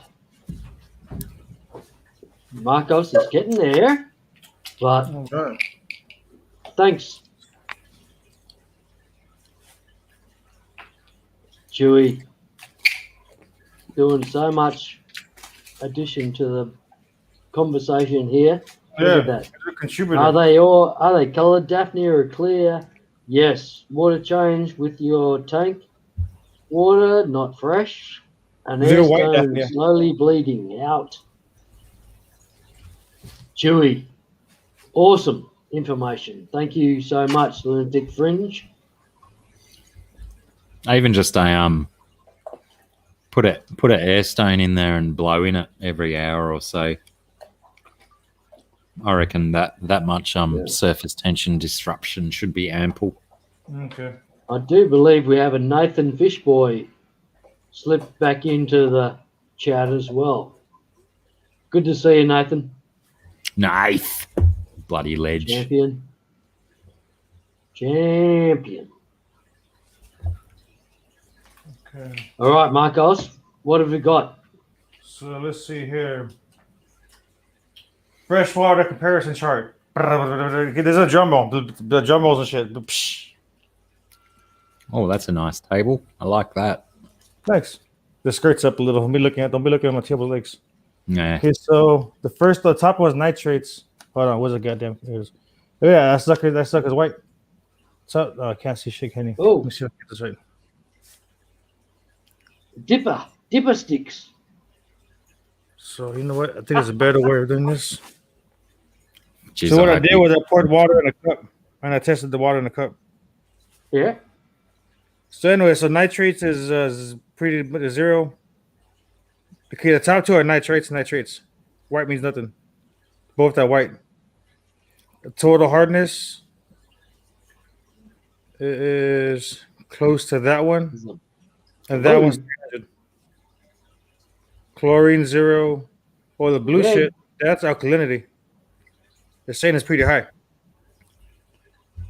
Okay, the bottom one. What's the blue? What's the blue above the alkalinity? Above That's the red. KH. So is The that, KH well, is blue. is that off the scale or what's happening there? That sucker's up there. Because it goes from like it goes from like yellow to green to blue, and this is like really blue. I would imagine that's got a lot to do with the fact that that water is very brown and there's a lot of floaty debris wafting around in the water. So I think that's going to boost up your KH somewhat. Yeah.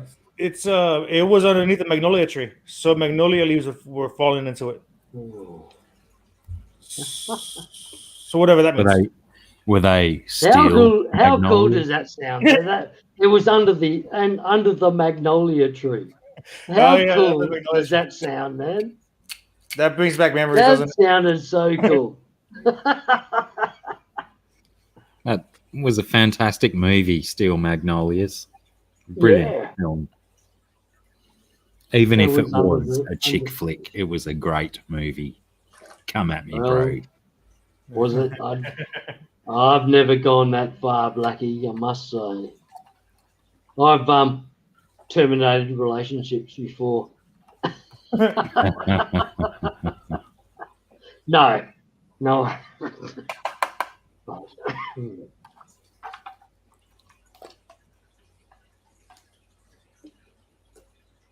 Oh, we've got some exciting happening here.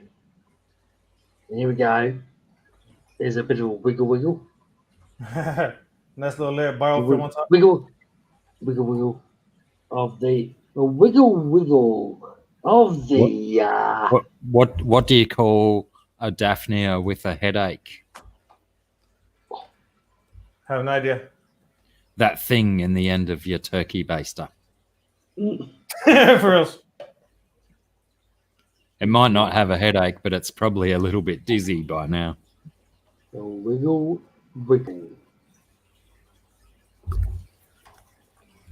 And shoot. If I make this screen large, does that make it large for anybody else there? No. No, it's only on my screen. Correct. Okay. But you can make it large if you wish to make it on your screen. Oh, that's that pretty. true? Yeah. Far out. How cool is that tank? That is just the coolest tank. I think the chair should be further around so you're looking directly back at the tank, I think.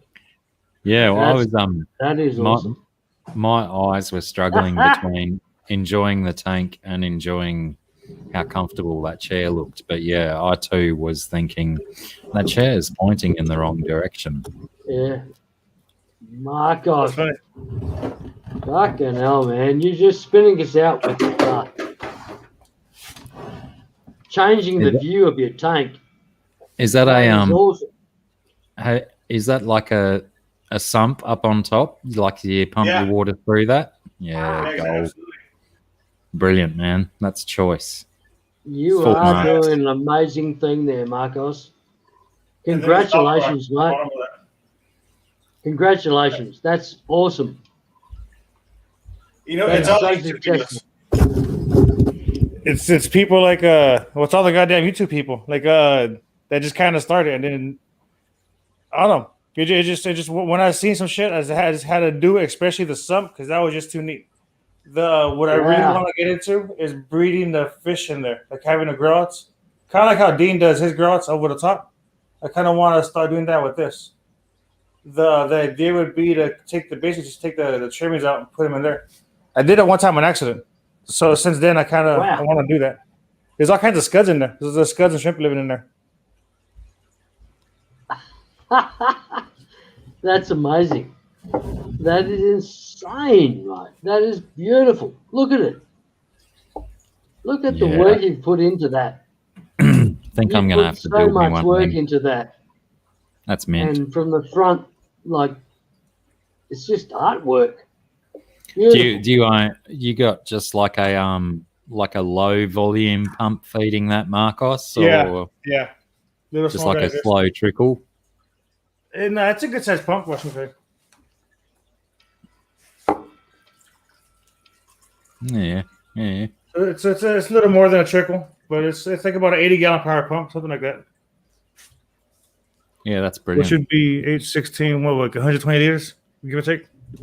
I've my inspiration levels to do a up top sump have come and gone over the years, but that's certainly inspirational to make me think about it again. Oh, for sure. Thanks. I You How know what I have want to do? at least 3 tanks that could benefit from an overhead sump like that.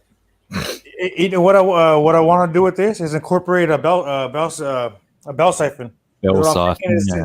if because a lot of these plants are supposed to be marginal, so I'm thinking if we're to get some marginal aquarium plants, it'd be good with the bell siphon with the water raising and lowering. Yeah, right. Yeah, Just for especially if effect. you can time it. Mhm. Like switch a timer on once an hour so it raises and lowers once every hour, sort of thing. That'd be brilliant. Yeah. Meanwhile, the pothos will be right backing you up, taking care of all your extra stuff. I think if it wasn't for this pothos, obviously this tank would have a hard time Yeah, with all no doubt. the critters. I'm just sitting here saying, wow. Wow, wow. That's amazing. Marcos, thanks so much for sharing that. All right, man, thanks for having me. Amazing. Look at that. Awesome performance. Yeah. See you, Nathan. Okay. Chewy, the only tank water I have that really has a good polyp of mom has scuds in it, and I'm trying to keep the scuds out of that. Otherwise, that's exactly what I want to do. What I should do. Yep. Oh, got big ginger full moon rising.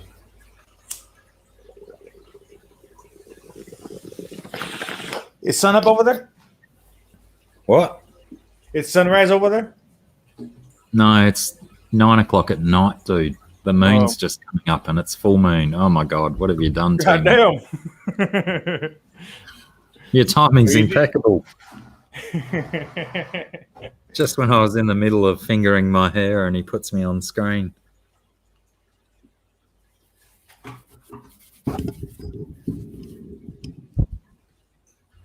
That'll do.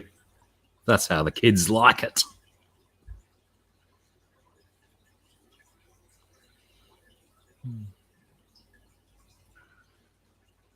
Oh. People are here to watch tanks, aren't they? They don't care what my hair looks like. Have a look at a tank. There you go. There's a tank. Pothos for days. No overhead sump, though.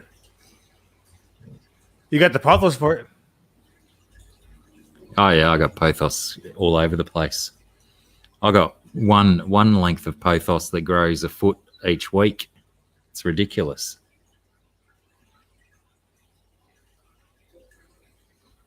Yeah. But yeah, all my pothos is going nuts right now. It probably knows that winter is coming and it needs to get its growth in before the cool hits. Hey, JRB, your mic's off. Your mic is off, JRB.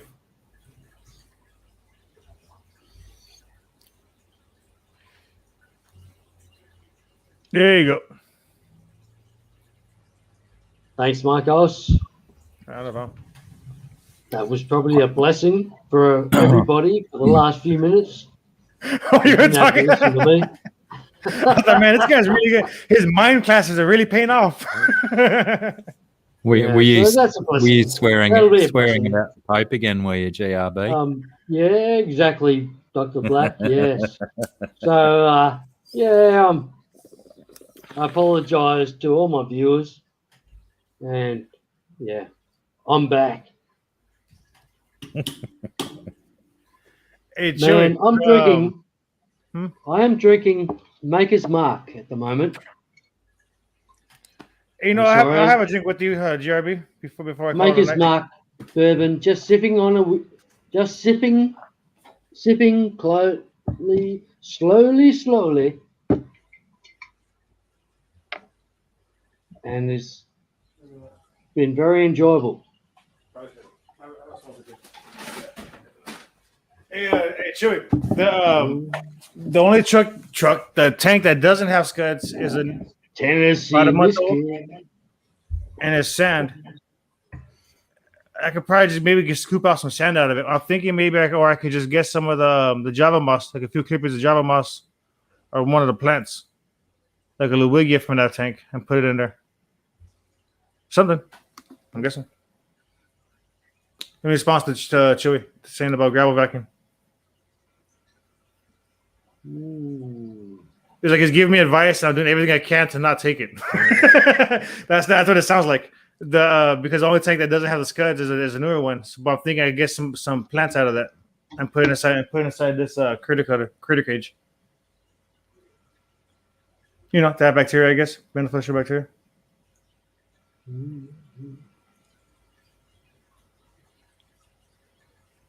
You've got a critter cage Yeah, that's what the Daphne is in. with the Daphnia. That one. Yeah. Right. So it's a pond. It's more of a tank than a cage. No, yeah.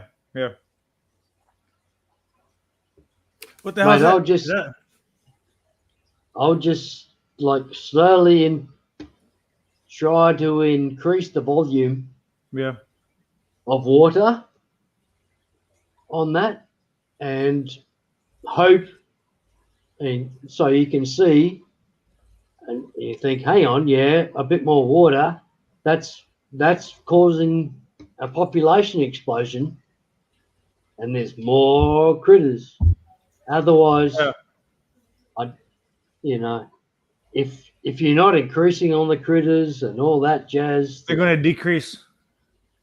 And that's, Yeah, I think I'm going to do what you're saying. I'm going to increase the water up to eventually a 10-gallon tank, just a liter at a time. just slowly do it slowly enough. Over a week even. You slowly, just a little bit here, a little bit there, a little bit, and you hope it works well, and then leave it for a bit. Don't expect to all happen overnight. But if you double the water in that what you've got them in, they will double the population. Yeah. Pretty well, but you can't just do it all at once. Yeah, you're right. We do that with our shrimps and our fish, so I should be doing that with those things in there also, and treat it like I an actual. agree. Yeah, I agree, Marcus. Yes, completely. Do that with those exactly. Well, I do that with bedders, and I start with a low water volume, maybe 10 mil or 10 centimeters, 6 inch, something like that. And just slowly, after they breed and they're free swimming, just slowly increasing the volume, and they grow. But eventually they're going to have to go somewhere else. Yeah. Fish feed or whatever. I think I'm gonna try to build like a couple cultures before I really start feeding them off. And I think the mistake I made last time I had Daphnia was I didn't harvest.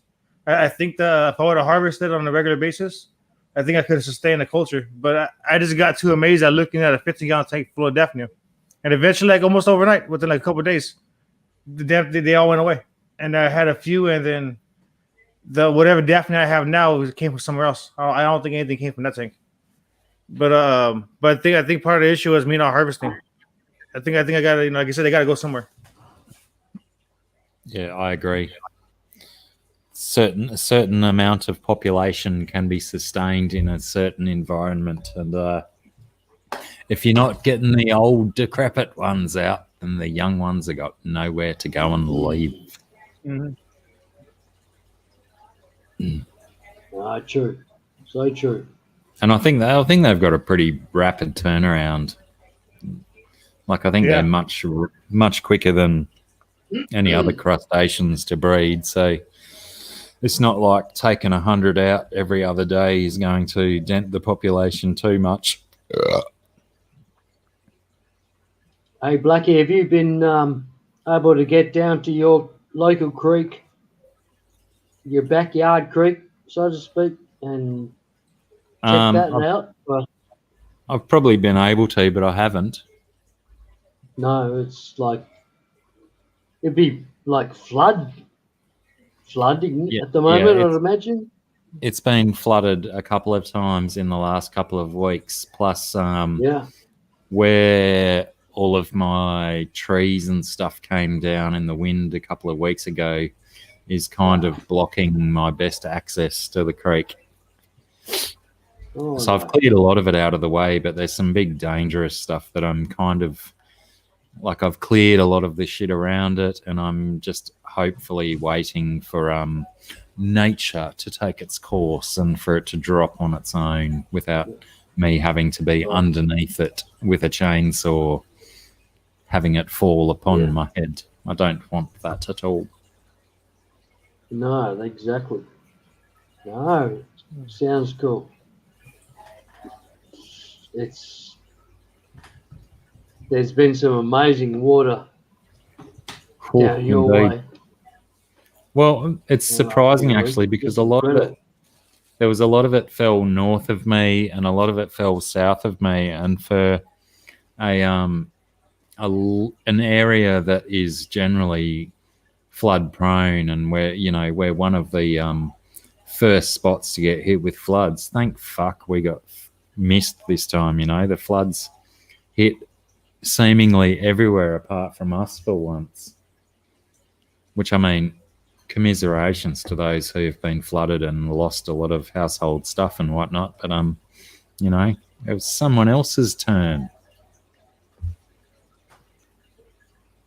Yeah. I think in all of my life, I've never heard of Port Macquarie being flooded, being a coastal town like that, and they got smashed. Yeah, big time. Yeah, exactly. But we can't have these human beings getting too comfortable, can we? A little bit of a natural disaster here and there makes everyone realise that they're actually a living being on a living planet. Did you know you're alive? Exactly. Makes them realise that there's a little bit more to everyone's day than what's in the mirror each morning. Yeah, for reals.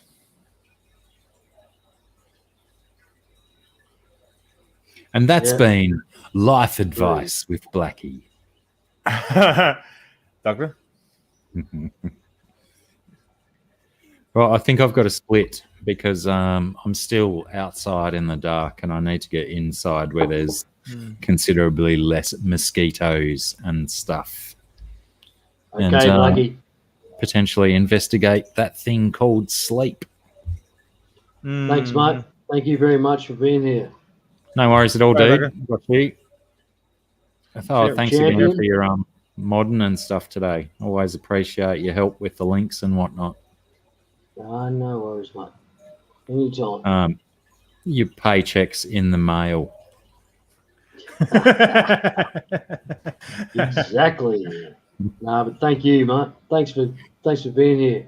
Really No worries appreciate at all. it. Take it easy, Marcos. Good to meet you, man. And Chewy and My Fish Tanks, indoor fishing inside, Nath. Good to see you all. Anyone else that I've missed? Just deal with it. Exactly. See yous. See you, Blackie. Yeah. Awesome.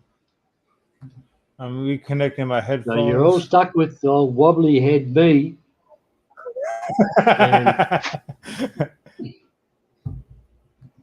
I've got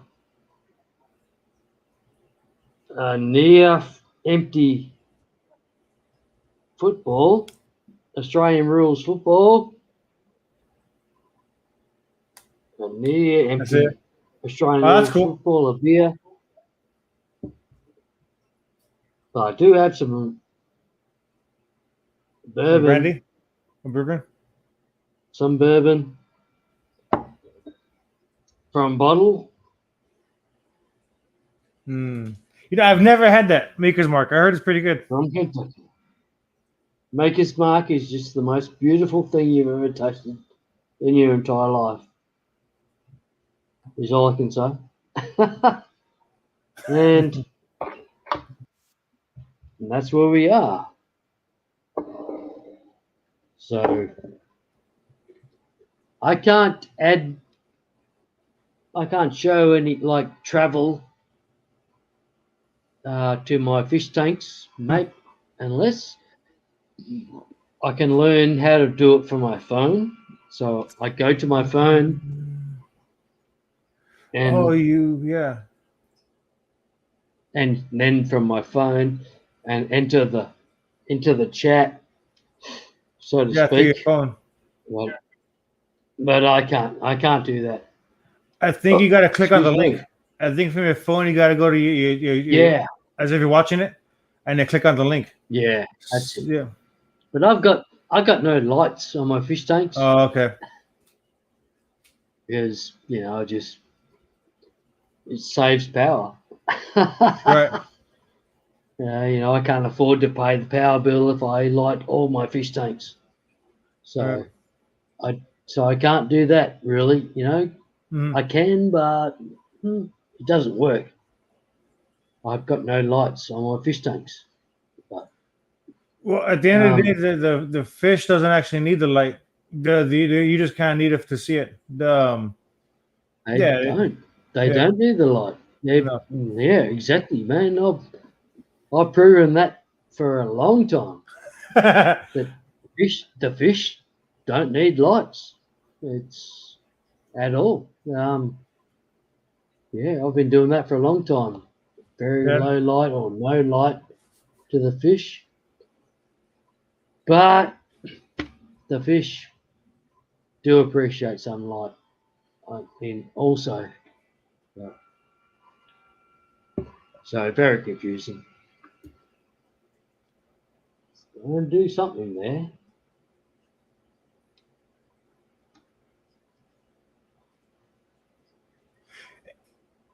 If you don't mind, Go for it. we just change from fish for a minute and go to a lizard. Yeah, check it out.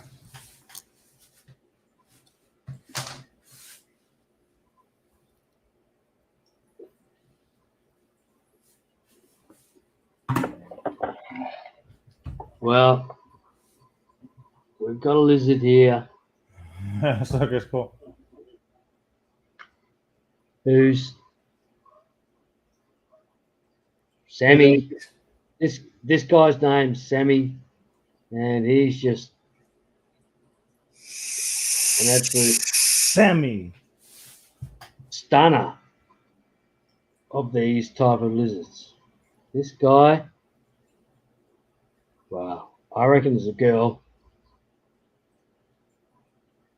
I am so glad It's we are just bigger than that thing.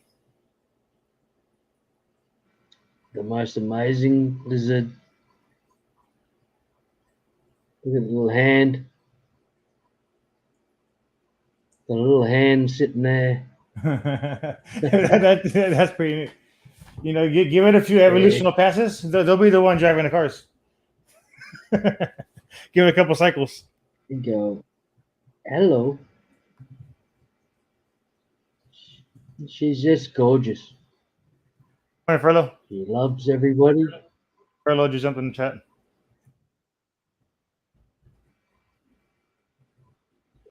Furloughs, thanks, mate. Eric, thanks, mate, for being here, eh? Hold on. Sorry, I just melt when I get to see her on when she's on when she's on TV. You know, it almost breaks my heart. She's gorgeous. That You look sucker's at her name. little fingers. She doesn't get angry at all. All I can say is everybody should have a shingleback skink as a pet. Hey. Then hello. Does that stuff here move fast or is it slow? Sorry, mate. I said, does it move fast or is it kind of slow, like on the ground? No, they really don't move too fast ever. They'll they'll move a bit fast if they have to, and they can run and they can move very fast if they really have to, but not for too long. What I've seen, so, but hey, here we go.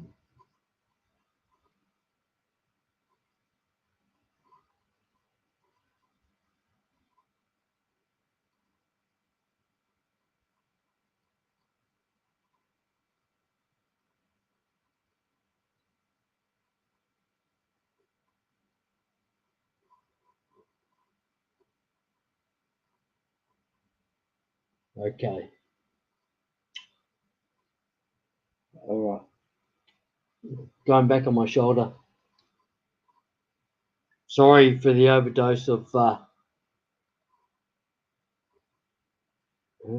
Remember to mute your phone. Should I be muting my phone? Is that what you're saying?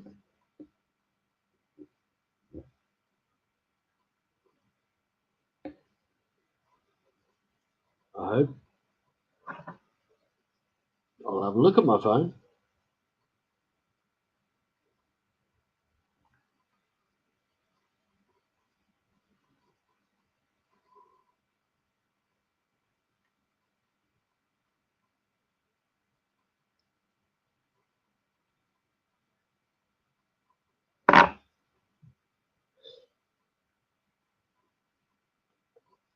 Dr. Black, I hope you weren't talking about me muting my phone.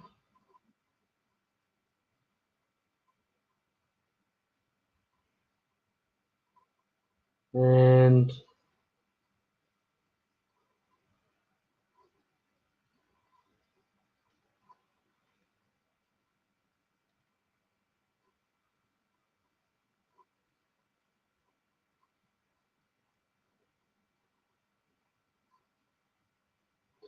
okay, well,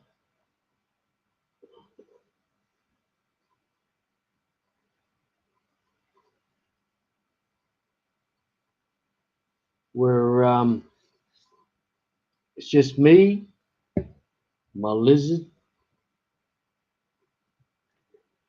and you and a glass of bourbon. So, cheers.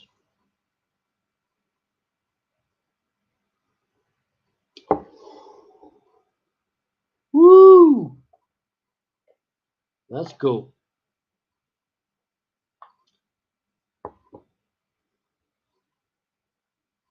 So, it's just me here. So I'm sorry, everybody. I'm gonna sing for a while. So, if you ever leave my... No, I'm not. I'm not going to do that. Oh.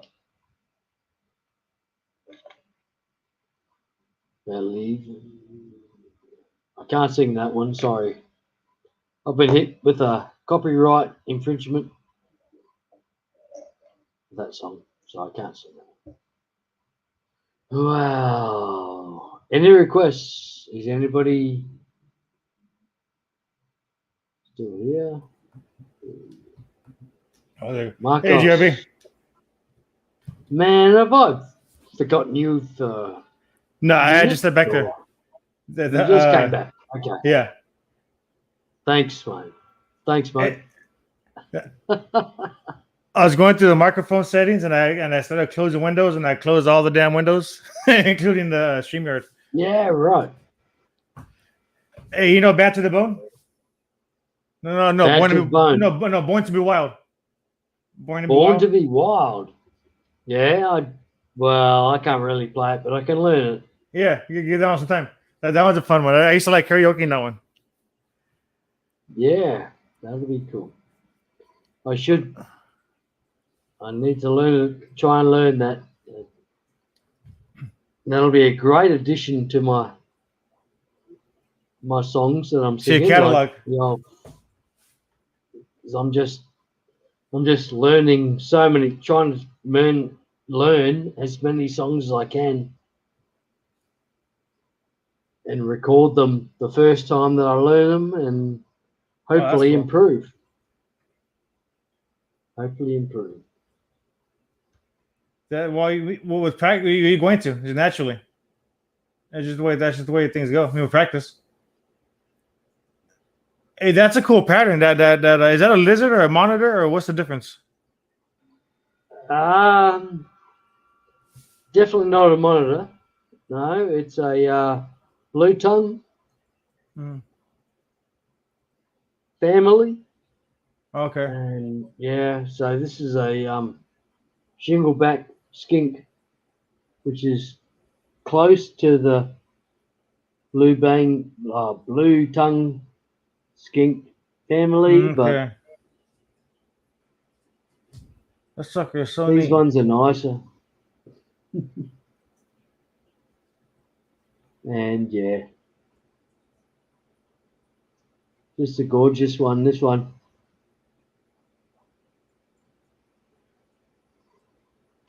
But they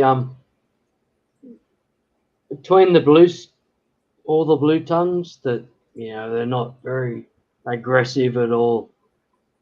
They will be initially, they'll do their protective Yeah.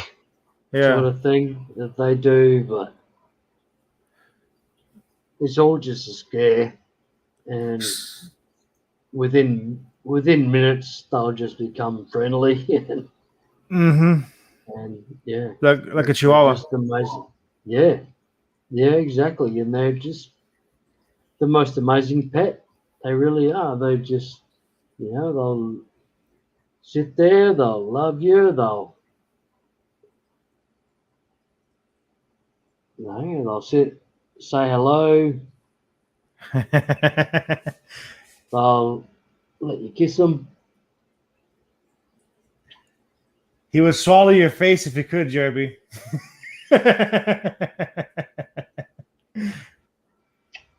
I'm just kidding. They're just gorgeous, Yeah. aren't you? Hey, they're just the most amazing lizards I've ever met in my life.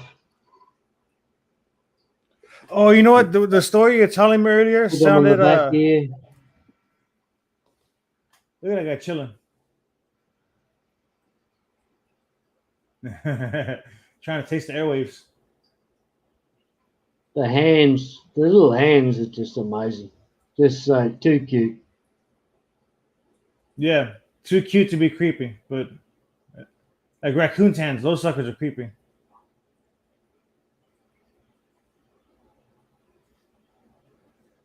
The story you're telling me earlier about the lizards, when they went in your backyard, they were a little aggressive at first, and then you fed them, and they got nicer or something like that. They got a little more domesticated. Yeah. That reminded me of the History Channel stories that I get mixed up, and it was talking about how dogs got domesticated. It was something about I guess the wolves would come around and they would eat the food that we gave them. So it started a relationship, and then which reminds me of another. There's one guy was saying when he was out there living in the wild that he would kill his animals, his fish, but then the wolves would come around and they'll eat the guts that he'll leave behind. And the one time he was actually surrounded by wolves, he got away from it. He walked away. But I wonder if that's how those kind of relationships help. So like it's like the guy's doing all the hard work catching the animal and leaving the guts behind for the wolf. So if the wolf lets the guy live, it's gonna happen again. So I wonder if they have that much conscience going on, that much going on upstairs. Like I'm trying to relate these guys to wolves. That's what I'm trying to do. Basically. Right. Yeah. Yeah. man. Wow. I say they got a lot going on upstairs. Then they're like these fish. Who knows what's really going on inside their head? You know, like I know, right? Yeah, it's incredible. And like I've got 4, so 4 of these shingleback skinks, and the behavior between them is just incredible. How they'll go and they'll cuddle each other. They really will. oh, that's cool. They are just the most amazing lizards to keep as a group. They really are. But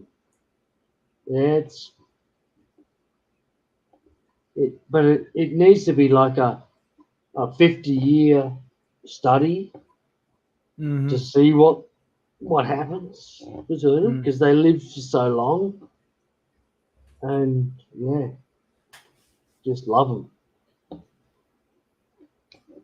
Yeah. Love them. He's just hanging out.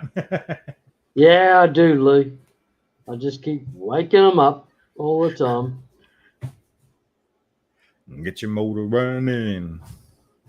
Yeah, exactly. But hey, Sammy's just sitting there and just ready to go. Thanks everybody for being here. Yeah.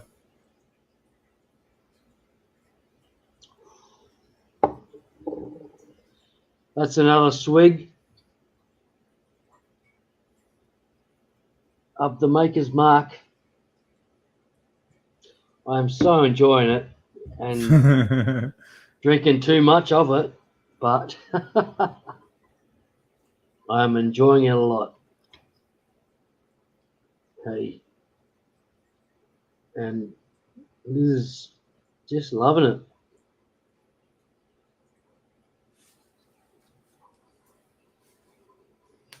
Yeah. So Sammy's getting another look.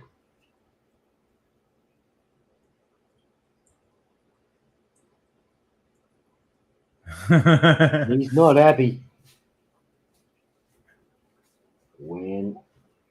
If you ever change your mind about leaving me behind, oh, bring it to me. Bring your sweet loving, bring it on home to me. Yeah, yeah, oh yeah. Boom.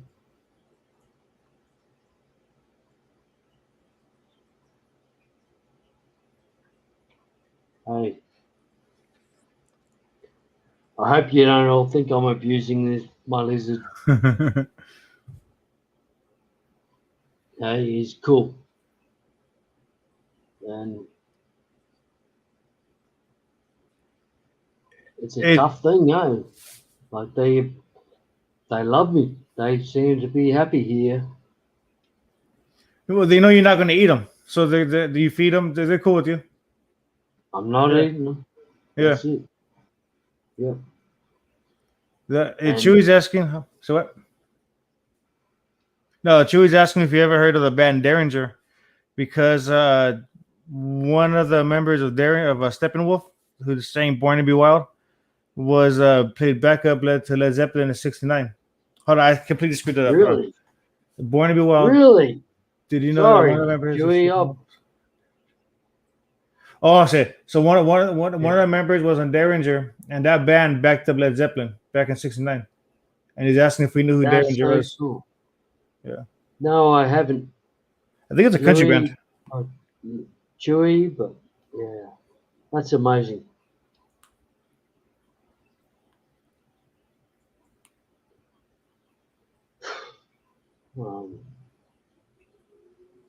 Hey, Rick Derringer. it's just a shame. See, that's somebody that my uncle would know. My uncle is the one that. Hey, my bad for me even trying to pick up a guitar the other day. Like seriously, I had no business doing that shit. I hadn't played in years, to be honest with you, except for like maybe about 20 minutes. But besides that, my uncle is the one that got me into guitars, or gave me the most tips to begin with. And like the bands that Chewy talks about will probably be the same guys that he's that he's familiar with. The same uncle of mine is the one that met Jimi Hendrix like a couple times.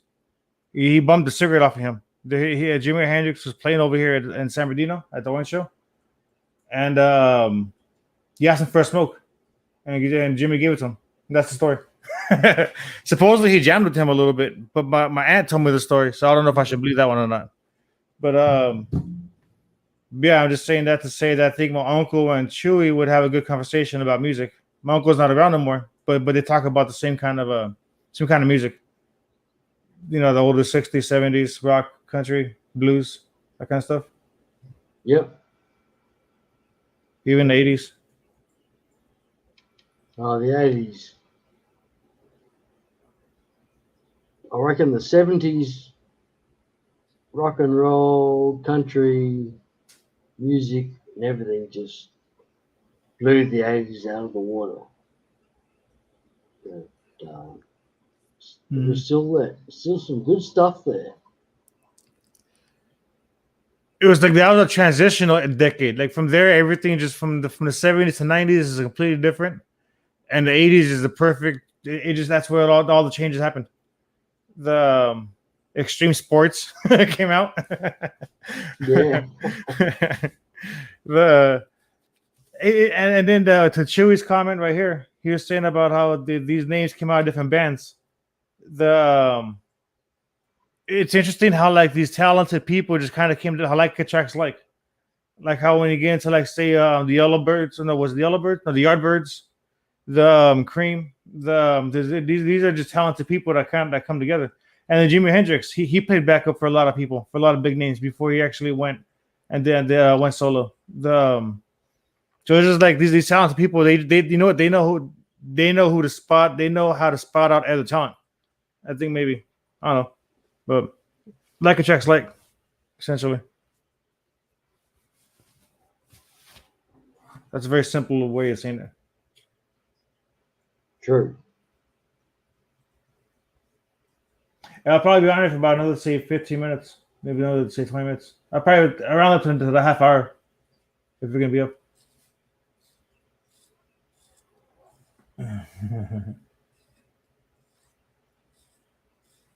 Do these things breed?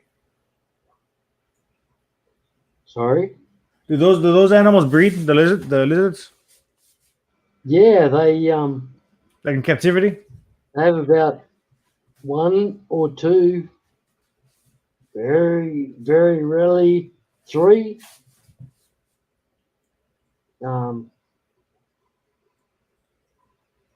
Breed that they, they'll have, and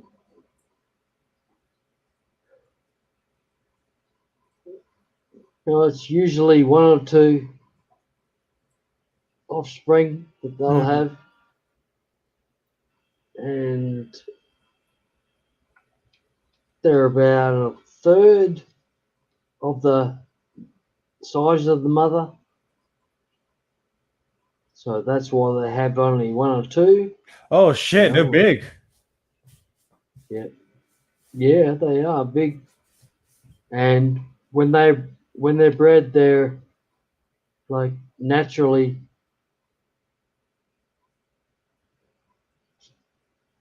they'll naturally be exactly the same as the parent, like from birth. And that's what, and they only have one or two, but yeah, they'll be there.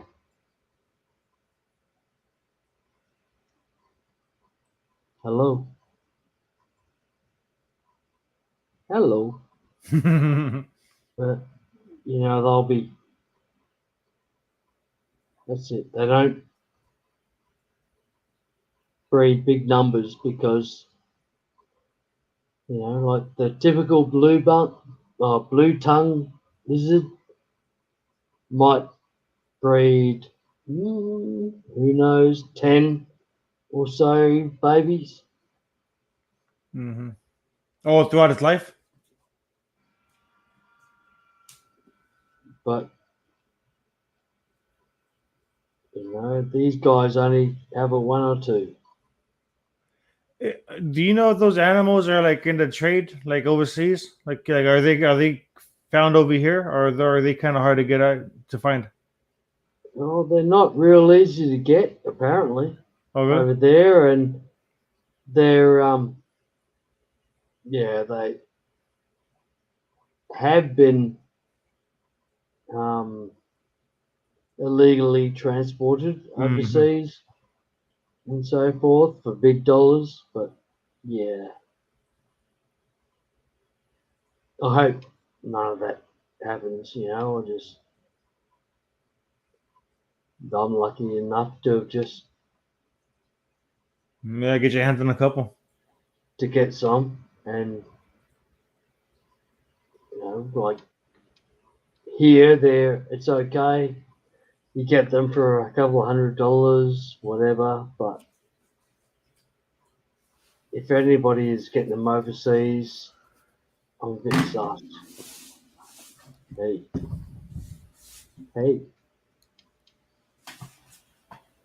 they're just the coolest things.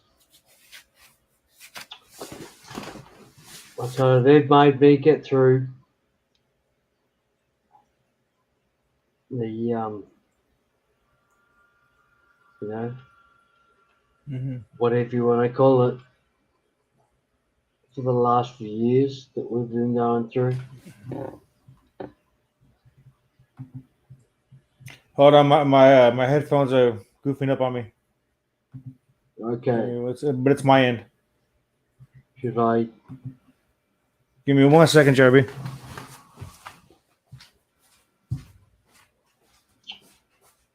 Hey, and they are just the most amazing.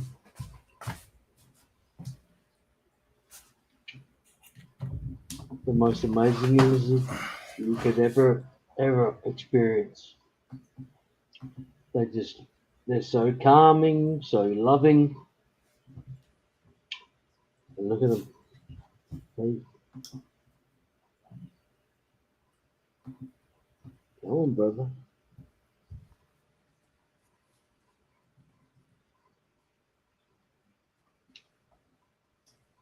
You want to love you.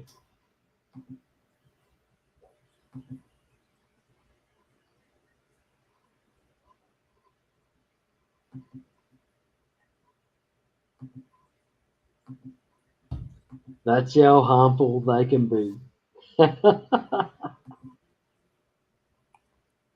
Okay, and I'm back. I love you, brother. I love you. You're an angry little boy. Oh, well.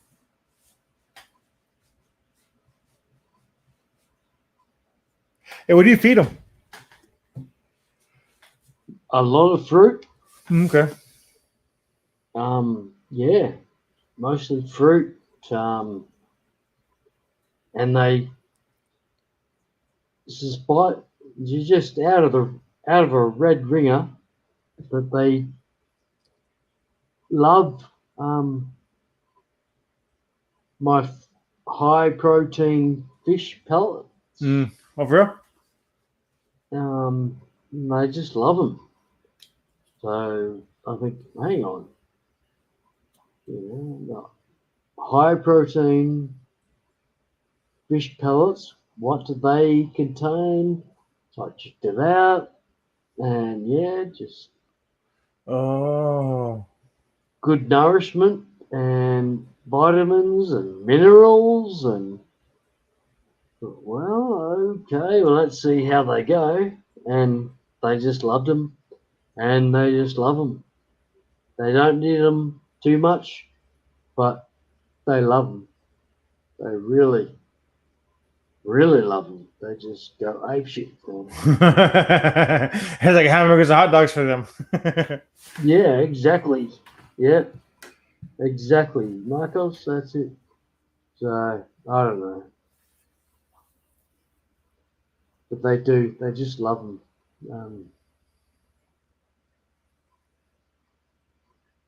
They're just amazing. And everybody needs to get some of these lizards in their life because they just are just amazing. Have a look at this guy. Look. Look, I'll be honest, it makes me want to get one as if they were that easy to get because of the way you described their temperament, Yeah, they just seem neat. it's like nothing. There's no aggressive sentiment at all. They're just gorgeous. Yeah, look. That's cool. Oh. Hey. Oh. Oh. He's like, get in my face, get in my mouth. Wow. I don't know if any of that showed up. Did you No, I see see it. his, Yeah, loud and clear. Came in clear. his mouth on that? I don't know if it showed, but Yeah. that's what I mean. And this is the mother. This is the mother of the one baby that I have left. She was the mother of two babies, so they were the twins. Until a neighbour's dog took one of them away from us, so that was heartbreaking. Oh, that sucks. And that's pretty well also helps, the necessity for somebody to hold onto them, to treat them as pets, because there's so many dogs. If the dogs are going to kill them, it breaks my heart, Yeah. But hey, they're so friendly. They can become pets Yeah. and live a good life. Really, it doesn't. People say, "Oh, they don't live a good life." Man, these guys are living a great life. They get to run around my house. They can whatever they want. Yeah. Out there in the wild, be getting eaten by hawks and birds and stuff. Or whatever can get them. Yeah, I love them. Yeah. Hey, do you guys have the kind of birds that can pick those up over there? Like, do you guys have like over here it'd be owls. You see red like hawks every once in a while. You guys got the same things over there? Yeah, I would say. That's cool. So we would, like God, there's things happening here all the time. Birds of prey. That's what I'm asking for. If you got any Yeah, kind of birds of yeah. prey. We've got plenty of birds of prey. Okay. And these guys are probably some of their, some of their of the prey. targets. But yeah, but our rivers.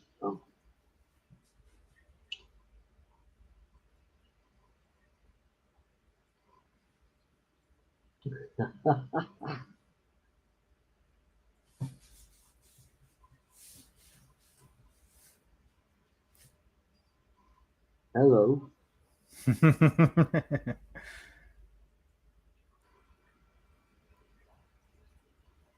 So it seems like blue tongue lizards are their own category. Sorry. So is there blue tongues like their own little category aside from monitors and Yeah, pretty much. That's cool. Yeah, It they're might- different than the monitors. And, Oh, and these guys are just too friendly and all the rest of it. They're not close.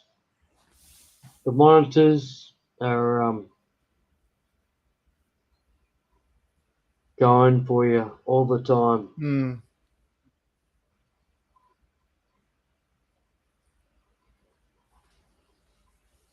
Hello. No, they just. I don't know. I just love them. They've made my life so enjoyable for the last couple of years. That's cool, man. That's what at the end of the day, nature, these animals, these things are about. Like that's what's the point of having something around if it's not enjoyable? They're serving. It's like what's that? A symbiotic relationship. Have a look at the little hands. We play poker. It's gonna play poker in a couple Have a years. Have a look at the little hands. How can you?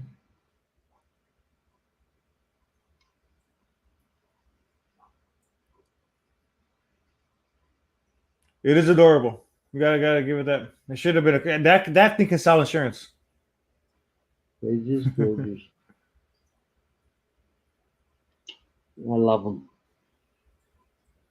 Yeah. So sorry everyone for that overdose on my lizards. I'm sorry.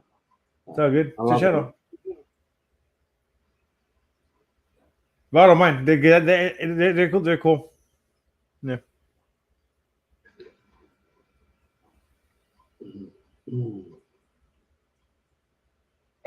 Should I sing another song? Go for it. Should I sing a song, you reckon? Ooh. I hope not.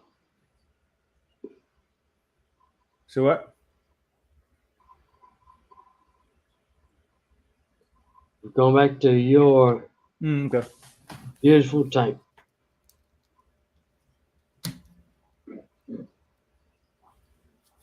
Gorgeous. So most of the one. A little shrimp. There's like some darker ones in there. I did find a blue shrimp in another tank. Those little shrimp just slowly feeding down and then swim away. Beautiful. This one's pregnant. That's a whole bunch of eggs in the belly. Oh yeah. How cool is this?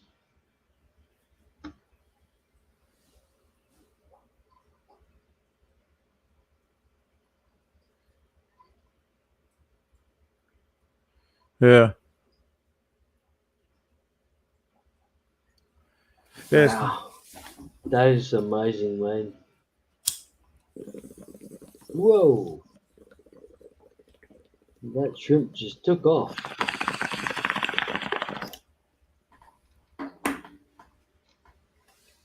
water pipe.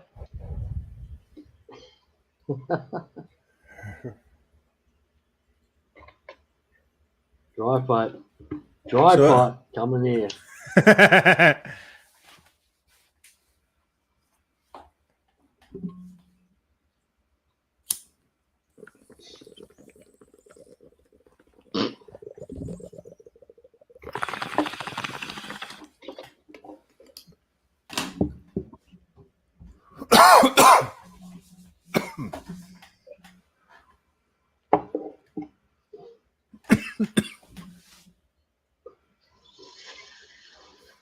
Yeah, this is what it's all about. Nice work, brother. Next. Nice work, Marcos. Man, that is the most amazing tank still. I get a kick out of it. Yeah. Thank you. It's just it's never boring.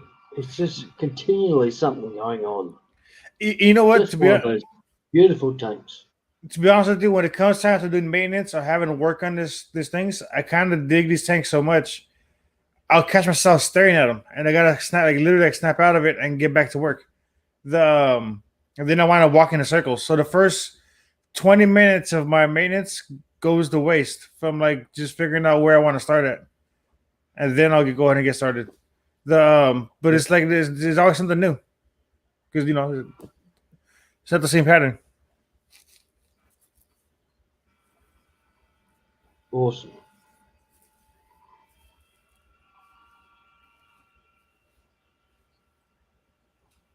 Right, you back. Well, that's so good, Marcos. Thank you so much.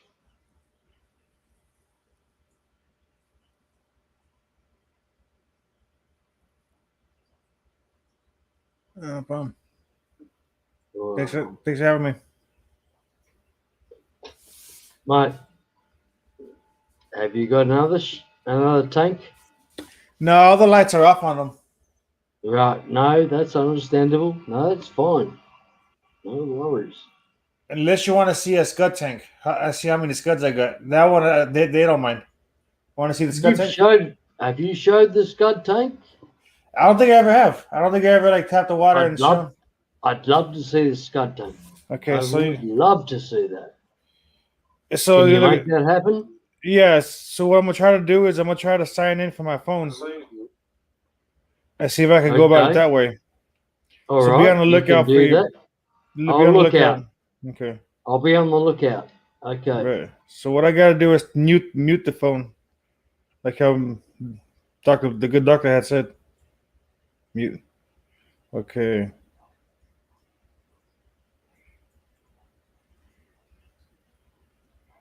Okay. Camera, front facing, back facing. Boom. We're going places now. Okay. Into broadcast studio. It's starting. Oh, shit. Hold on. Let me,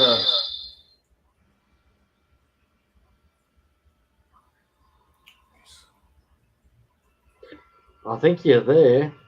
Yeah, I am. But I think this is the muting thing that he was talking about.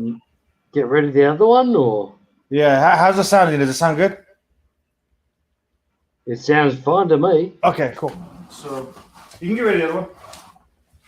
It's going good, man.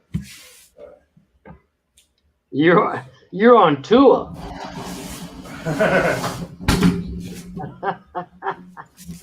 This is gonna be a little tricky. Hold on 1 second. I gotta change headphones. Oh, I think it's working. That's what the screen looks like. There you go.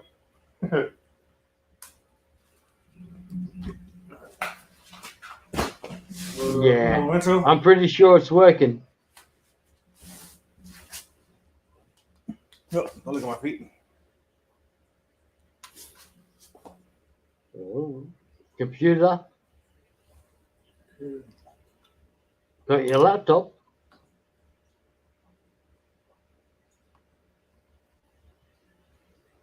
Okay.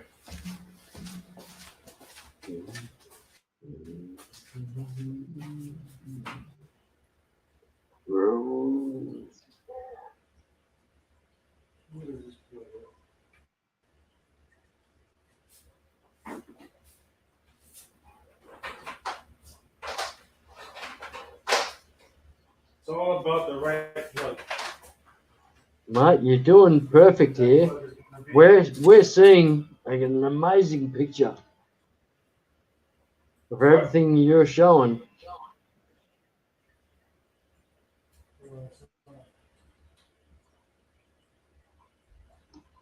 It's not working. Hold on. We're with you.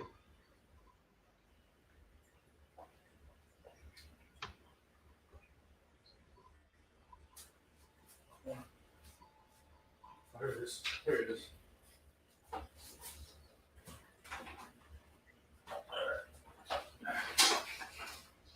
Yup. Now we're going black.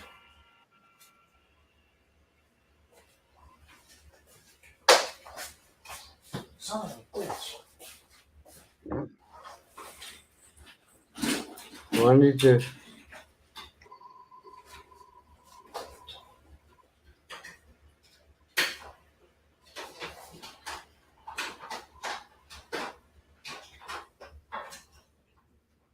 Okay, we're waiting.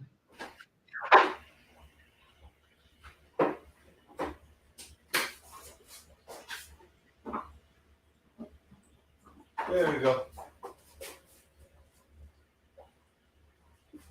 Beauty. So I can't hear a word. Dog. I'm up right now. How fucking good is this? Awesome. Wow.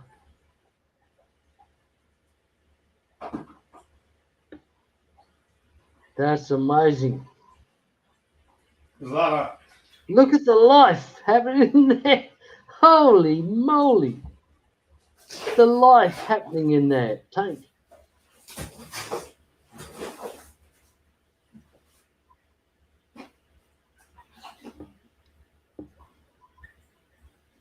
Oh, thank you.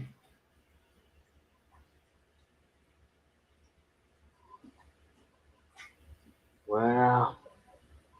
Look how thick that.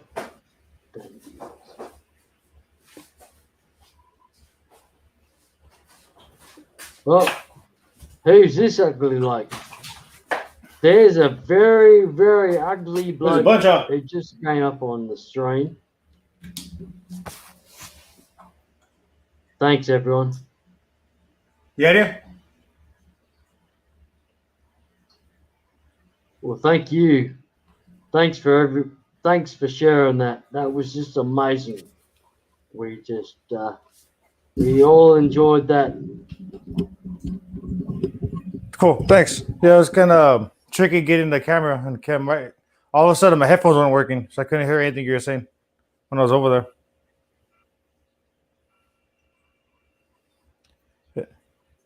Are you there? I'm not sure. It's freezing now. It's freezing a little. It's freezing up, but you're good now. But it might be my end.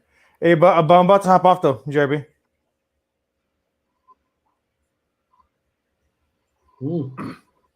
Yeah, I'm about to step down and call it a night.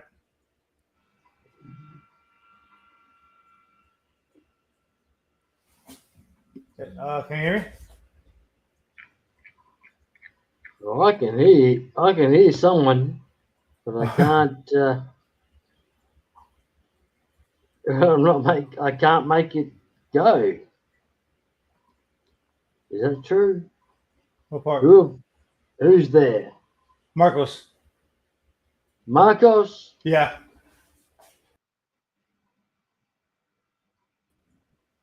Oh, here we go.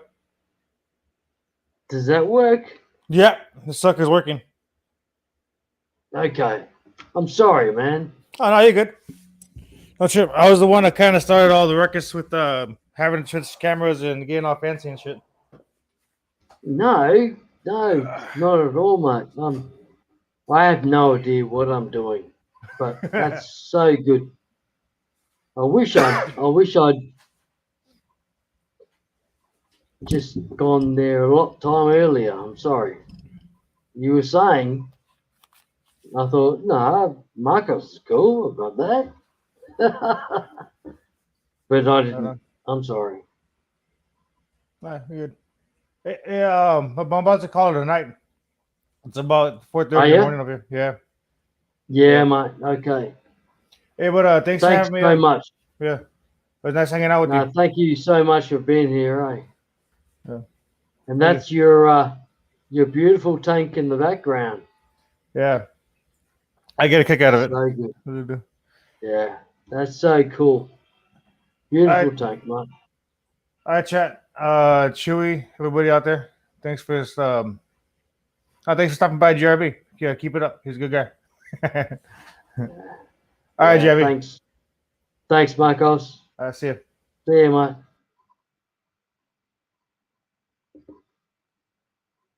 Well, it's now me versus me, and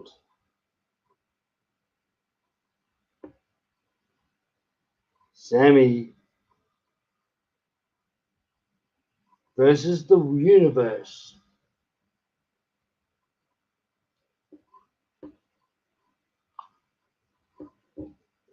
But we are. I'm sorry, y'all. Okay, Chewy, thank you for being here still, man. Are you still here? Chewy says, Vasily Dan, as well as being guitar player for several other different bands. Wow. Oh, mate, I've got not going to have any answer there. I'm sorry. Steely Dan, I appreciate them as a beautiful band through the 1970s, but no, I can't see more questions.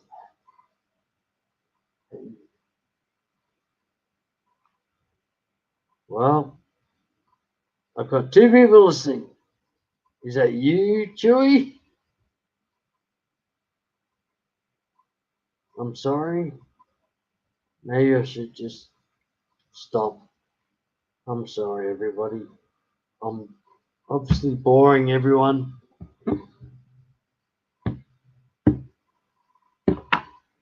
I'm gonna sip of whiskey. Oh, yeah.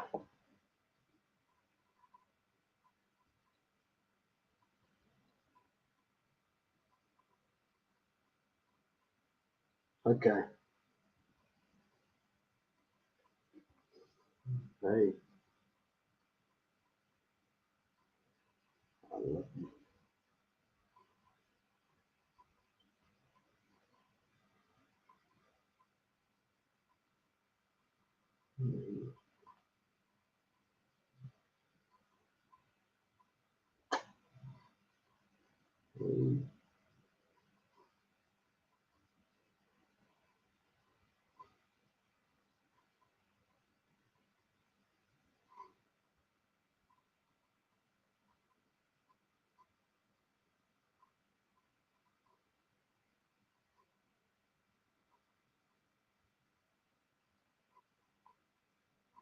What are you doing?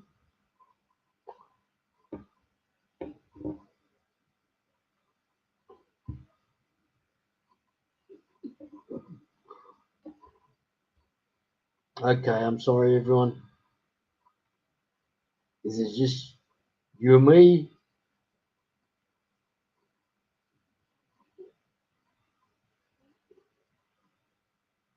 And got my best friend here. She's gorgeous.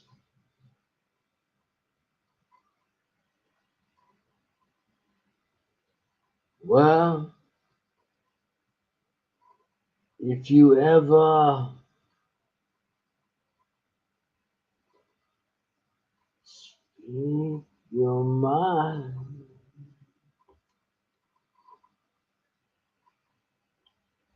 you ever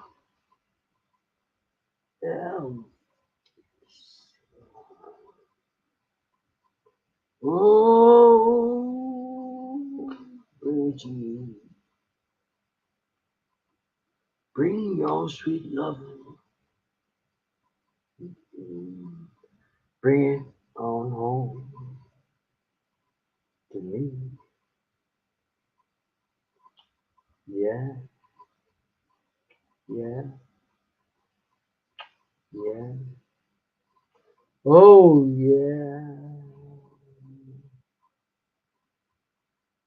If you ever speak your mind, if you ever leaving me behind, whoa, baby, bring it to me. Bring your sweet loving, bring it on home to me. Yeah. Oh, yeah.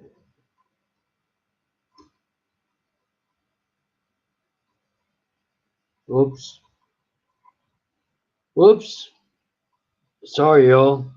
I forgot that I'm still broadcasting. Am I?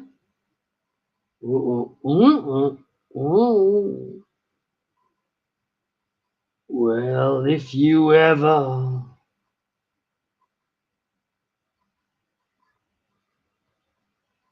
take time about leaving me behind. Oh, bring it to me. Bring your sweet lovin'. Bring it on home to me. Yeah. Ooh,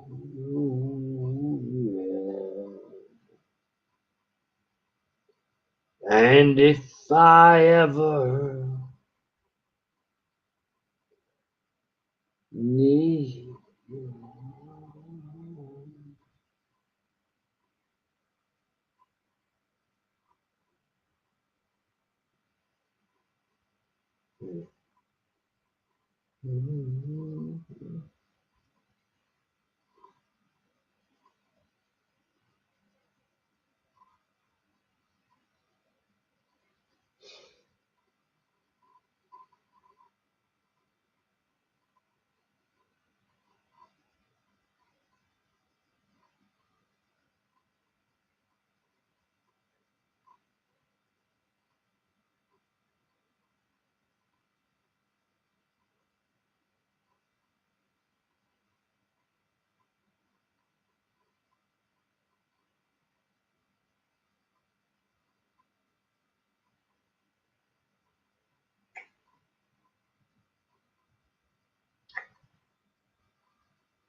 Well, ha ha.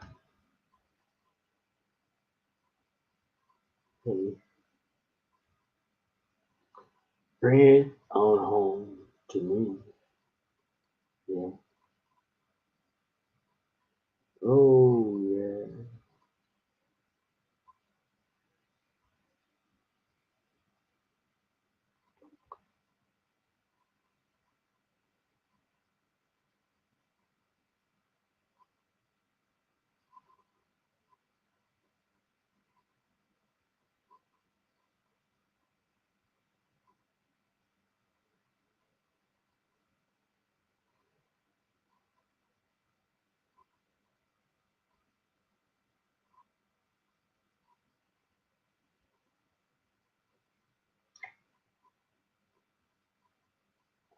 If you ever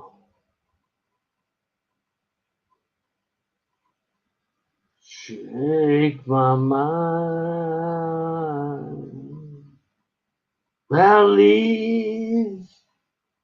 believe in me behind. Oh, baby, bring it to me.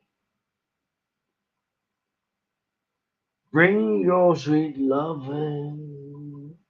Bring it on home to me. Yeah.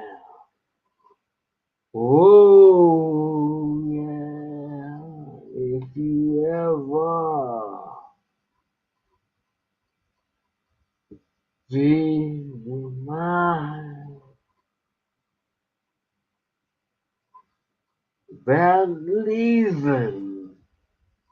leaving me behind. Oh, bring it to me. Bring your sweet loving.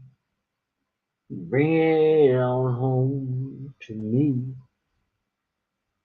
Yeah. Oh, yeah.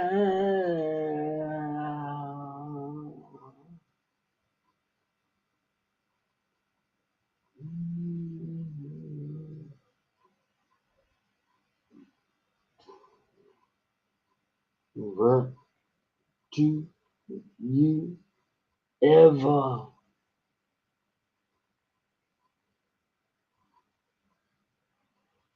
read my mind? Tell me, did you breathe? You're just leaving me behind. Whoa, baby, bring your sweet loving, bring it on to me. Hey, hey, hey, oh,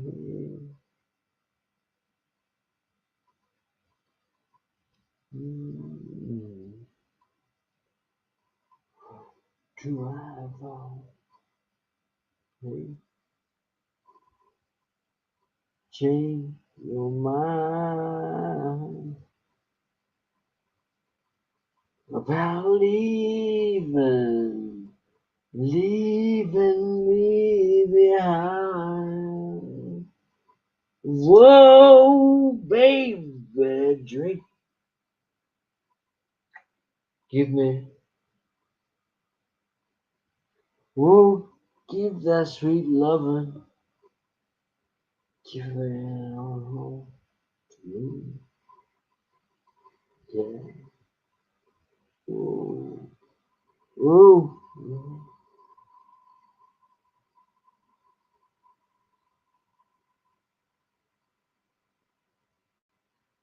well, how'd that go? Gee whiz. And what's your love? Ha ha ha! Well, if I ever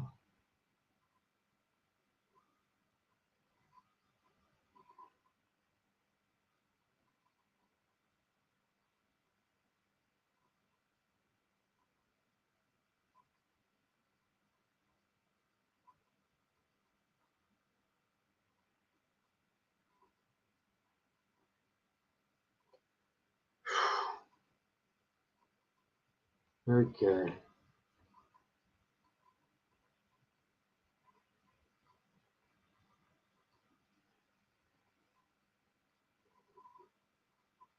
Sorry, everyone.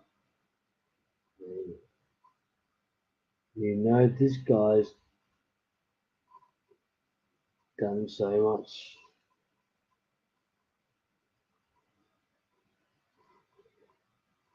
And I know you never loved just oh, bring it to me. Bring your sweet loving. Bring it on home to me. Yeah. Oh, yeah.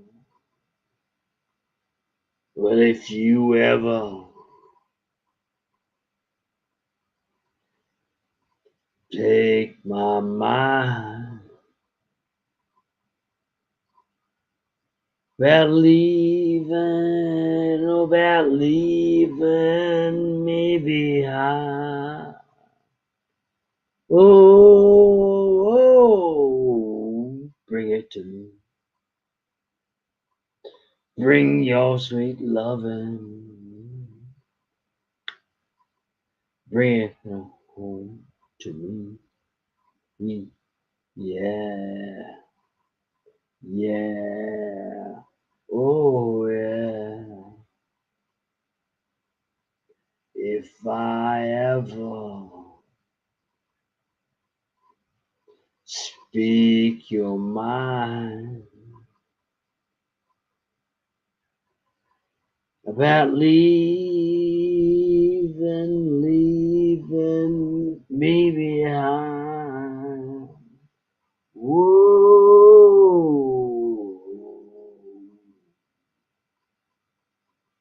baby, sweet, sweet, your love, bring it on home.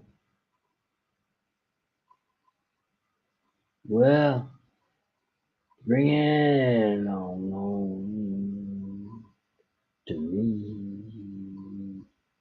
Yeah.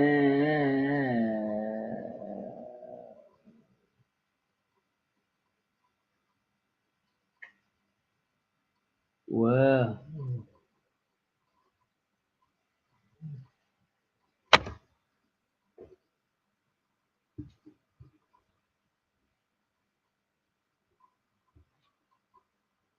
hey, did that work or not?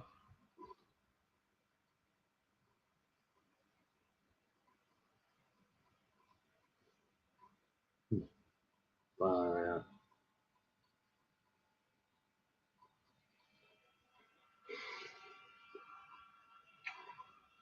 Well, if you ever change your mind about leaving me behind. Whoa, baby.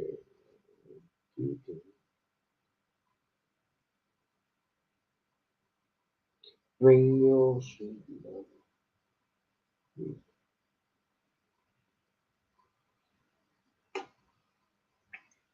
Well, bring it on home to me.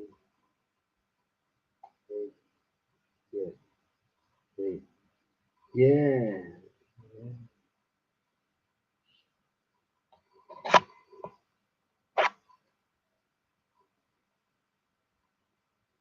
If you ever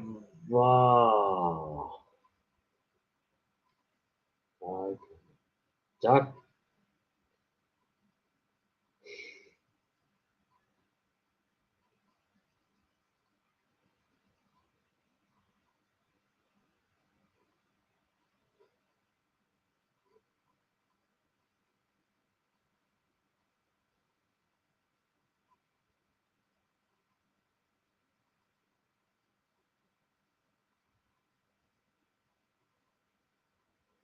Well, if you ever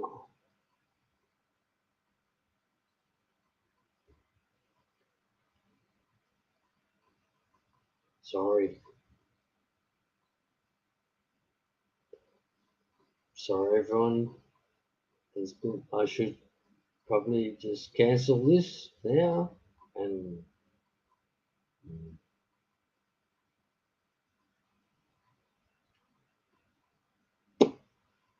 thanks, everyone. Good night.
Well, a mile. What's all that's left? I'm here. Hey.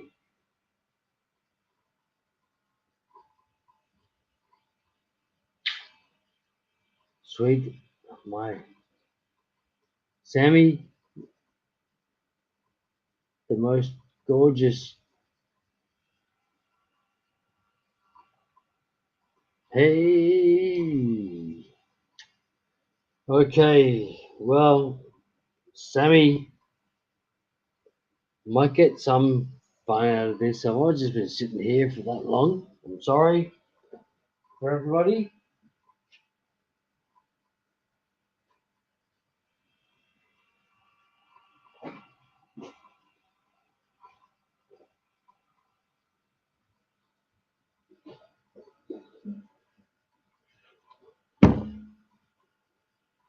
Okay. Whoa. I'm just smashing guitars left, right, and center.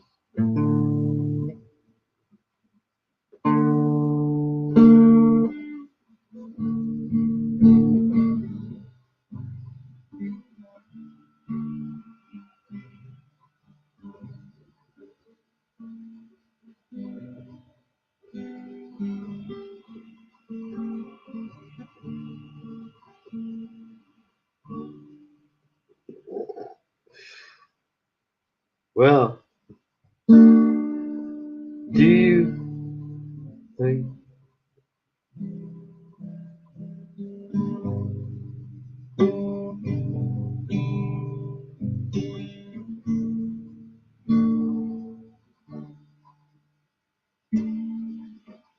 okay? Well, that's interesting. Nobody wants to go, and I'm the only person here. I'm sorry. Sorry, everyone. Ending the broadcast right now. I'm sorry. Thank you. Yes. Thank you.